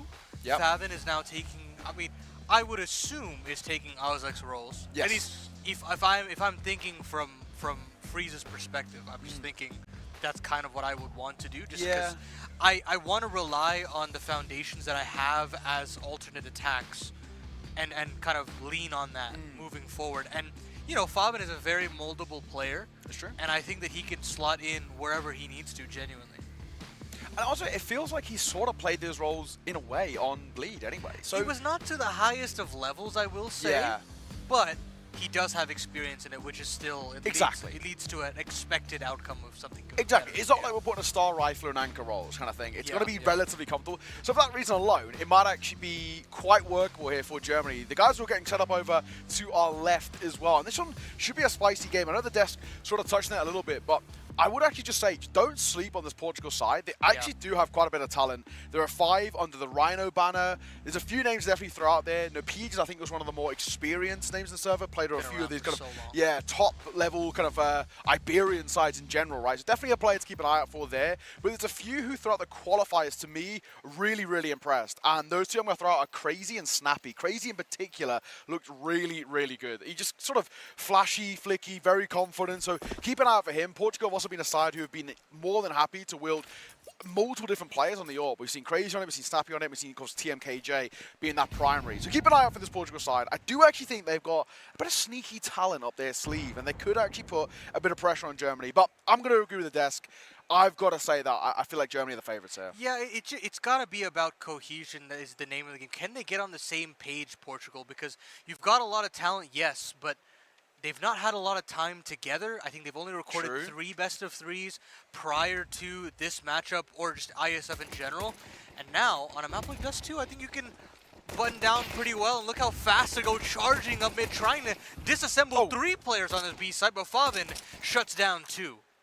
Really good. Favin looking for more as well, and he actually gets it. This is such a nice little play. It felt like that split was super scary, but they just do such an excellent job, 1 by 1. And well, it's all down to 1. No Peach, he's got experience and tenureship, but this really feels unlikely, to say the least. Swinging a fine, and what a finish as well by Hyped. But I've got to be said, Favin's done so damn well there. 4 kills to his name, and Germany are getting loud too. You got Zen, the coach, another quite experienced coach as well. Yeah, what a throwback. Awesome. Yeah. So they've got Zen coaching. They've got a really solid lineup behind them, and a lot of experience. Even players, of course, who have played at that sort of tier 1 level or in tier 1 organizations. And, well, so far so good. That's a really nice round from Germany. If I'm not mistaken, Zen has played at a major, so... Yes, no, yes. With Penta, if I'm not mistaken. Penta, so, way back when, that full German lineup. It's been a long time since I've heard that name. Was that the Penta that Crystal as well? Yeah, I believe so. I think they were international at that point. Yeah. But, yeah, really cool story with them. So, a lot of experience backing them up as well, which is very interesting. I want to say they also made a Cologne as well through the German quals. Possible. Yeah, Meisterschaft was very forgiving back then. Exactly. Yeah. They might have been on it, didn't it, Well, who knows? But, yeah, Guy has, of course, a lot of experience. Freeze. Playing in through mid. Nice and simple for him on towards Snappy. We have gone for that T side, little bit of an investment. Just primarily on towards Rafa. And he's already down to 20 points of HP. Freeze is low himself, but they've got the numbers, and for the most part, this should be pretty simple to just trade. Yeah, stock standard positioning here from Germany, and I think at this point you're just trying to get planted into this game. Really just feed off of that energy that you built with a fantastic pistol from Favin. And it's very clear that Portugal want to play with a little bit of pace. They want to get in the faces of Germany and try to sow the seeds of chaos throughout this map of Dust 2. And you can do that, yes, but it's going to take a little bit more if they want to just trounce their way up into this B bomb side. Shots like that will definitely do it. TMKJ, Nopete and Rafa, everybody chiming in, and all of a sudden it's all onto Arrow, the youngster in the 1v3. Are we about to lose to an eco here? It was a 1 scout investment. One Eagle. And barely even up any upgraded pistols. Oh, Rafa misses a chance there. The Eagle trying to bait it in, and oh my god, that is a terrible round to lose for Germany. And just as Germany get loud, Portugal get louder. They got on their feet. Yeah, I don't know if you guys can hear this back home, but they are getting loud and proud here. That is an awful round for Germany to lose. They were going against Prime. It was 3 Glocks, a Deagle, and a Scout. So it was a rinse and repeat round of that pistol round, basically. And this time around, Favin plays a little bit more ahead of the attack and goes down pretty early. It's clear that he is slotting in for Ozek's roles, pretty much 1 for 1. So I think Portugal are just punishing. They're trying to go right at Favin and see if Germany have plugged up that hole as fast as possible. Credit to Hype though. Starting off on the right foot here, Germany in the 5v4, put a little bit of pressure on Portugal, force them at a potential long crawl here. Arrow. In for a bit of a fight to come his way. So nice way to start things off for Hyped. Snappy now going for that full sort of reclaim of CT or Team SA into kind of upper B. be careful to his close right, but Favin dips away. So this allows Snappy back in towards the spot. I can't believe Snappy is so confident not to look lower. He has a bomb on his back here. TMKJ, he will. He also will get tagged twice, dropped as well on that third attempt. But they still do get the B side. B side of Dust 2 is statistically the hardest site to retake in Counter-Strike. So best on luck. It is a meat grinder at the best of times. And at the worst, it can be nigh on impossible. Scout no scope. It's shot as well. And a 1 versus 2. AK scooped up. Molotov is absolutely excellent. No kit. It does go all onto No Peach here, and he'll want to duel as much as possible, but Hype has sticked it all the way, and now he has to get off. 35%, and No Peach clutches it up in the 1v2. Odds stacked against him, but Portugal reigns supreme, and the force buy is null and void. Oh my god. I love how loud they're getting towards each other. This feels like a grudge match of sorts. I don't know what was said between these two teams. I know, but dude. It feels personal. Yeah, it feels like it's more than just winning here. This feels like there is really something else on the cards, because Germany is sort of expected to make it out of this group basically flawlessly. I think they're good to go as far as groups are concerned. That's what I mean, but they're basically expected to go flawless, is what I'm saying, right? So this is a German side who, you know, the death destruction on it, semi-finals minimum, but you've got them even winning, and I think that's absolutely spot on. Yeah. And I think they're a bare minimum finals team. You know, my expectations made Sweden to win it. So right. Yeah, I think that's 1A and 1B for me, genuinely. Yeah, absolutely. So this German side, they were to lose to Portugal. Not that it would really spice things up. It just would be kind of interesting knowing that they're beatable. Yeah, they're mortal. Yeah, and another good round as well for Portugal. That one, of course, against that low buy, but just making sure that it was clean, comfortable is really all that matters. Hyped is going for a glass cannon AWP here. Not a fan. Very interesting. I think in Go, it was a very viable option. Yeah. But I do think now, it's just not it. Yeah, I know I people agree. have tried it a lot, but I see even the best of oppers in like tier 1. Like, you don't see Monesi going for a glass cannon. You don't see those top level players to take such a risk. And look at that. Tag through the wall. 94 damage. And Hyped has to now give away so many angles and will get pressure through mid if they want to. Snappy's walking straight through this. Catches Hyped with his pants down. And a 5v4 and mid control established here for the Portuguese side. Yeah, very well played, honestly. Pretty solid stuff. Freeze. I like this, though. A bit of a re-aggression coming through. Perks will be able to trade out towards No Peach. At the very least, the numbers come back level. Snappy doubles back. This is a kind of short to A split. A re-smoke from Perks is very important. This is going to keep Snappy in his spot. He's free to get cleared. Not effectively. Just stays tucked over towards that right-hand side. Perks gets yet another. Doesn't need to move. And it's all down to 2 now. Crazy and Rafa have got to go. Pretty insane in this one. Mid shot for the first. So allow Crazy to continue moving his way forward. Like I said, keep an eye out. This guy, he doesn't think about boxes up close. Down he goes. And I think for Rafa, it's a saving mission to keep out of this orb. Yeah, 100%. Germany finding a way to bounce back after that hype loss. Especially when you lose mid-control that quickly. Things can very much spiral out of control. But Germany, they hold their hands firmly through the cat side of things and make sure to lock down that end. As soon as they cut off the long lurk as well, that early on into the split, things get a little bit dicey for Portugal in the long run. Rafa will hit a clean one here on Nafavin, which should confirm the save. The money situation isn't the best for Germany. They'd like to keep 3 players alive, make sure that the CT side gets rolling, and basically snuff out Portugal right here before things just get out of control. Because look, when teams are as loud as they are, eventually, whether or not you have a resilient mental, it will get into your head subconsciously, genuinely. It's true. I mean, we saw in our opening game of the day as well, right? That was kind of exactly that. Really, really loud first half, very muted second, and how quickly things drift. So, a one-round game, and I'm really enjoying the back and forth that we're getting here. Snappy going to go in towards a Galil. Rafa still keeping hold of the AWP. That looked good to me. Yeah, same here. Quick reaction, but not quick enough, apparently. The only thing that really worries me in this round is actually just a little bit of limited utility that we've got on towards Snappy, on towards Rafa, but they hit shots. It might not make a difference. Crazy. Good one from him to find Arrow. Yeah, very important. And now the long scale can come through no problem. They can basically park Rafa in the pit if they want. They can back away from long side if they want, because you do have TMKJ waiting in upper tons. If he punishes any aggressing B-sided players, there's an easy reroute as well. Nobody pushed up from top mid from the CTs, so there's just genuinely so many options now for Portugal, and they'll opt in for that B play. They'll keep Rafa on the long side to kind of sell and keep these German players at bay and make sure that they can just trade effectively into perks. Big shoes to fill here for the vet. Spam, good. Actually, really, really solid. I don't know if he spotted anything there. That was just instinctual. Oh, they don't. Works well. Oh, he had them lined up, but Perks can't get more than one. The AWP now required to do so, but double scoped in, crazy or trade. 2 versus 2 now ensues. Molotov down, bomb going to be planted. It may just be a chance here as well. They might even keep hold of that Molotov. They try and creep through the door, and a re-Molotov in towards window really limits the options now of Germany. Favin, a lot of it feels like it's on his shoulders. He's the only one with HP. Freeze is sub 20 points of health.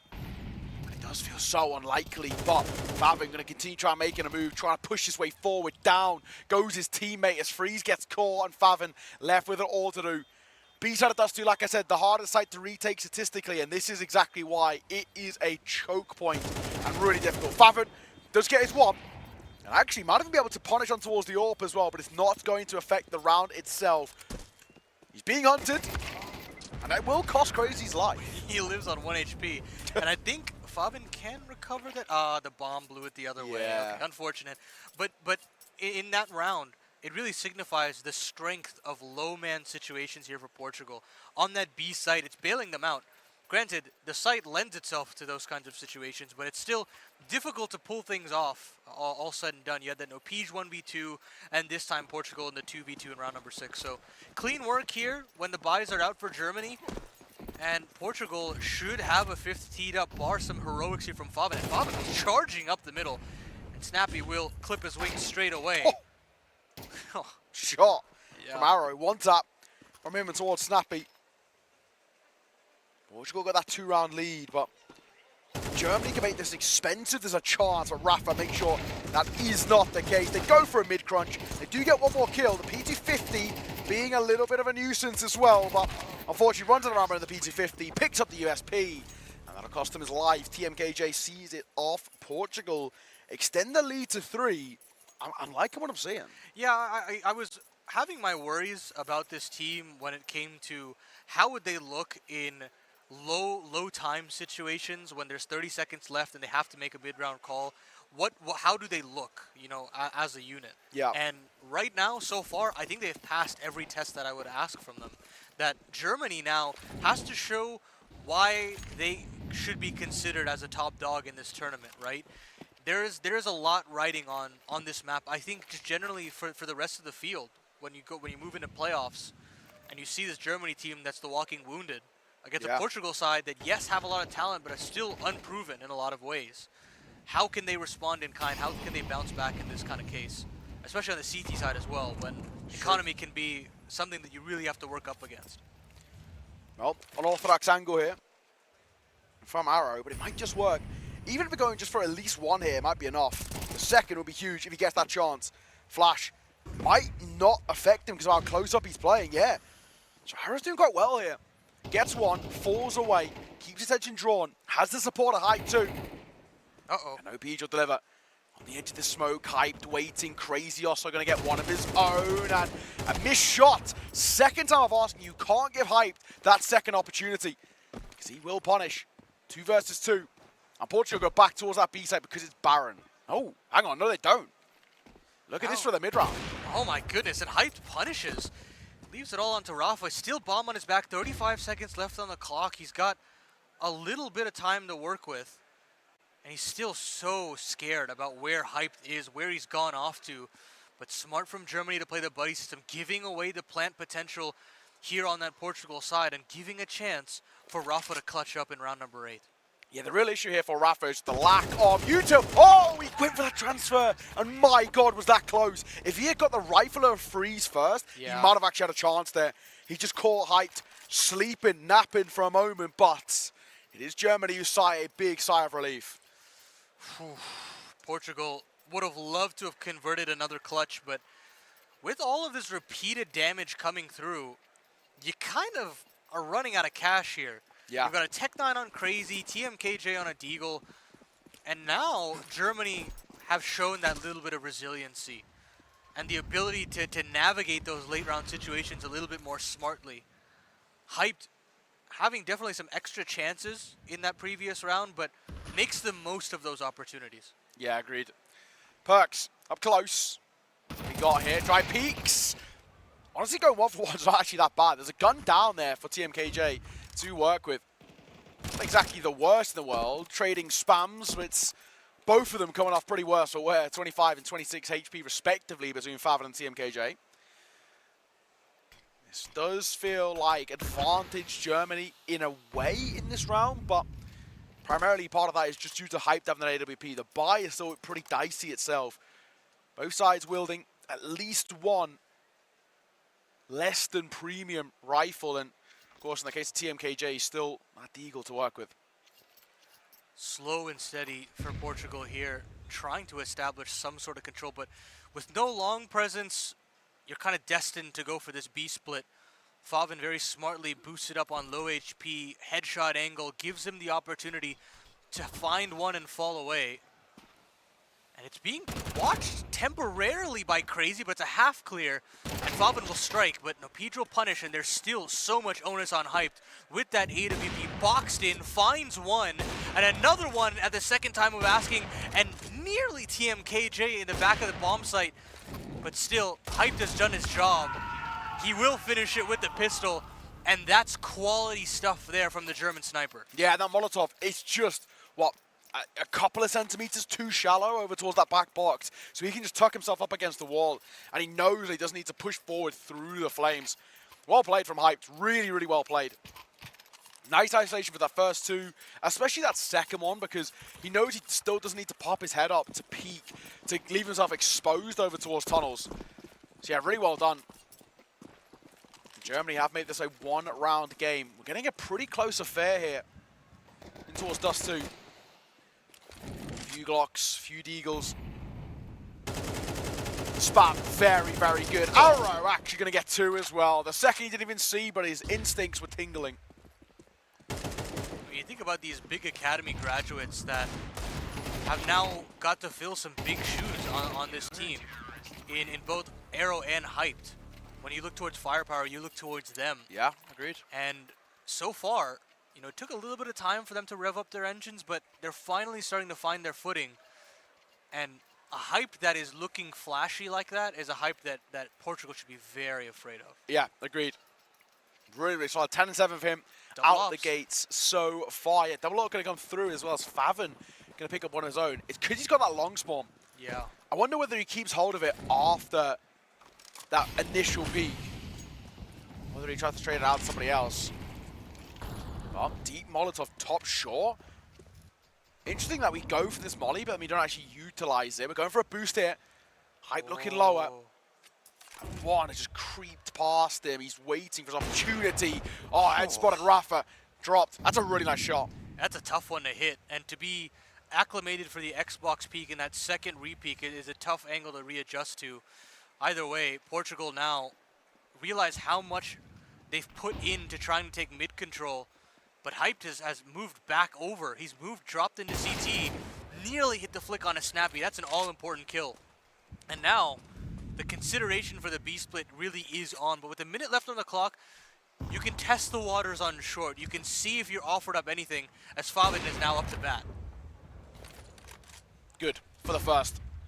And he's still not really being fully pressured here. Goes in towards the Eagle, re-peeking him with the AWP as well. He's dipping and diving, dancing between the angles as he looks to try and isolate a fight, but he's actually just buying time for the rotation. That's all it is. Freeze making a move. He might have been spotted. No, he's been completely overlooked. I thought TMKJ saw his head for a moment, but it seems in the pressure of that situation not to be. In Germany, going to guarantee bare minimum a tied game heading in towards our second half. And you know, we talk about what a championship roster looks like, and it's one that can withstand difficult starts from the opponents, from these underdogs, and bouncing back and finding ways to win just beyond Hyped, and finding a way to bottle up that mid to B split after having multiple situations go against them. It showcases the adaptability and the strength that this German side has. for Portugal, it kind of asks upon some of these individuals to break the game open a little bit, break open these defaults, and try to win in the chaos. But they just haven't been getting those kinds of situations beyond these like B after plans. It's very true. 6-5. If Germany can get that guarantee of the lead in towards their T side, I think they're actually in a really solid spot. Yeah. Especially if they're able to get a pistol behind it. That's when we can talk about them actually starting to really space out the gap between these two sides. So again, Util being set up here. TMKJ. Smoke in hand. Nade'll come over, but only a tiny bit of chip damage. And a very slow and slightly timid start towards this round for Portugal. They just don't want to overface. They just want this B split so bad. They've been testing it time in and time out, and they'll end the half in the same fashion. Snappy gets out, and he finds that 5v4 as usual. But can these anchors step up? Oh, well, Perks. Now a lot of problem towards his shoulders. How is he even getting that first? And sort of getting away with it for a brief moment, but back into a 2 versus 2. And TMKJ, no Peach in this post plant. And a quick rotate, has to be said, for Arrow and Height. Typed on towards the AK-47. Both sides got kits. Flash and a smoke as well. Swing and a find from Height as he started to continue to showcase just what this youngster's got up his sleeves. All down to no Peach. A lot of experience in his shoulders, more than the 2 youngsters from the graduates of Big Academy, and it might just be enough. There's that first. Looks for the second, but a dink is not enough. Wow, big from Germany. As they will guarantee that lead. If they get this pistol now, Paladin, they're on track here. I mean, pistol or no pistol, they've showcased some very solid Counter-Strike on the bounce back. Way to bottle up that whole B situation. They started leaning a second player pretty hard there as the half developed, and unfortunately Portugal could not disassemble that. The response timing from those Big Academy players as well in the retake were very swift. So genuinely credit to them. Now Germany bouncing back 5 in a row to end that CT half. And now look to be in the driver's seat here on the offense. Yeah, it's a really good streak of things, kind of sort of, if we're being completely honest. 7-5, and I like this. Yeah, I do as well. Question is, even if they clear on towards Crazy, will they clear on towards no P? Shoulders spotted around that corner. That's a good fight for the first, but actually only going 1 for 1, maybe not enough. No Peach trying to catch them on that fallback, and he'll just catch a dink as well. He's lucky to still be alive as Favin wants to fight. A little bit of damage. That rotate is so well timed from Freeze. He knew exactly, as we're taking a bit of that lower tunnels control, I'm going to get out towards long because there's no presence here. Arrow might be able to do something of his own. A bit of a support from Freeze, who's still delivering with that Glock. Favin falls flat, and TMKJ thrust into a 1v3 turn 1v2. But Freeze, what a pistol coming through from him. 4 out of 5. I mean, he is really lit it up. I mean, it's just the anticipation to go for that long presence after spotting 3 on that mid crunch. So much resources being poured into dealing with lower. And, you know, I also have to give credit to players on Germany not getting goaded into fighting fire with fire and dueling in lower. They back away very smartly, make sure that Freeze can take all of the space down long. Portugal have no response. I think they might have taken a page out of your book, Neo, because they have completely saved into this one. Praise the Lord. Thank God. About damn time someone makes a smart decision financially, especially in the spot that they're in. You have to give up this one, but it means you can, for the most part, full buy-in towards the next. And like I said, for me, my favorite sort of investment is actually it's the Furia investment, which is the MP9s coming through. I love it. I think how strong they are can be so difficult. Rafa gets tinged. They don't commit. The Molotov also tickles him as well. They have to know he's close right. Surely. The Molly's tickled him. They've tagged him through the door as well. It's just your expectation. How is Favin not getting dropped as well? Crazy has tapped him down like 3 times, and he still falls flat without a kill. And the fact that he doesn't even bother to turn around in that situation is just so funny. Well, TMKJ would love to get offered up one, and he'll get a knife for good measure as well. That is 4 by 3. Yeah, 100%. I mean, tough situation there, but that might actually just be an op guaranteed for Rafa. So Germany have to let one slip by the wayside. Granted, it's the MAC-10, but it's just the principle, you know? Yeah, exactly. you don't want to lose anything. You definitely don't want to get knifed, but if ever there was a time to get knifed, Yeah. I sort of guess this is sort of the best because right, yeah. it does mean, I mean, they're going to have a bye anyway, but like you said, this could actually mean that all coming through. I'm assuming drops on towards Rafa. I've been doing a lot of that kind of primary lifting of it. So, Germany lead extended to 4 rounds and only 4 rounds away from seeing this off. 7 consecutive as well from the German roster. It was a little scrappy at the start, but they've really found their form. The consistency is immaculate. Yeah, and it's very clear that they're showing that championship caliber right now. When they've hit this flow state, they understand what they want their game plan to look like, and they're anticipating chaotic situations ahead of them actually happening. And that has really boded well. They're going to go for some long control here through some utility. Actually, they play against it. As soon as that long CT smoke comes through, they don't want to chance it, and rightfully so. Granted, there's nobody there, but it's just the anticipation that something like that could happen. Absolutely. Look at this, though, from Portugal. Upper tons aggression. They have got so much information. However, there's that lurking presence. It's Perks and Favin. Both of them are holding for that. So this also could be a relay of misinformation over towards Portugal. Do they expect Freeze up close? The answer to that is a very swift no. Flashbang, absolutely perfect. This is teamwork to the nth level. What a showing. In a matter of moments, what felt like proactivity from Portugal that maybe meant strength has worked against them in nearly every single way. Bar crazy here. Shot. He does get a second as well. That's audacious for me for no reason from Freeze. Yeah, you could go out mid there, no problem, and scale into B. Put the pressure back on a Crazy to make some rash decisions, but now we still hang in the balance, and players are going willy-nilly out cat side, and Hype goes down for free. Thrust Crazy into the 1v2. Molly up for cat side, so the bomb plant should be secured. Yeah. And they now, know where the last is. Yeah, I mean, it's still very difficult for Crazy at this point. The big thing is just Favin want to try and cross it. Now, I think the odds know that nade could do a decent amount, but he tucks his head. 1 versus 2, no kits, double swing, as you mentioned, trying to tap away. Not to be.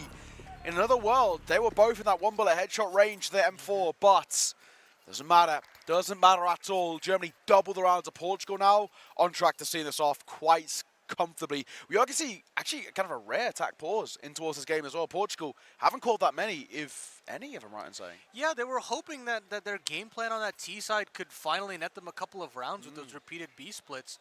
And then also, you're thinking like, okay, well, we can hinge our bets on maybe our initial game plan on the T side will work. Yeah. That didn't happen. And now they're kind of head in hands wondering where the hell it all went wrong. And unfortunately, I just think Germany are playing a very smart game of Counter-Strike. I mean, it goes beyond the firepower, right? It's that team play with the flashes down middle, making sure that they're playing as a unit. The spacing is solid as well in case for a trade is needed. It's showing that this roster has put in a lot of work, even after they've lost their organization. Nade. Down. It's Crazy go for that first. This Deagle has a chance because of how low Arrow is, and same to be said for Favin too. Honestly, Portugal are really well here. Scout gets the first, and they isolate fight very well out towards long, and it gives them the numbers advantage. 2 versus 3. We're going towards B, but it does feel like Portugal slightly read this. They've still got that quick rotate back towards the B site, but I like this call. Just a contact play here by Perks. They're searching for Crazy Scout, and Scout shot miss. Freeze will find it and equalize things into the 2v2. Bomb should be secured, and Portugal are splitting up and looking for clues. No Peach with that lone rifle, and Rafa on a measly P2K. How do you dig yourselves out of this one if you're the CTs? It doesn't feel possible, really. The molly does force for a brief moment. Perks out. Rafa not even clearing close. Bot should be dead, is dead. And the second now spotted out as Freezed as well to deliver with 2. Germany 11, 2 rounds away. And unfortunately, Portugal have fallen incredibly flat in this game. They've not given us really anything, if we're being honest. And it's now 9 rounds on the trot for Germany. I mean, you can't really say anything negative about them at the moment. No, not at all. And, I mean, we had question marks about how Favin would slot into Alzek's roles. Done fantastic in that regard on both halves of the map. Hyped has shown a little bit more consistency, and we have a not live here, folks, but we'll continue to discuss alternate attacks or Germany now. Yeah. And, I mean, genuinely, it was heartbreaking to hear the story about them losing their organizational backing. Yeah. And whether or not they were going to stay together, and they have this opportunity to really make a name for themselves and show that they still have what it takes in Germany and that there's still depth in the field. And, you know, Big, they're having their issues now as well. I mean, they always have. It's always that question mark of who would you slot in as a potential upgrade here and there, and you always look to the attacks players. Yeah. And there's always that opportunity when you look at these guys of, okay, you know, Hyped is improving a little bit more. Maybe Arrow is improving a little bit more, and you look towards maybe an upgrade potential, and that's where this tournament is so important for. And especially with Hyped as well, because obviously there's been a lot of these question marks about Searson. Like, you know, he's had real high ups, and I think probably the form we've seen out of him, not recently, but I guess within the last 6 months, is probably better than we've seen from, like, in a long time. Yeah, for sure. I mean, when he joined in towards Big, I think for the first tenureship, I think first 3 months he averaged a 0.96 rating on Big, so it was really, really rough. Then we saw kind of mid to tail end of this year, his form picked up massively, and then it sort of, again, sort of downward trending a little bit. So maybe if that downward trend continues, that's where you do look towards a player like Hyped and say, actually, can he come back and give this a go? And is this sort of the gamble that we want to take? Because they actually don't really have, I mean, that many opportunities. I can't really think who else. Slacks is the only player that I don't think he leaves M80. Exactly, you know what I mean? that's the deal, right? I mean, they had this RMR collapse that happened very recently, and we'll see what the ramifications of that is moving forward. I think there's a huge shuffle on the horizon when it comes to the Americas region. Have to say, predicted we both on that one. We said M80 yeah. weren't making it out.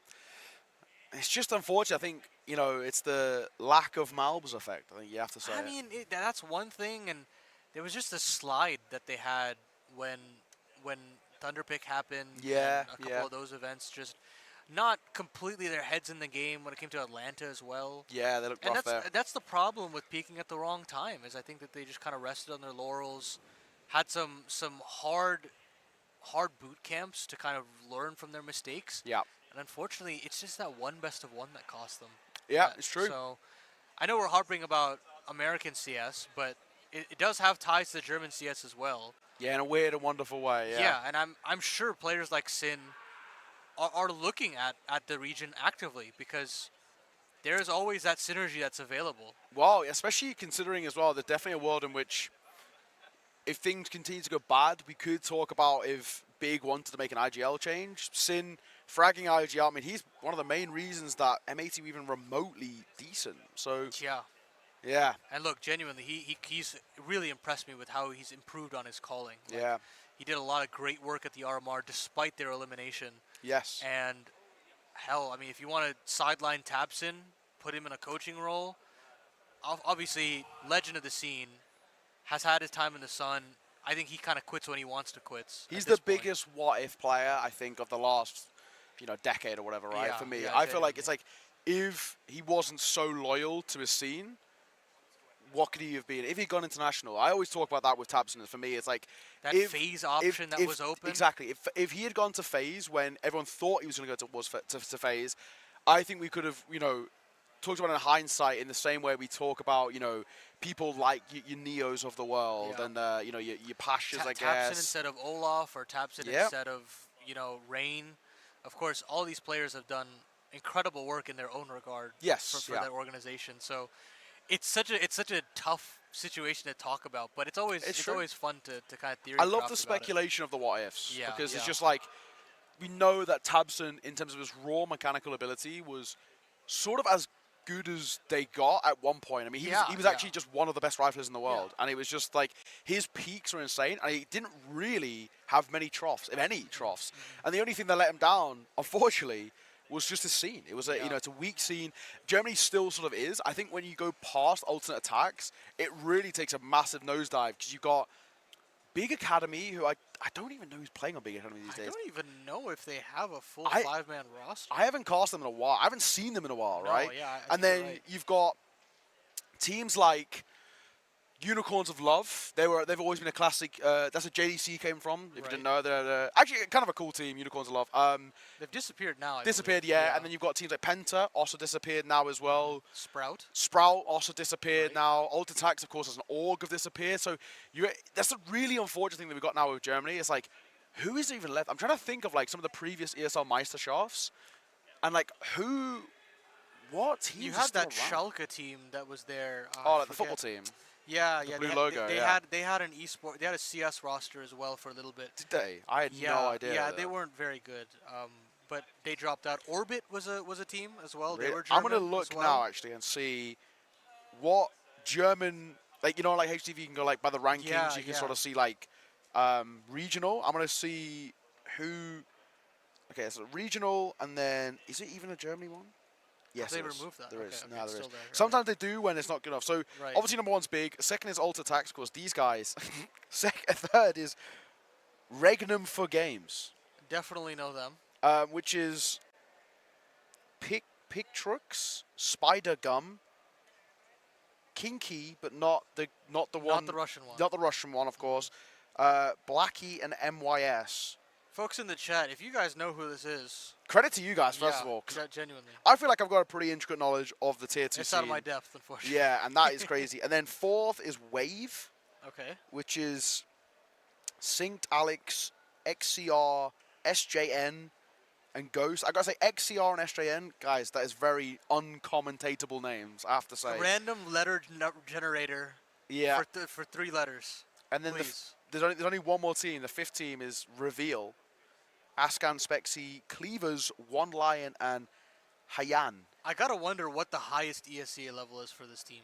Yeah. Like what is that third best team looking like? Let me look at when was the last Is it match. main? Is it advanced?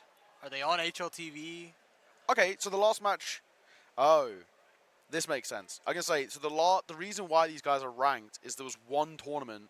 That was HLTV. Yeah, and it points. was like a Fragster League where Regnum, Wave, and Reveal played. And in that order, Regnum finished first in that tournament. Yeah, Wave. yeah.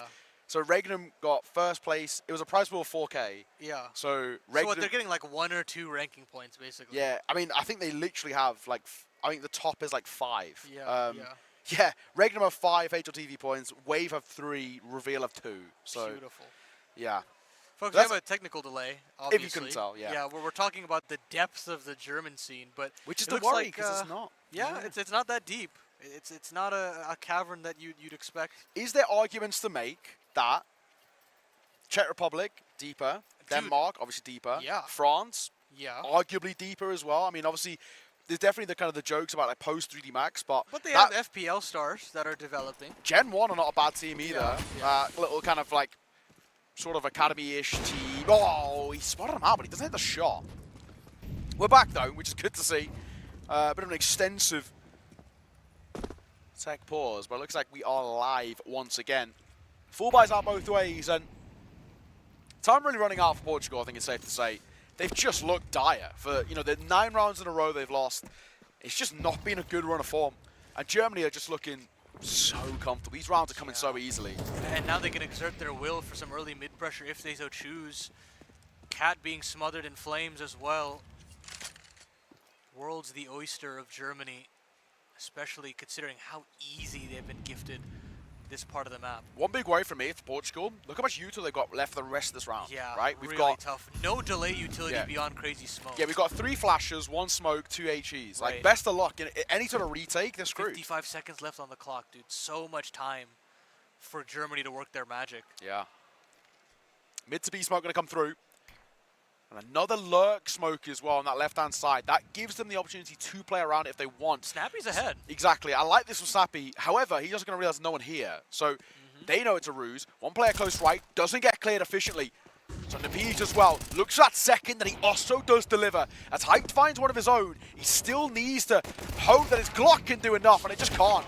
It asked a little bit too much, and that tech delay feels like it's slightly iced out Germany a bit. Yeah, I don't know. I just feel like spacing was the issue there. I think that's a very tradable position. When you're tucked into that corner, Yeah. I know the best of players can find 2, but at that point, you really just got to force them into that position in the first place, and it doesn't happen. Germany will not be able to find map point just yet. And, you know, economy is not the greatest. Freeze is on $0. He's dropped over Hero Scout, I believe. And, you know, as far as Scout players go, I think Germany has some of the best. I mean, you think about Searson on it. Yeah. You think about Hyped on it. Slacks looks good in it too. Slacks as well. Yeah, genuinely. These guys just know how to play with that weapon. You just got to be super proactive with it. You just you yeah. can't play it like an Take as many shots as you possibly can. Yeah, and swing to the hills, right? That's just probably the way to go about it. Interesting decision, though, to dip Freeze all the way down to 0, though. Yeah. Obviously, it means Hype can get an AWP out next round, which is good. But it's just an interesting call in the sense of, like, Freeze going to come into us next round with, like, at most, like, even if they win this round, which is pretty unlikely, it's, like, at most a Galil armor. Yeah, but the captain is kind of saying, like, look, I would rather give the money and pour the resources into my stars, right? So it's not the worst player to have on $0. But at the same time, he's like one of the best fraggers right now. Yeah, so it's I know. still, like, It's for me, insane. that's the interesting call where it's like, I'm actually doing really well. My individual level's really solid, but I'm going to sacrifice myself for the greater good. Whether that works out, we'll have to see. Favin does deliver that deagle. And actually, that scout starts to wrap around this corner. Nade over. Bomb going to go down. So already that's a win in itself. Leg was spotted. Perks will fall. The scout also drops as well, but Favin thrust into potentially a doable situation, but in the end not to be. Firepower overwhelms. Portugal find 7. So for Germany, I mean, honestly, that bomb part alone does actually give them just a little bit of leeway here. Yeah, I mean, it does mean that Freeze can at least buy like a Tech 9 of some sort. I mean, if Hyped wants to drop 2 rifles and not utilize the AWP, that's also a possibility. But he wants to prioritize the big green, and I don't mind it. Freeze now on a Tech 9 instead. They have plenty of utility to speak of, but I like the call for Tech 9 here as well. Yeah, I think it's totally fine. And with the oodles of cash that Portugal have, they will invest into that double op setup. Crazy will not be on that secondary as we kind of spoke about before game start. So interesting that Snappy's taking it. Yeah, this is one of the things. Actually, in the qualifiers, it was like either or. Sometimes some maps Crazy would do it, and then some maps Snappy would do it. It's a little bit odd how they go about it. And I'm not too sure that the decision making about where the priorities are, or if it's like how confident they're feeling in the game. Because Crazy's looked a little bit off compared to what we saw in the quals in particular. And now use no Peach as well. Snappy, usually that mid player, now tasked with holding down all of long. Reaggression coming through, but Crazy misses his opportunity. Perks capitalizes and short control's been found. Sure, Snappy pulls one back, but both players have been spotted, and Favin eradicates Rafa. Mid opened, B bomb site open for business, and they don't even bother to bother smoking it. They're just gonna go straight for the duel, and Snappy's trying to hunt them down, but it's not to be. Map point Germany. Man, well played from Favin. Those 2 shots, especially the one at range, out-dueling an AWP all the way down mid on AK. It's a crisp shot, and it works so damn well. 12-7, Germany on track to seeing off this map. Honestly, with ease for the most part. They streaked so well, tail end of their CT side, in towards the start of their T, and yeah, just unfortunately, we just haven't seen enough out from Portugal. And it's not going to help with this slightly weird buy in towards what potentially could be the final round. We've got the double AWP back out. This time it's Rafa and TMKJ. This is what we're talking about. They have 4 different players who are happy to AWP, which is so odd in this sense. And it's TMKJ and Rafa who are going to AWP now, and then Crazy and Snappy with just MP9s. And to make matters worse, the util's relatively thin. Yeah, it just feels like desperation at this point. You know, the surprise factor of the double up is gone. The flash is good tag hit onto Favin, but Rafa's a dead man walking, trying to escape through the middle doors. It's just a very tall task to ask for, and a 5v4 given. Minute 15 left on the clock. It's time for Freeze to just cook up a storm here in the mid-round, but TMKJ will respond in kind, showing that secondary AWP will still have impact. Freeze. Waiting for a fight of his own. Still, not to be for now. I mean, reaggression coming through from Portugal. I do like this call. Yeah, I mean, they're starved for info, right? They need some sort of call like here Snappy will give a sound cue though, and Brooks is teed up, but he doesn't find the kill. I mean, he eventually does find Crazy, and that's the best of a bad situation for sure. 35 seconds left on the clock. They've still got to smoke for the cross, and they want to make sure that they can avoid no peach. Double molly, smoke comes down, a flash now to work with. This is a really decent execute that they've got, and the molly over towards short in particular is important. Faven, his kill alone might just be the round on its shoulders, because you look over towards this CT side, and AWP on the retake. And to make matters worse, no kit, no util. Portugal, this is going to require something quite miraculous. Faven's tagged up, sure, but they just do not need to fight. They do not need to peek. They're getting a bit of information. They're tapping away, and it will be free to deliver. No peach falls, and down goes TMKJ. Germany going to take this best of one. And in the end, Paladin, they actually take it quite easily. Yeah, the German romp is in full effect here at Iesf. And genuinely just so excited to see a team with this much cohesion and synergy. I mean, the team play is off the charts.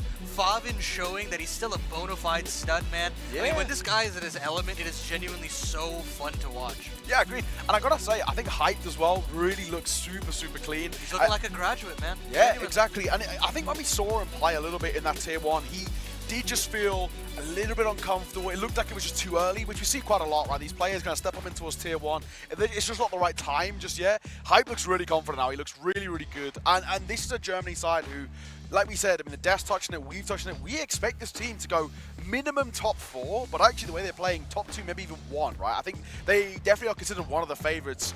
For us, it's kind of a split decision between Sweden and Germany if we're looking at kind of on-paper favorites. And, I mean, Sweden have picked up losses where Germany haven't. Yeah, I mean, we've mulled about this a couple of times. I mean, we've swung, both of us have swung either which way, depending on the day. So, as of right now, it still does feel very Germany favored. Agreed.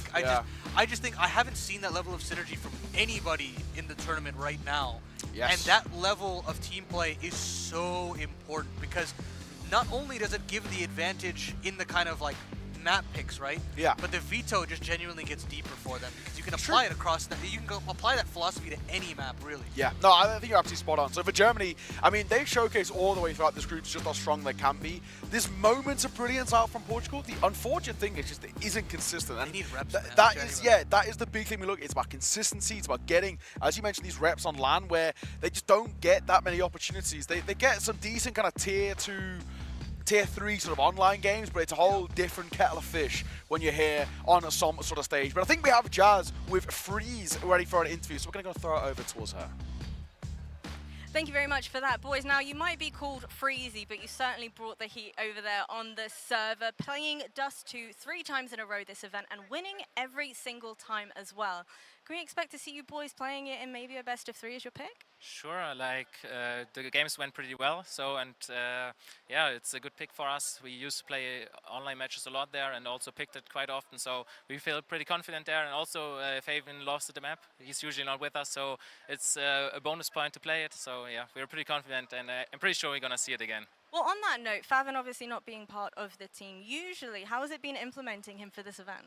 To be honest, he's a pretty good fit for the roles we were lacking.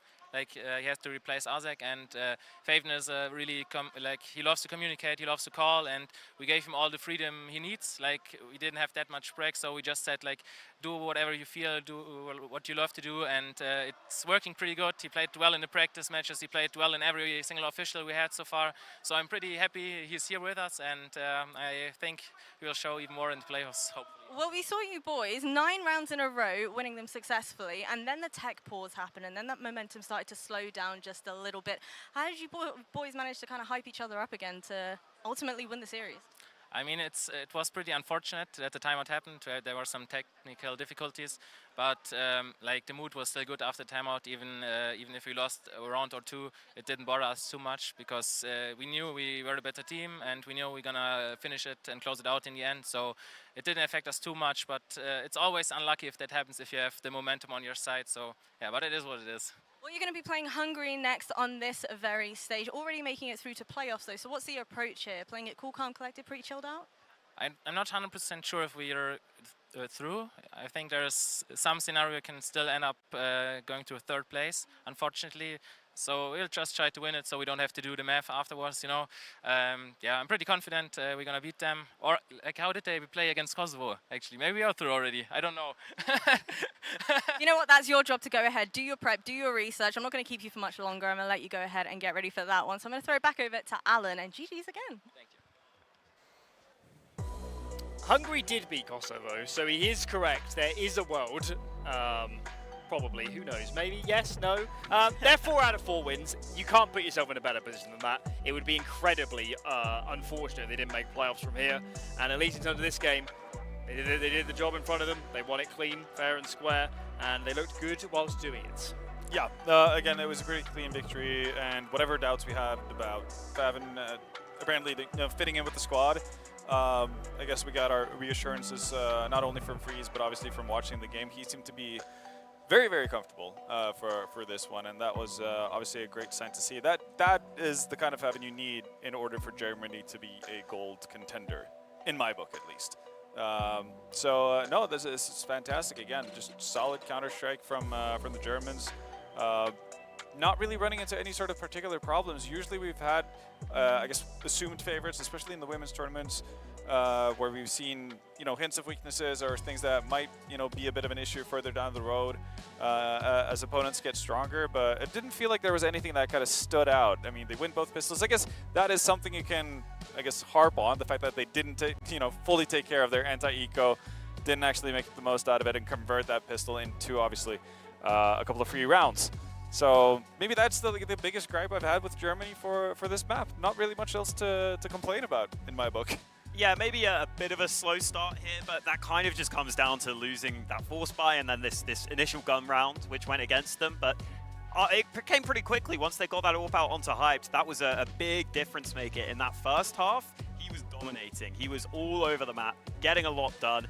And that put them in a good position in the first place. And Favin was still chiming in that first half, but second half on T side, felt like he really took over. Some of those rounds, he's just swinging and taking fights I probably wouldn't advise him to take, but he was just winning them anyway, so I'm not mad. If you're feeling it, go ahead and do it. And then Freeze also had a really solid game here, so great signs for this Germany squad. And they got like a 9-round win streak in there before that tech pause. So yeah, massive momentum in their favor. And you kind of saw why we just had them as favorites. I think Portugal's team play was like okay in general, but just the individuals from Germany really shining. And well, that's how we pitched the game, and that's how it turned out. I mean, obviously coming into this one, we were saying that, you know, heading into playoffs, maybe a deep run for Germany. We want to see Hype playing well. We want to see Favin playing well, especially if he's playing positions he's not been in before. Who knows? We want to see the team play good. Outside of those first few rounds, every single one of those was clicking. This team can win this tournament. Yeah, they absolutely can. And I think they have obviously more to play off of us out, because we didn't necessarily see, you know, something magical coming out of Arrow or Perks for that matter. But we know that they have it in them, right? So this is a Germany team that, you know, are still not playing at peak level by any means, but this is going to be very, very solid, and it's going to be solid enough to take them quite far. And I think for a lot of these teams that come in with basically the expectations of making it to a playoffs, they just don't want to mess up in BO1s. They want to get to BO3s. They want to have that full series to kind of work through. More as a, like, I guess, safety net in many ways, so you can have a bit of a stumble and then obviously adjust and come back and potentially map 2 and 3. So yeah, I think they're on an excellent course for having a great tournament. Yeah, absolutely. And I think on the German side, definitely happy with it. I think for Portugal, it does seem like for whatever reason, this is a matchup where the previous time they'd actually played online with the cores of these teams, Germany or Alternate Attacks got a really convincing win. So maybe it's just a bad matchup for whatever reason. It kind of feels like for me, Portugal, if they go against teams with a couple of these big hitters, they might struggle, because I don't know, I just haven't seen them have that themselves, which in my head, it kind of limits the ceiling this team has. If they hit the playoffs and go against one of those top teams, it's hard for me to see them really breaking through. I need to see a little more from some of these individuals, because that was a pretty comfortable win for Germany in the end. Was indeed. I'll give you guys a very quick update on our concurrent group, which is Group C. Kazakhstan are 4-0 now. Nice. Romania, the Nexus Core, are 3-1. as is Latvia, who's now actually Latvia's played all their games. They're 3-2, so actually that might not be enough. But Kazakhstan, man, we need to see them in the playoffs. Oh, yeah. It's an absolute certainty that some of these players, and it looks like it might be Pumpkin, get them on a top team because they are absolutely cracks. Yeah, no, I think that trio of what's it, Ducko and Pumpkin and oh god, name escapes me at the moment. Not I'm on it. Defile. I'm on it. Defizer, thank you. Yes, that trio has been playing together for quite some time. They were in this tour project, etc. That's kind of like the evolution of 100 Ping Gods, or I guess the next generation, if you want to call it that. Yeah, they've been on an up and up for a little bit. They kind of remind me, or like at the very least, Pumpkin reminds me a little bit of Icy, who's obviously been established in Pro CS now to a much bigger degree. But yeah, like kind of coming through that path and obviously doing really well with domestic lineups to the point where you kind of have to take notice of him, even from an international standard. I think this is an excellent opportunity for them to kind of just get that really across the board, that they have high quality skill in that team.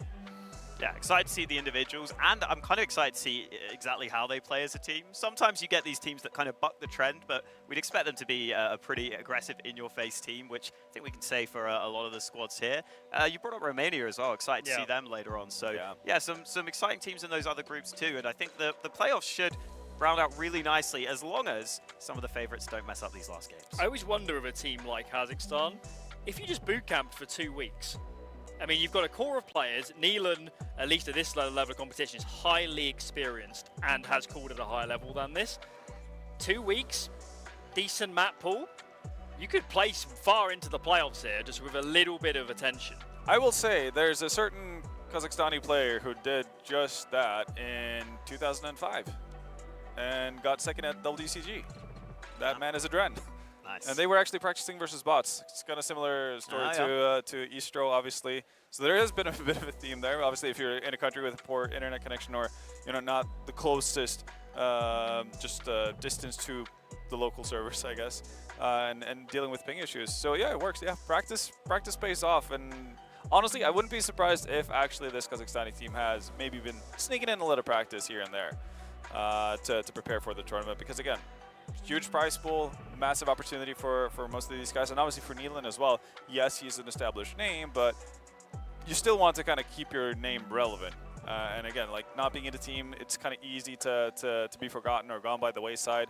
If you're not showcasing that, you still have it. So I see this as a golden opportunity for the entire side. Yeah, you'd hope they see it as that opportunity, not just to get that big prize pool, which honestly for them is a huge deal, but also getting that ability to showcase yourself internationally.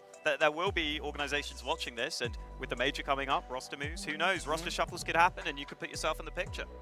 Now is the right time. Okay, one game left here today on the stream. It'll be Germany versus Hungary. Of course, Germany already set up. We're just waiting for Hungary to get sat down, set up, and ready to go. So a little bit of a break for us, and when we're back, we'll be underway with that game. We'll see you then. You know I can't help but these, 'cause they know they can never touch these. So baby, let me talk my shit, or I might just go another fit. You know I can't help but these, 'cause they know they can never touch these. So baby, let me talk my shit, or I might just go another fit.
ladies and gentlemen. We're landing in Riyadh, Saudi Arabia, for the World Esports Championship. In a world where victories can be measured in gold and silver, some things are priceless. Surely expected, and Baron will find him. Can shine for one with a quick trade from Impulse. Some things are not bought with money. The base is too open. Now Philippines is now taking the base of Indonesia. Remember their name.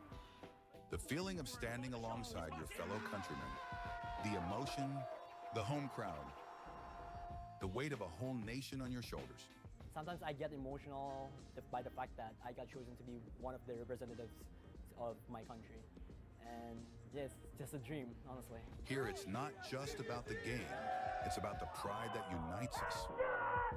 Every match tells a story. They need to. Some missed shots. Sound picking up another one. Another headshot. No way! 4 kills! What has happened?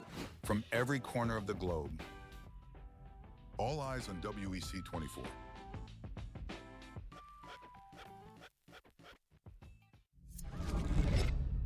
Early 1970s.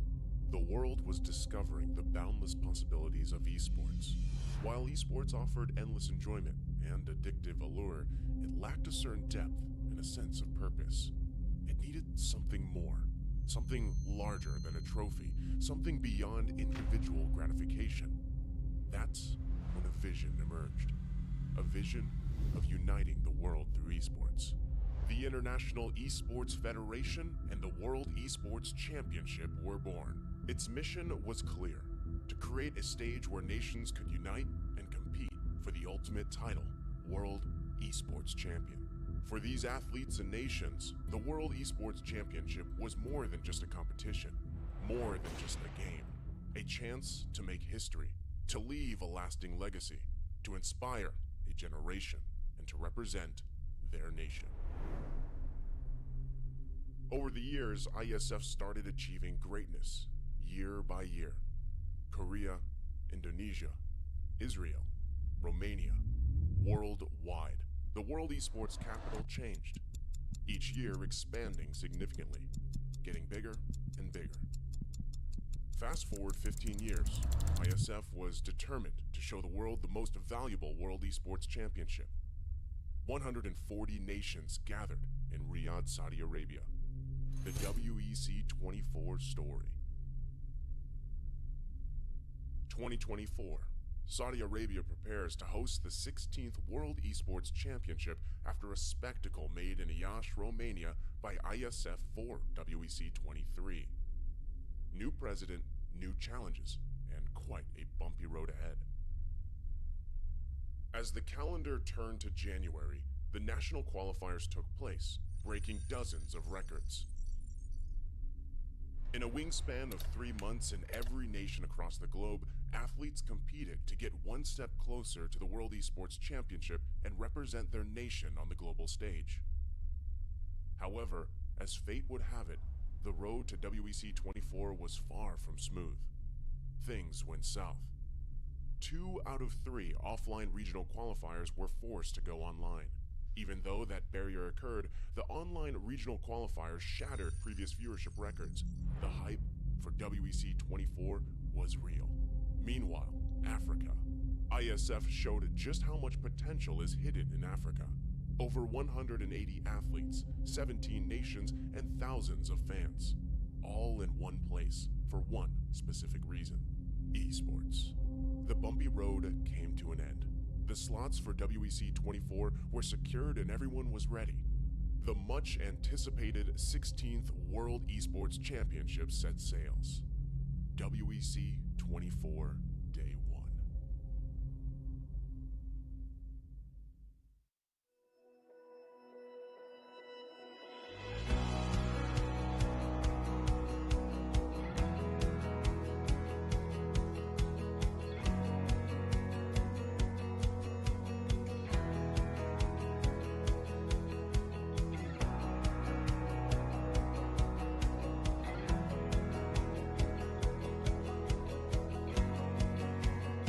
أهلا بكم. Welcome. Bienvenue.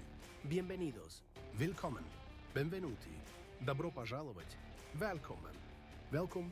Bem-vindos. Hwanyin. Yokoso. 환영합니다. Hoş geldiniz. Καλώς ήρθατε. Swagat hai. Witajcie. Yindit nap.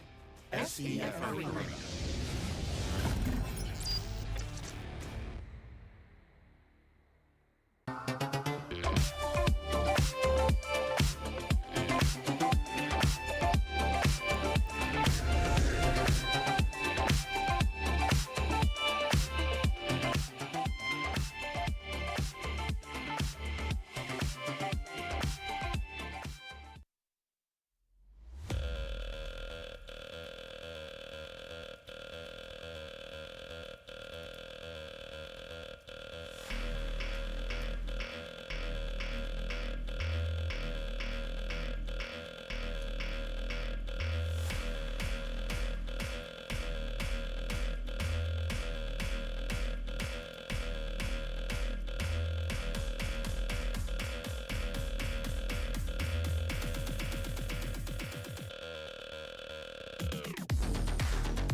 You know I can't help but these, cause they know they can never touch these.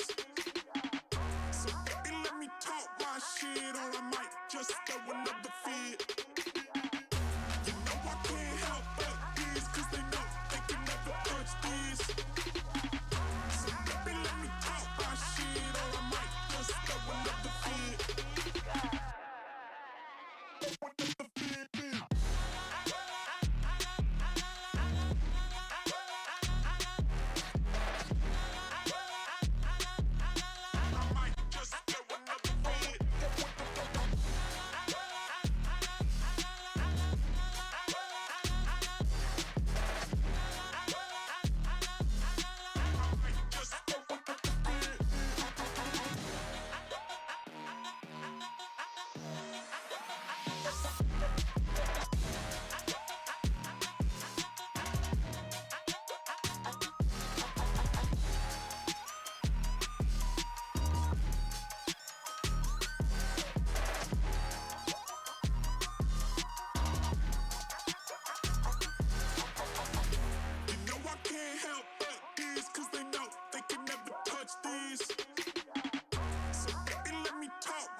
Well, there's no problem. If you had a gun, shoot him in the head.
This gun was loaded. One of you brave boys decided to go for the run.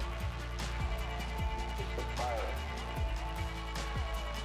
It's the fire.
gun was a loaded one. He was ready for one. Decided to go for the run. Just to fire. Just to fire.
2 games left to go and 2 spots in the playoffs remaining. The off stage game will be Portugal, Jordan. On stage we have Germany versus Hungary. Germany all but secured already their place in the playoffs, but to absolutely ensure it with no doubt, win this game, and then we don't really need to crack out the calculators. They've looked brilliant so far. Looked great in their last game. Could absolutely be one of the threats to win this tournament, and a very tall order for Hungary to play against. It's not going to be easy, that's for sure. Again, at least Hungary does have a lot of familiarity, amongst the 5 that are playing together for the better part of it. These are, ex-teammates, if you want to put it that way, for quite a few years. So there's going to be chemistry there, not maybe to the same extent as we have with Team Germany, but they're definitely capable players, and they also have that, I guess, maybe some of what we were lacking, or I guess requesting from Portugal, which is the potential pop-off potential, which I do feel like there's more of to potentially find on the side of Hungary. I'd agree. I think the unfortunate thing for Hungary is it felt like that Portugal game was the one that was likely to decide who went through in the group. It went to overtime, crazy close map, and they just don't quite get there. So they've put themselves in this position. They could dig themselves out of it. We'll wait and see, because I think Germany, they seem to have done the calculations. I think they know what they need to get through. Yeah. They don't need too many rounds to basically guarantee themselves. But I also think Germany will be making sure they want to get that win, straight through in first seed 100% of the time. So they'll be fighting hard for this. And even just, as competitors, you never want to say, oh, we're probably fine, let's chill. Like, no, you want to make sure you go through undefeated. You want to win the damn tournament without losing a map. So yeah, that's what they'll be looking for. And then, also a thing, we haven't obviously seen the veto yet, but so far Germany has played a ton of Dust 2. I'm sure they would find it nice to be able to play something else as well. To kind of get a feel for okay, so Favin plus us works great on Dust 2, maybe it works fine on this map, but they want to have as a wide of array and wide knowledge of what could potentially work depending on who they run into in the playoffs. Because again, as the 4 of attacks, they should have obviously a pretty good idea what their map pool looks like, but they want to figure out what works best with Favin in there as well. So they're probably interested in experimenting in that sense as well, testing their own limits and seeing what works. Yeah, I'd agree, but it's always awkward because, what if it's the last ban rotation, you've got Dust 2 left, you're like, oh, well, we want to play something different, but do we want to ban Dust 2? Kind of not. We're so good on it. But you are right. I think they should want to have the chance on some other maps, because it just feels like Dust 2 is a map that suits Favin really well, in my opinion. He's always seemed very comfortable on that map, so you'd want to see how he's going to fit in on some others and get some of those hiccups out of the way. Yeah, what does an Anubis look like with Favin on the lineup, for instance? I want to see that, selflessly. Yeah. Well, we'll probably find out in playoffs. Surely at that point their map will get further tested. Very quick update. Group C is wrapped up. Kazakhstan, no surprises, win that group with a massive round differential to boot. Romania second. Right, back to this one. Let's have a look at that Hungary roster to see who is presented. I think 3 names here stand out as by far the most experienced. Aaron, Coolio and Corey, they have played for so long at the tier 2 level. They are no strangers to this sort of stage. No strangers at all. Xavi have been kind of in the mix at certain times as well, but definitely a newer name, and Nolan is the completely new one in the grand scheme of things. But yeah, that trio is also who I'm looking to kind of be the driving force for them to actually find success here versus Germany. Whether it's Aaron, Coolio or Corey, that really doesn't matter, but it needs to be at the very least 2 out of the 3. I think, if they're going to stand a fighting chance. Yeah, it seems like Aaron's been their best player so far at this event, which doesn't surprise me, as you said, the experience coming through.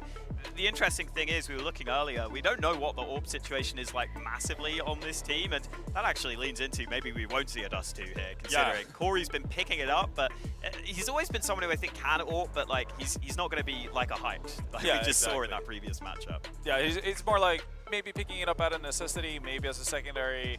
And I think, again, the whole idea of secondary operas have kind of gone by the wayside with MR12 and whatnot. So, yeah, no, again, if it's not your forte, if it's not your most comfortable thing to do, then obviously you're not going to force yourself into that situation a whole lot. I think, again, in a tournament like this as well, where there is, Nations Cup, essentially, it's probably where you can get away with it the most as well, not necessarily having a dedicated opera.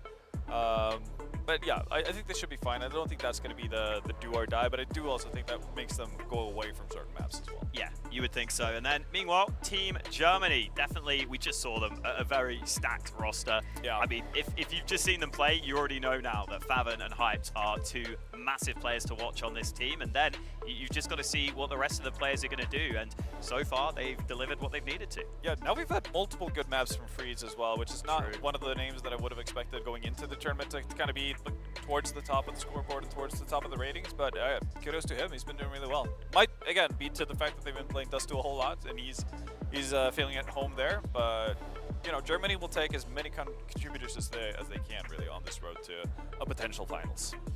Seems someone still needs to get Arrow a box to stand on. He's still looking a little bit short up against his teammates. I guess it goes without saying we're all going to favour Germany for this one, favour them to win this group. They looked brilliant in the last game. Is the veto where Hungary has to start with this just to push them around? Because they have looked fairly comfortable so far, Germany. Yeah, I mean, yeah, you'd like to do that, but again, it's a best of one, so hard to kind of put them in any sort of position where Germany should be uncomfortable, I suppose. Like, yeah, you can easily remove your 3 weakest maps or your 3 most disliked map, or the 3 maps you didn't like the color of today, like whatever it may be. Like, Germany doesn't need any reasoning. They can just easily get into something that should feel fine for them. So there's not really that much of a leg up. In many ways, Hungary are in the same position as Portugal were, where it's hard to find like an angle or a way where they have a sensible argument for why they should be beating Germany, in my head at least. Surely you just lean away from Dust 2. That's the main thing. As long as they lean away from Dust 2, I'm fine with it.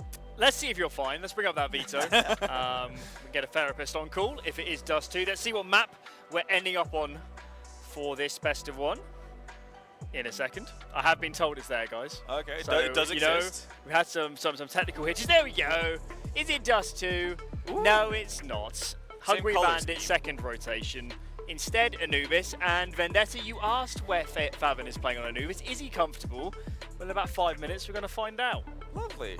I'm happy about that. Again, I thought there wasn't like there might be a world where Germany allows Mirage to go through. I think that would have been a go-to for Hungary, but that was noped pretty quickly in the veto. It seems like yeah, they probably have the same understanding of the like puggy teams, like puggy maps, so on and so forth. I don't think necessarily this is going to be easier for Hungary by any means. Again, I just want to see more out of Germany again because we've seen a lot of Dust 2. So variety is the spice of life, and I'm expecting to see some spice from Germany, and I kind of need to see it as well. If they're going to maintain that expectancy to go to finals or at least make top 4, then yeah, you can't be good on only like 1 to 2 maps.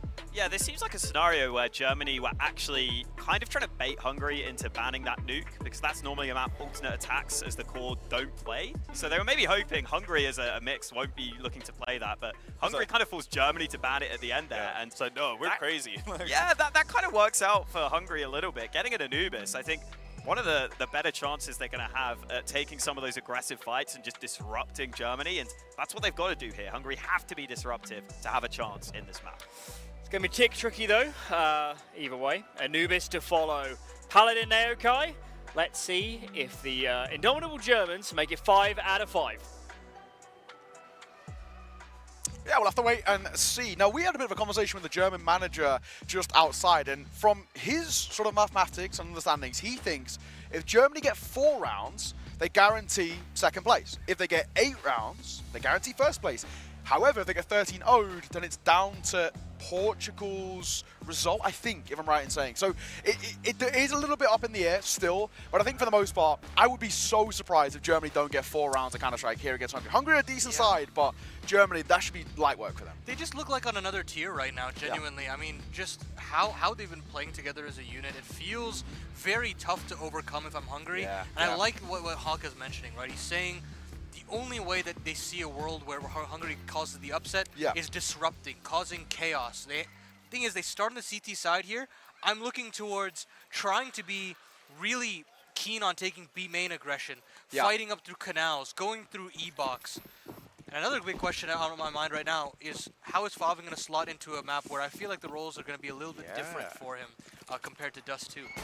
We'll have to see. Germany won the knife round, decided to start T-side. It's Xavi, though, who'll start things off, and you asked about Favin. There he is, 6 feet under. Unfortunate way to start things off for him. But there's a couple of decent names in this side. Over towards Hungary, of course, Aaron played most notably on Pera recently, made way towards Pro League. Xavi was actually playing out in, exactly. Corey as well. He actually coached first and then played with them, which was pretty sick. He coached as well for Rare Atom when they were international Fuzi for a little bit too.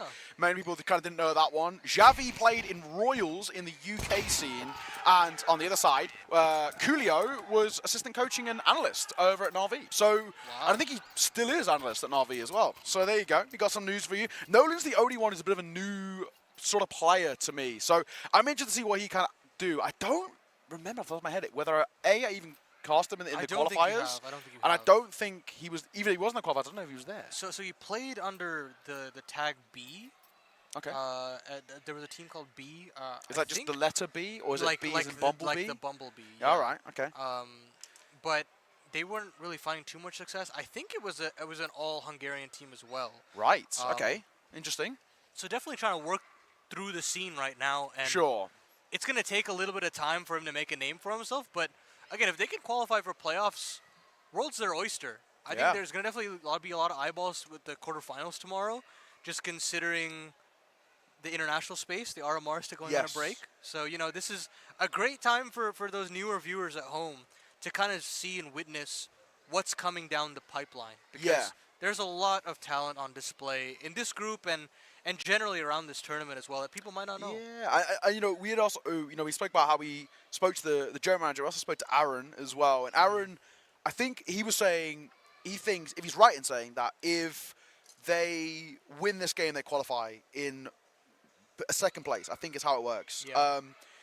It's a lot of kind of complications when it comes down to head-to-heads and round difference and all the rest. And as you can see, we're in a bit of a tech pause here as well. It seems like an issue over towards Hungary, but Aaron's got his headphones back on, which is always a good sign. I always think there's tiers to tech pauses. Tier 1, which is the lesser, is... Restart game, basically. Yeah, just a match medic, quick little restart of the round. Headphones off is step 2, where it's like, okay, there's an issue here. They have to speak to the referee or the admin or something to kind of get this one fixed. And then tier 3, which I had recently, I can't remember where it was actually. Oh, is that Challenger? Challenger is when the players stand up and they go away from the PCs. That's brutal. That's when you know something's hit the fan and it isn't pretty. So, we're sitting at a tier 1, I'd say. I don't see headphones off anymore. Exactly. So it looks like we're at a pretty okay, you'd hope, level. I think this probably just feels like maybe like a game crash type vibes. Yeah. Just get it restarted. Sometimes you may have to like verify files or anything like that, which also depends on internet too. Which has been a struggle. Yeah. Battling through it. It's always the group stage jitters. I think it's nice to just get this out of the way. Yeah, because we'll be on the stage both next 2 days, right? I believe so. I think the way what I was talking to Nine about from Mongolia, he was saying there's 2 games happening simultaneously and one stage, one's off stage where they are now, basically. That'll be fun, genuinely. The stage setup is great. Does that mean we move over there? Probably does, right? Maybe, yeah. To where the MLBB stream was, I think? Yeah. And those guys had a great stream. There might be MLBB women tomorrow? Well, if the male one is already done. True. You'd think that the female one is already done too. Yeah. I don't know, but I saw some of them walking around today, some of the MLBB women. Yeah, so maybe there might be... But they might be group stage. Ah, true. Yeah, so of we course. take playoffs and then we swap a little bit. Yes, yeah, you are right. Right. We'll have to see.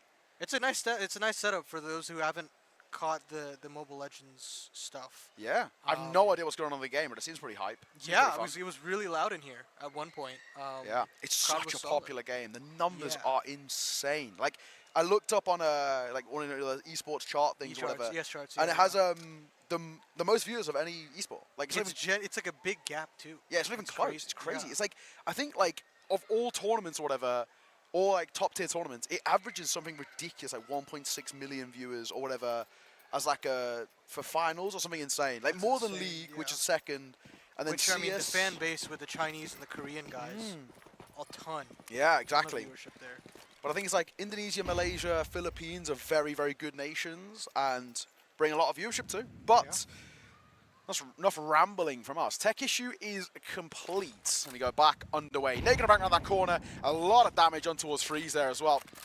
That'll make his life a little awkward. And he will fall. But a drive-by from Favin is a nice way to pick up a rifle. I mean, that's even if that's all you really do is you kind of chip away at the economy with a somewhat minimal investment, you take that.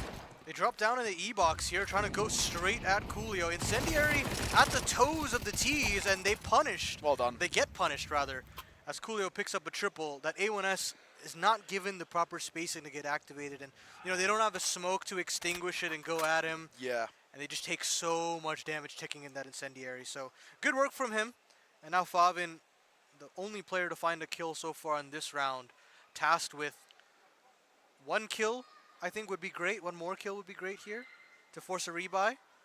But until then, it's just going to be all the CTs. Yeah, I mean, it's basically a lose-lose situation there with that Molotov. If we stay and don't do anything, if he wanted to, Coolio could have just swung and behind it and played with that MP9 and probably still done better. Or they go through it and the same result. So unfortunately, it's just one of those where we don't have the firepower, we don't have the weaponry. So that's that. 2-0 start for Hungary. Buy in place, though, for Germany. Going to get the investment coming through. AKs, not M4, Galil, may I say. And all the trimmings for the UTIL as well. Germany looking for just 4 rounds as a bare necessity. Yeah. And I mean, this is the half to do it. You don't want to have a lopsided T-side affair and have to grind out those defensive rounds. Yeah. So we'll keep a close eye on the Germany round count, but they're going contact into this B bomb site.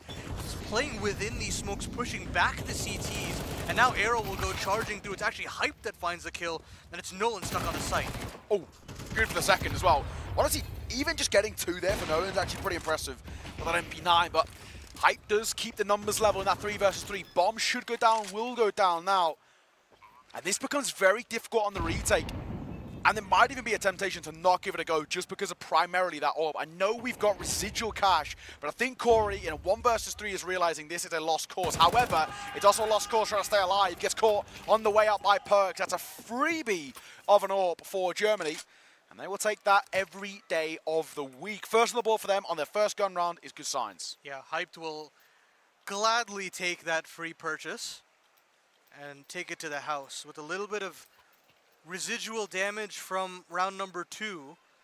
Hungary with single loss will not have anything to really speak of here.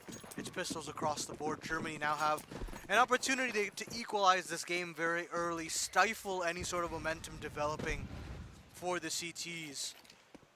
And Germany now, I think they had a little bit of a slower start when they played Portugal as well, but as soon as they just got a little settled into that land setting, they never looked back. Yeah, it was like, what, 9 rounds in a row? Yeah, 9 sounds right. Yeah. They looked super good once they really got going.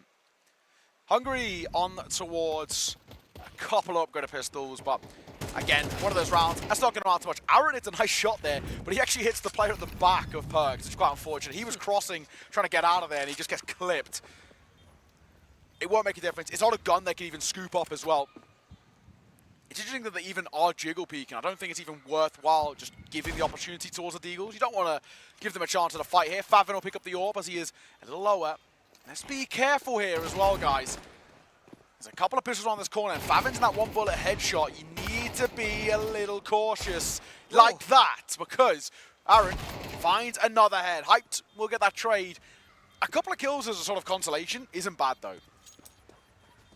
Arrow's got to get out of there. I don't necessarily know what he's still doing in E-box. He should be okay. Yeah. I forget that the bomb on that end of the site is nothing. Yeah, it's actually I think it's the only map which has one of the still smaller bomb radiuses. Because we had like Inferno's is like ridiculous as the biggest. Nuke's pretty insane as well. Nuke in CS2 is ridiculous. Yeah. There's like nowhere safe if you plan B. Yeah, it's true. It is actually insane. And then even like Inferno, if you plant B, like if you plant first orange on B, you take damage over being rammed. Right. Like it's insane. Yeah. If you plant coffins, you take damage all the way past logs. Corey, with that orb, needs to be careful. Hyped is posted, ready, waiting, wanting this swing, and he'll take it. The molly was there obscuring the view, but it doesn't do enough to make him feel uncomfortable. And Arrow, speaking of a molly, he's going to get a kill on towards Coolio. Not so cool in that situation as he gets burnt to a crisp. And down to 3 for Hungary. They're sort of scratching their head. They've overfought in 2 ways, and I'm not sure what the real error was that causes the mollies get a kill, but it's all just slotting itself into place so easily. Yeah, every Extremity player finding the necessary kills, the incisions here, to force Hungary to keep doubling down on these reaggressions. It's really the only way you can pull things back here as a CT on this map. And they just keep getting picked apart one by one. Aaron left up in an impossible situation. It's Operation Save this A1S, and he doesn't even confirm that kill. That is so infuriating, man. I mean, that's just the life of a CT when you hit that instant dink and you think that you've gotten that second bullet to kill. But unfortunately, not the case this time around. Yeah, exactly. Money, it's shot once again for Hungary, unfortunately. 3 rounds in a row for Germany. We saw this happen, and I mean, that is the issue that is sort of arising at the moment. We go back in towards a low buy. They're getting back into it so much faster. There really barely was even it was a pistol and a force buy. Yeah. Which Germany didn't invest, so it's like, okay, cool. The second there's been any sort of investment, it's just been one-way traffic. It's worrying signs of Hungary because, from our understanding, they need to win. There's no talk about rounds or anything. They have to get a win here if they want a chance of making it towards playoffs, I think. I believe you're right. So, a lot on the line here for Hungary. Germany now 1 round away from at least 2nd place. True. So that's good for them. But of course, if they can secure this game, it's guaranteed top of the table within their group, which would be fantastic in terms of what their following matchup would be. Arrow getting pressured from every which way, and he'll fall. So an AK recoverable, I say that, but Freeze is there to tap down a 3rd as well onto Xavi. And now it's all up to Corey to see if he can sneak away with a rifle here or there on that A site, but Germany in due time will find that B bomb site is clear and open for business. Yeah. And even if they do go into A, it's a very easily tradable position. So I just checked as well. It is the case. Hungary need a win here because if they lose, it actually goes to Portugal because they beat them in the head-to-head. So that's what it comes down to.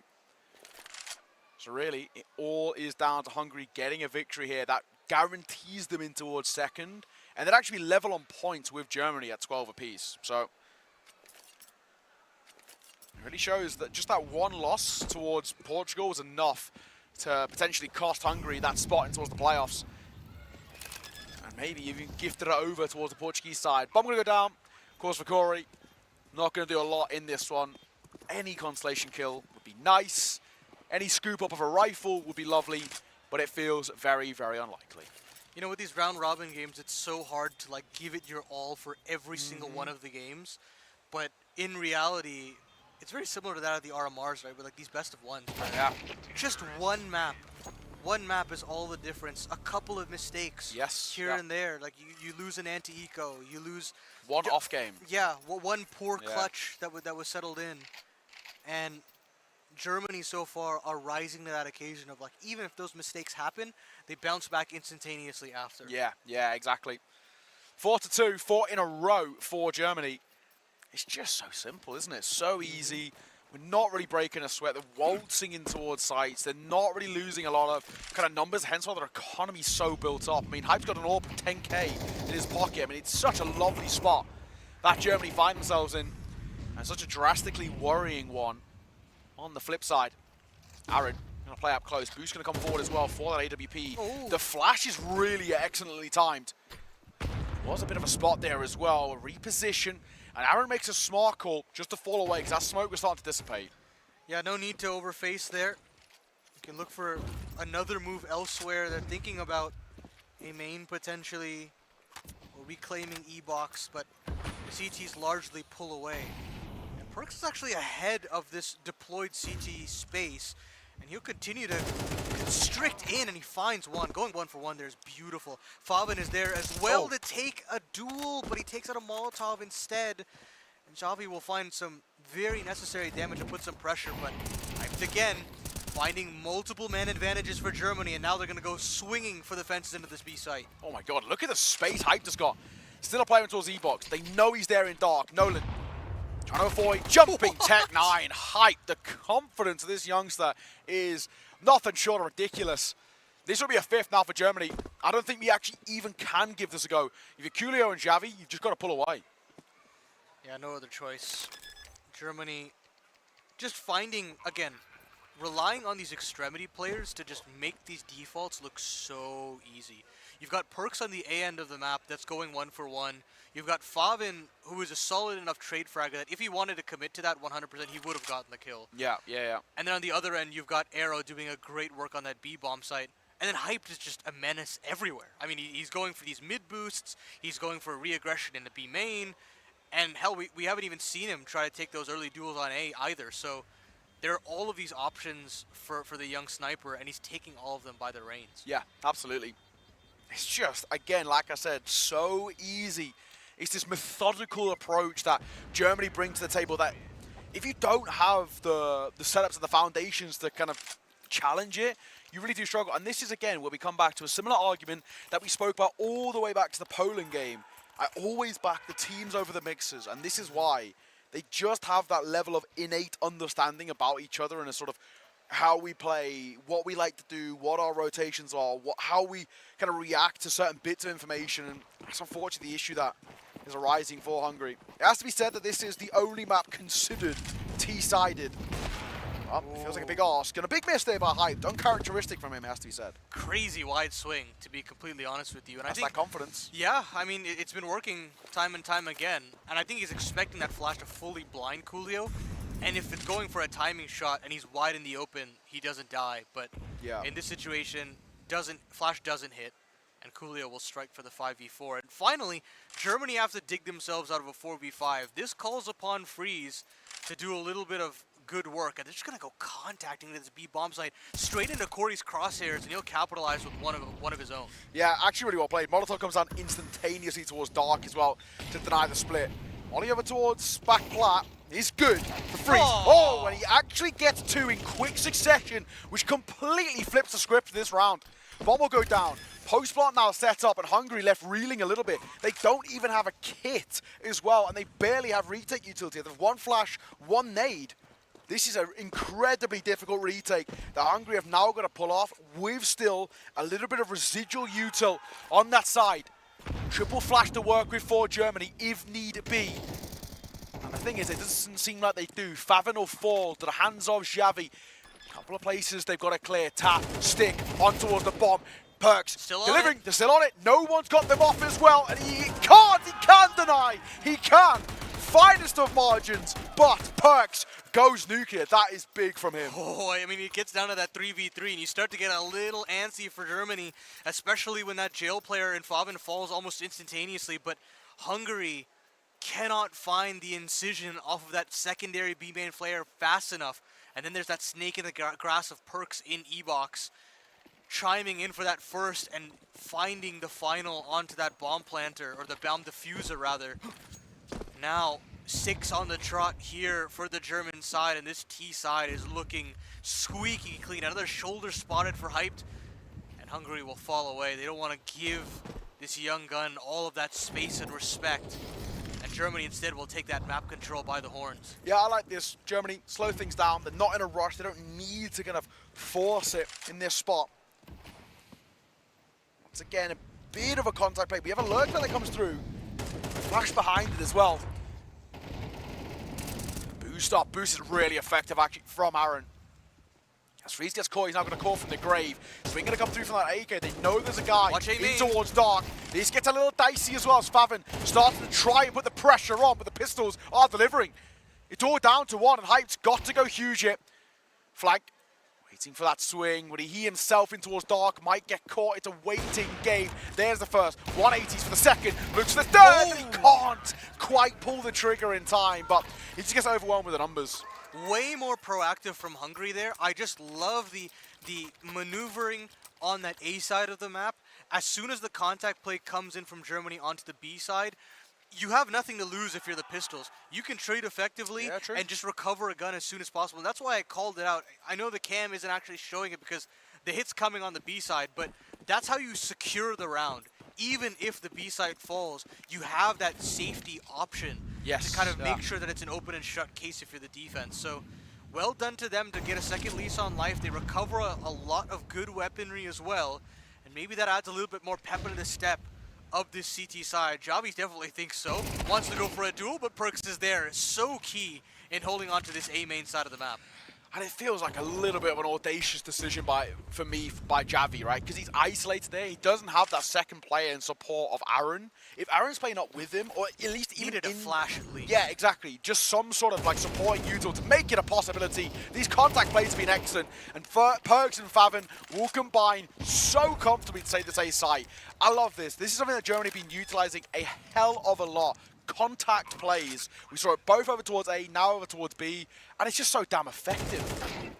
They're finding these entries as well. I can't stress this enough. I mean, Perks is doing such a great work on the A end, and Arrow is living up to the hype as well. I mean, he's only 2 and 6, but he's just finding the necessary kills and space, more importantly, to make it work. Hype does fall. Nolan's dead here. Yeah, I mean, he's just getting split from mid. He's been spotted.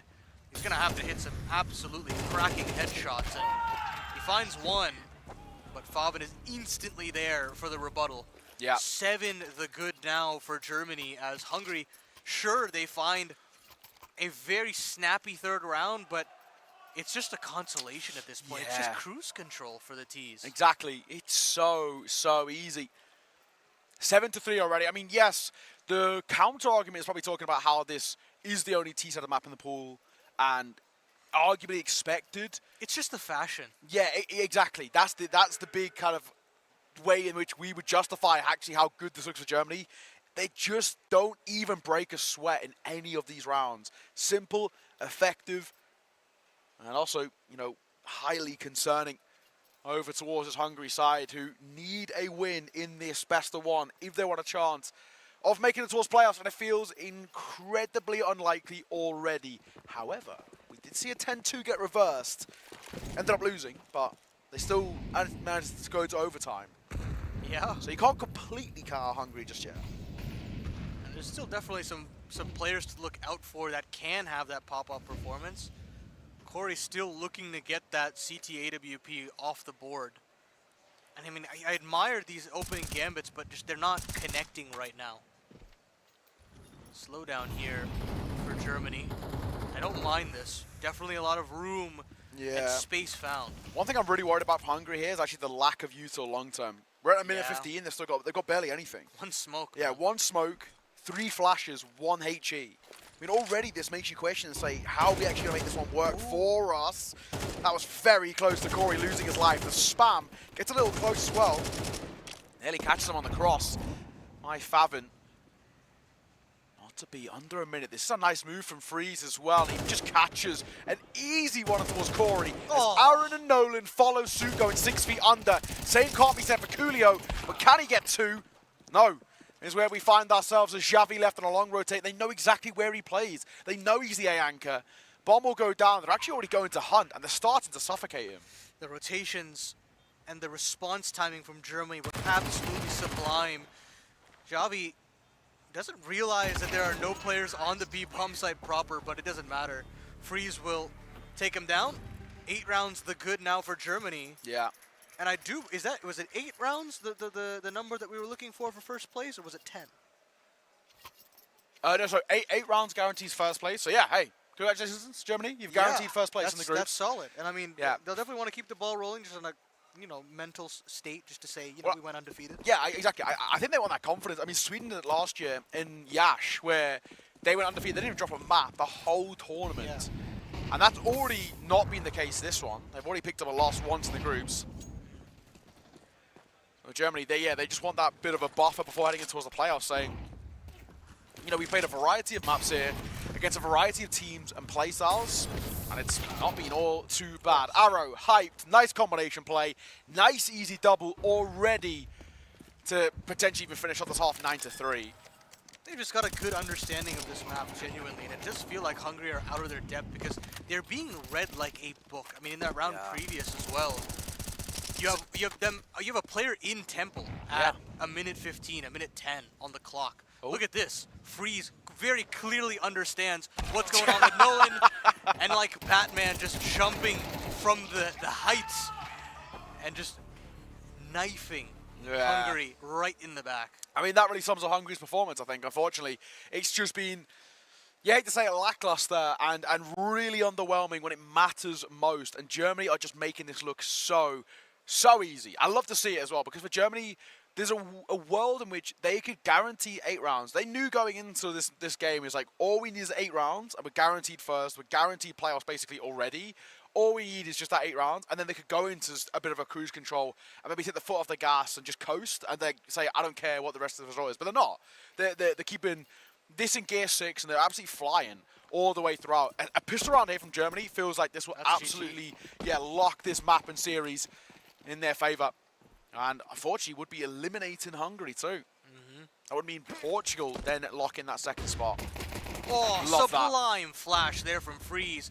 And it gets so much information as to what is coming. Hungary will double down now that the smokes are up. And Coolio, alongside Xavi, just cut down a couple of these defensive players. But Favin from the E-Box has stepped up massively. Another double from him. His pistols have been clean. It's all up to Aaron and Nolan now in the 2v3. Freeze wants to fight. And he has to as well. They're actually going to get a little proactive here as well, as they're trying to bait them back out. Aaron 1 for 1, make that 2, looks for 3, but Julies will deliver. Get on that bomb, my friend. He was looking for another player, but it's not to be. A bomb plant it's a silver lining, but it's just not good enough. It's too late in the game to be talking about silver linings. Yeah, it's a purchase that is absolutely paramount now for Hungary. They will buy. I don't think they have it. I don't think they have a choice. No, I think you're right. I think they have to force it. You've got to gamble. Right. This is the only real way back into the game. You snap Germany into a double eco situation. Yes. If you win this, their buy will be flimsy, considering it was only Perks that was left alive in the round previous. So you don't carry over any vests. So interesting situation at hand, even with the scoreline as lopsided as it is right now. But I've got to give credit to Favin, man. Been so key in both of these pistols so far that Hungary have just not been able to keep up with that pace. Yeah, it's true. Xavi making a move forward as well. Wants to try and get this Mach 10 active, but he's met with a smoke. I'll slow him down. Are we going to push through this, or are we going to flash through this? We do have a Molotov, and they're actually just going to jump and go for a contact play, and it works for Xavi. And now a smoke down of their own regard over towards E-Box, if they want to push their way forward, but Freeze still waiting. Favin getting caught there is a bit of a difference. It does give potentially a bit of a chance. There's that trade back. Can't double it down, which does make things a little awkward, but then Arrow gets away with murder there. He has no right to get away with a kill in that spot. And the flank is big. They might not expect this from Freeze because they're going to plant open for him. He's given himself a chance. Bomb spilled in the open, but still Hungary deliver. Not there just yet, but it's a long road to recovery. Yeah, that was just, I mean, that's to stay alive in this game, and that does a lot in terms of the sustainability of Hungary's T-side. Germany now thrust into a pistol force that they also have no choice but to go through with. Yeah. And if you want to talk 6 rounds, this is it. This is the conversion that you're looking for. This is the stability that you're looking for Hungary here. And as you said, long road to recovery, but you're on the favored side. You have the possibility of getting that momentum in your favor, playing into these weaker purchases. It's kind of now or never for Hungary. Yeah, I mean, I really won't even probably talk about this as like a potential until we get to like 10-8. Oh, wait, really. for sure, yeah. They're going to have to pass a couple of tests in regard to these buy rounds. But if you had to write a Cinderella story, that's how you would start Chapter 1. Absolutely. And I think, you know, we touched about this earlier, actually, when we spoke about Mongolia, when they were 10-2 down.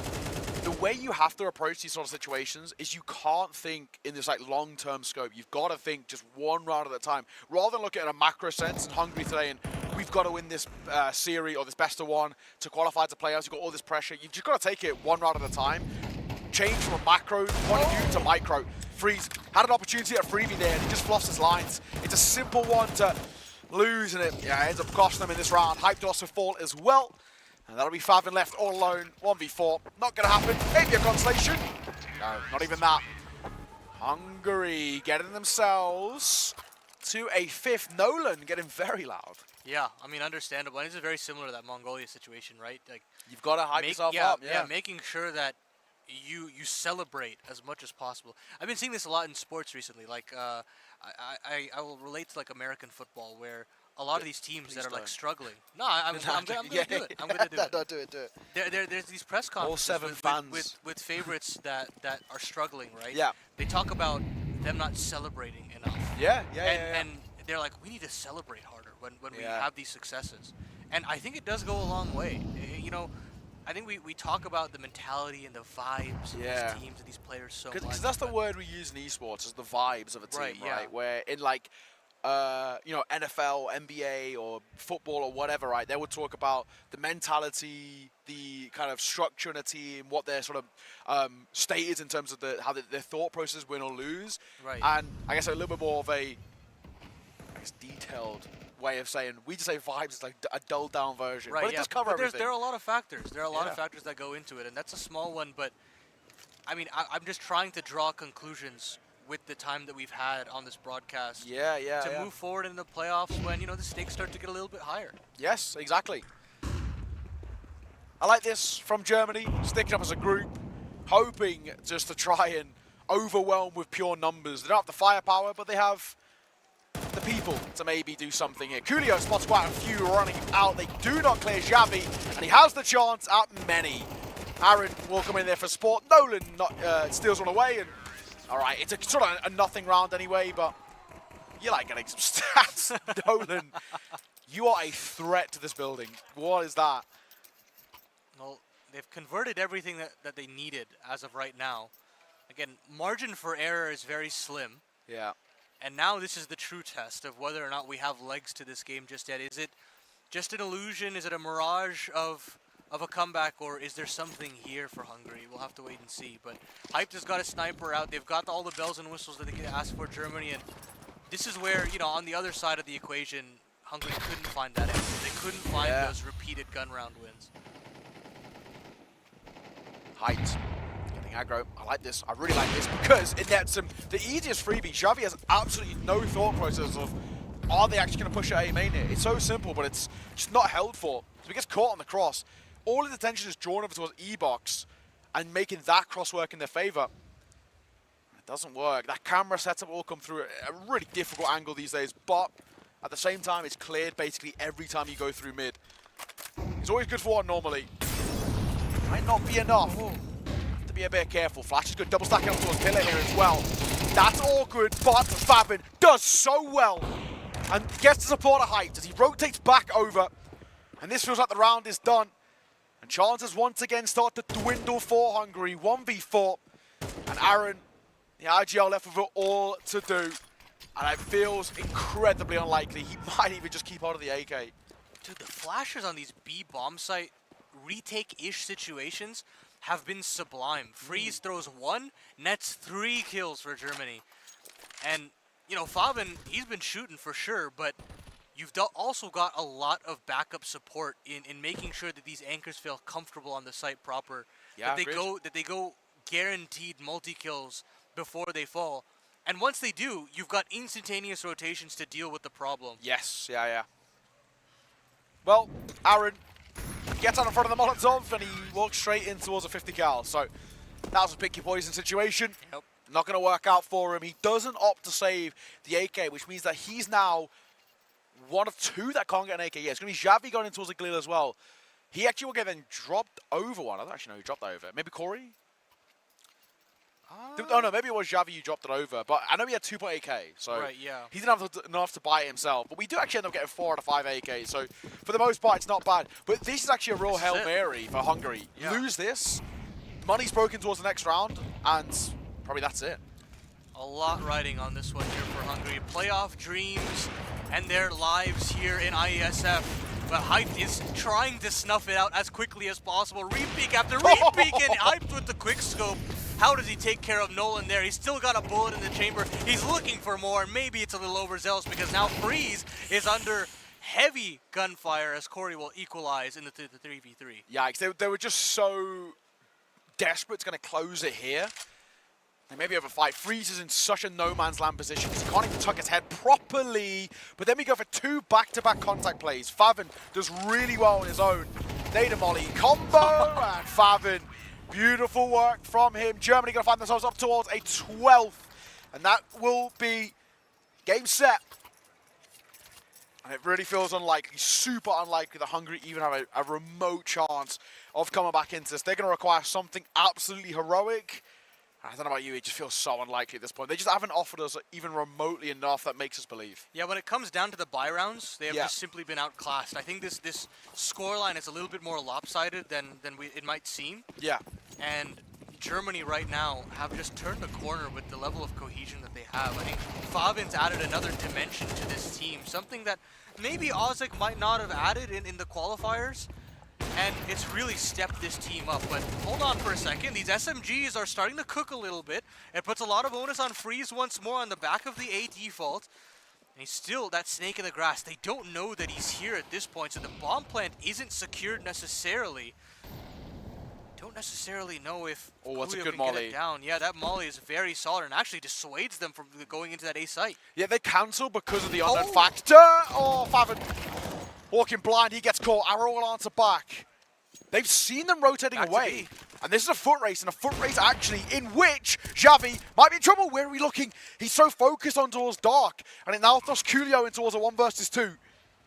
This is really difficult for him. He's tagged down low. Galil to work with as well. One kit in freeze, and it's him who nails him, pins him against the wall. And that'll be a 13th for Germany. Flawless here in the groups. And unfortunately, elimination for Hungary. If I'm right in saying, I think this now means that Portugal end up being second in the group with Germany guaranteed first. You know, this was kind of what we were expecting when we looked at that group stage for these guys specifically, but them actually following through with the hopes that we had for them is another step beyond, because we've seen some hitches from some of the favorites. You know, we think about Metasport, they had a couple of slip-ups here and there. Yeah, true. But, you know, Germany getting the job done when it counts. And at this point, I'm sure the desk will probably echo our sentiment, but I consider them the favorites to go all the way. Yeah, I think at the moment, the only other, I'm going to throw a dark horse out there just because many people wouldn't have seen them. I think I'm the only one who's probably seen them across all the games is Kazakhstan. Yeah. Do not sleep on this side. I promise you, they have just something up their sleeve. They don't have my favorite player from Kazakhstan, Icy Flown. Right? I love that kid. He was there last year. Mega talent. That guy's insane. However, they do have another mega talent who may be somebody that people haven't heard of, which is Pumpkin. Keep an eye out for this guy. We'll get to catch him in playoffs. Kazakhstan went flawless in their group as well. Didn't drop a map. Most of them are actually pretty clean too. So keep an eye out for those guys. But I think you're right. I think for me, I think Germany are now the favorites. I think Kazakhstan are seen as this dark horse. Sweden are another one who considered favorites, but dropping a map and having close maps in the group does show that they're maybe a little bit beatable. I will say that the one flex that Metasport do have is their map pool. Yes, they like that 7-map pool idea, and it does allow them to flex, and I think with the best of ones, they can experiment a little bit. I think they're kind of just trying to confirm everything right now. Yeah.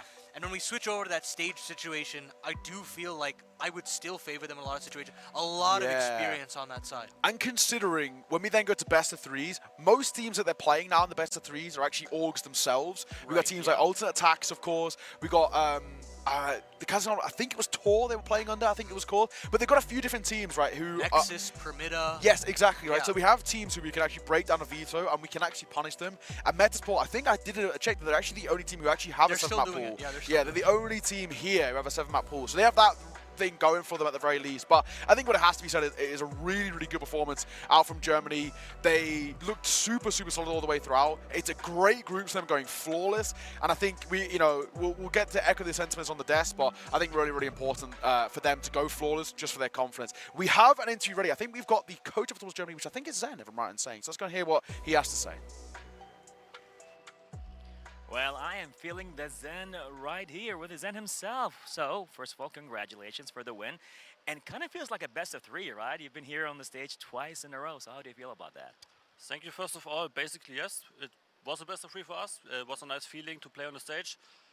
It's probably an, let's say, advantage for us in the playoffs.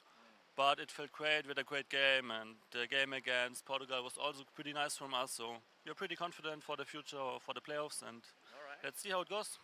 Pretty confident. So maybe you want to kind of like show us a little bit of your strategy. Are you prepared for what's going to come next, pretty much, taking place right here at WEC?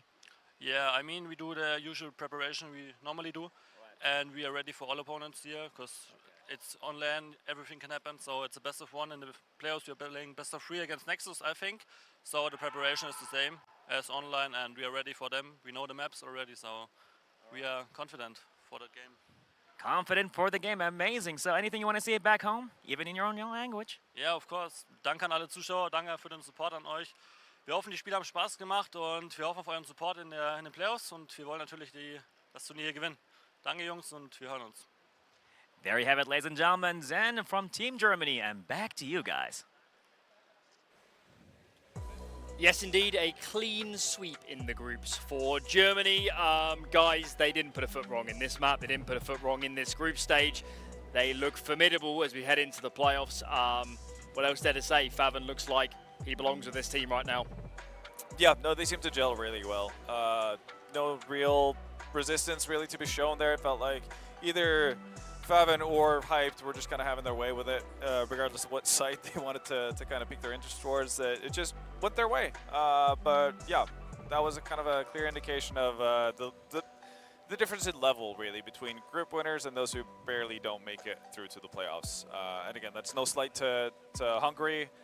This was always going to be a really, really tough task. And this is a well-drilled team with very, very skilled individuals. So I guess, yeah, it had to go this way. Yeah, and good to hear from Germany. They were already seemingly preparing for who they might play in the playoffs. Like they're already pretty ahead of the game here, and clearly shows that they're taking this very seriously, as they should be. And just really nice to see the Faven that we were hoping to see, because you asked us earlier what needs to happen to show that Germany are real contenders, and we said Faven's the main thing. I don't think up until this point he'd been at his best in the tournament. I think before coming into these two maps today, he was averaging a 1.10 rating, which is good, but nothing great. And yet here, so many impact rounds. And then alongside Hype, suddenly you've just got a really stacked star duo on the team. And the simple team play is also working very well. Just the flashes are all this team needs right now. And that might partly be because they're up against more of a mixed team here, but we also saw it against Portugal earlier on. So really good signs for Germany. And the casters were saying it as well. Sweden having dropped a map that we thought they were favorites coming into this. With how we're seeing Germany play, maybe they're considered favorites now. Yeah, I guess, yeah. Like Sweden have looked mortal. Germany haven't. That's how I would put it. I mean, even on the last map there, you get a better performance out of Perks as well, which is something that we hadn't seen, obviously, up to this point, but we know he's capable of. So, yeah, Germany, they have multiple strings to play on. They have many things they can pull out of their back pocket if need be, from the looks of it. So, yeah, again, my answers about, like, how would Faven fare on Anubis, I guess I would say that's pretty handily answered. No worries anymore about how that's going to pan out for them. So I'm excited to see them get into best of 3 series. Let's talk Team Hungary now. We believe they're eliminated because even best case scenario for them is drawing on points with Portugal, but they lose on head-to-head. Yeah. So we're pretty sure they're already out. You know, they're not a 5-man lineup. They've lost out to 2 teams that are set cores. Well, I guess one stand in for Germany, but they look so flawless and so clean that you barely would notice. Was it just too much to ask, I guess, to get these 5 players on the same page and compete in this sort of group?